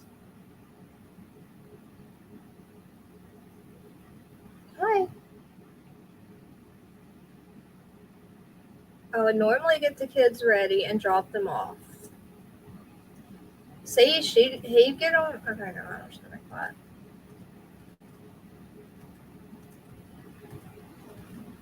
Hold on, y'all. I can't see chat while I'm looking for this.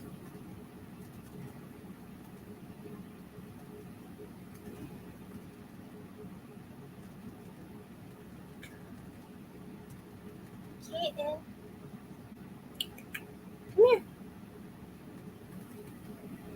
Come here. I felt bad, y'all. I wasn't petting her on. Ow. I'm trying to find the part where he said he didn't look at her in the at him in the crib before he left, and I want y'all to see why I completely believe him.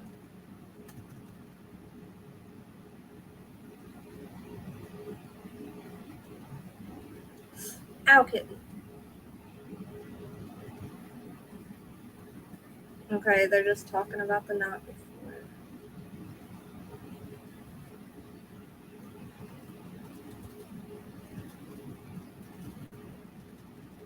Y'all hang on. Funky's probably driving y'all crazy in chat right now, and I can't see. Hold on, kid.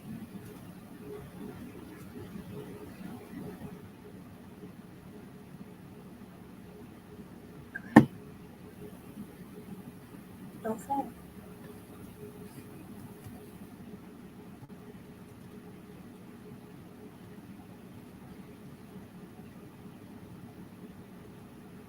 Okay, Michelle is the babysitter.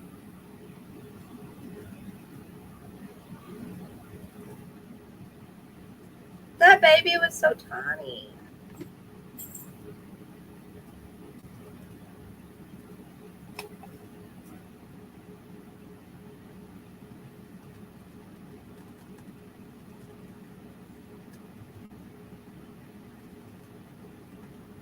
Ah, kitten. Maybe this is it. You okay? She does not care. At some point during the night. No. Oh, here we go. Did you believe that there were? Okay.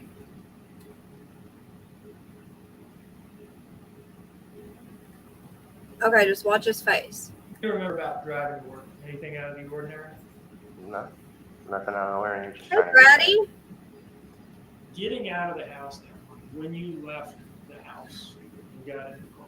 Did you have any idea that Quinton was gone? No. Did you turn the? Okay, before this. Oh, I can't wait to see him. I want to see him, baby. Is Funky getting mad? He went out the back door. No way he saw Quinton.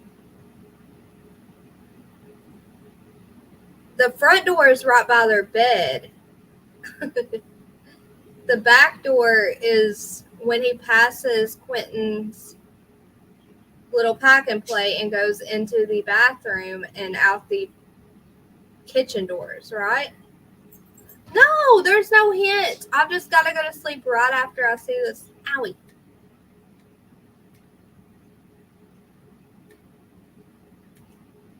The Wicked West do not. egg him on. I bet you did win. No, that's not right. Front doors by the pack and play. Okay, hold on, let me look.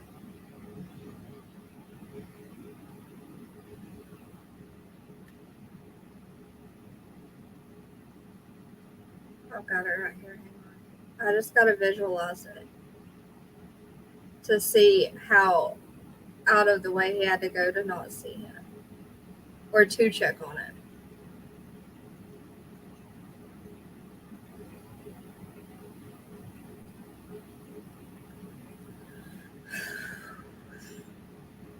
I didn't realize, y'all, how like mentally hard it is to watch. Okay. There's their bed. The couch and front door. Then the baby bed. There's the bathroom.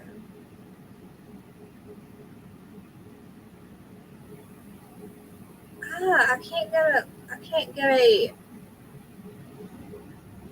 like a good layout. Oh well, I'll do that later. It's okay. That's not a big deal. It is a weird layout. It's such a weird layout.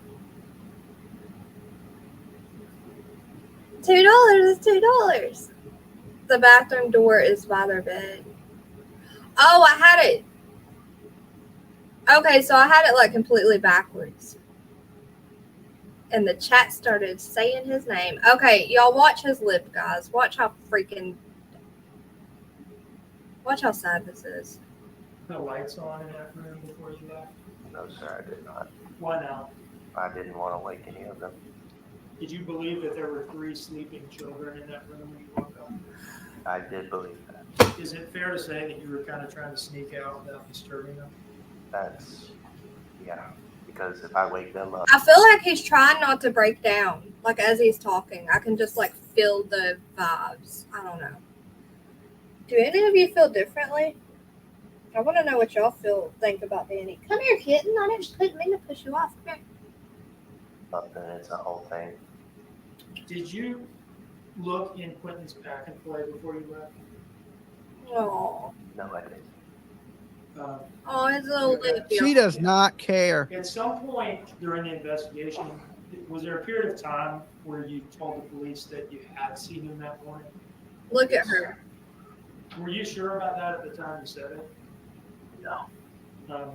And are you sure now that you didn't see him? I didn't look. He's like blaming himself. I asked you He's blaming himself, guys, right here. if you looked, and it seemed like you got a little emotional and responsive to the question. What is it about that question in particular? He feels guilty.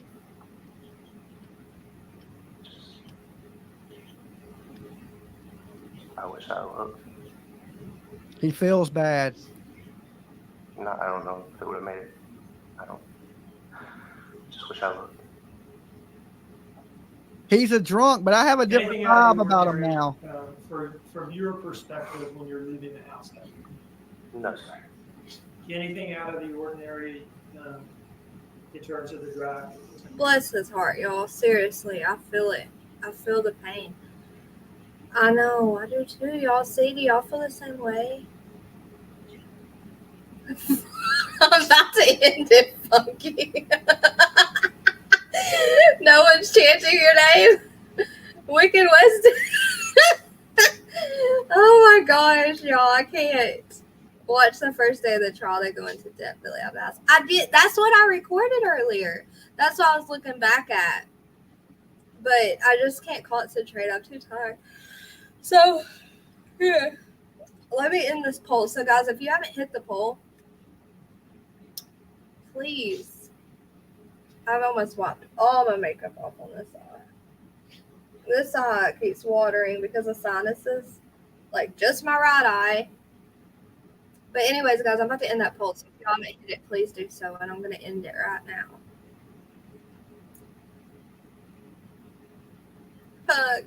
Funky, come up with me tomorrow when I go over day 4. Because I'm going to do it earlier. Oh my gosh, there's a volleyball game tomorrow. Let me see what time that is.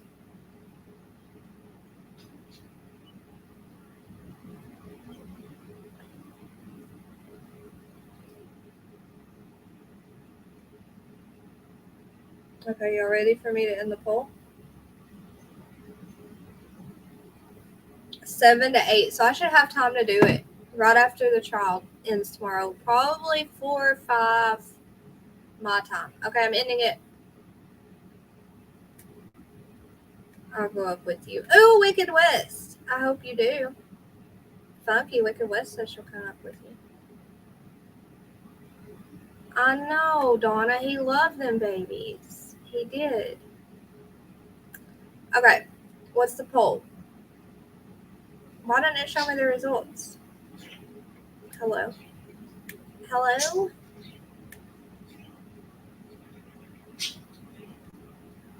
Do you have sympathy for Leilani Simon? No, 88%. Maybe 8%. And yes, 2%. 174 votes. Funky, stop. Brady, you can come up anytime. You know that. Funky is going to... I can't even say anything because of YouTube. He's going to unalive me. Okay, well, most of you do not. I don't either. Don't feel bad. But I understand if you do. I can see your side too. Okay, guys, if you haven't hit the like, please do so. If you're watching this on replay, comment and let me know if you have any sympathy for Leilani. And what do you feel of Danny? What do you feel about Danny? You guys that are watching now, after I ended, if you don't mind, leave me a comment, letting us know how you feel about Danny. That's a good... I did not call her a dummy. Y'all are children. And if you're watching the bushes and have not commented at all, please make sure you subscribe and turn on your notifications because you only have to subscribe if you comment. Sweet dreams, Melly. I'm going to watch for your lives. I want to hear more about the Wade Wilson calls and stuff. He's such a freak. And then tomorrow I'll be live probably around 4 or 5, right when Dolly gets done streaming it. And Funky will come up with me. Maybe, if he's not being a brat. Maybe Wicked West, maybe Brady. We'll see. Thank you guys for hanging out with me for 4 hours and 50 minutes. He is a good person. I think so too. And we'll see what happens on day 4 tomorrow. Oh, tomorrow. If I have time, I really want to go through. I want to watch the this. So I'm going to actually stop it right here so I can go right to it for my history. I want to watch them in the hot hotel room. Oh, no, I know not tonight, silly girl. Okay, Bambi. Oh, Mo asked. Mo's never ready to go to bed. Okay, I love you guys. Thank you all so much for for Donna renewing her membership and for all the membership milestones. You guys are so amazing. I gotta go get something to eat. All right, I'll see you guys tomorrow. I love y'all.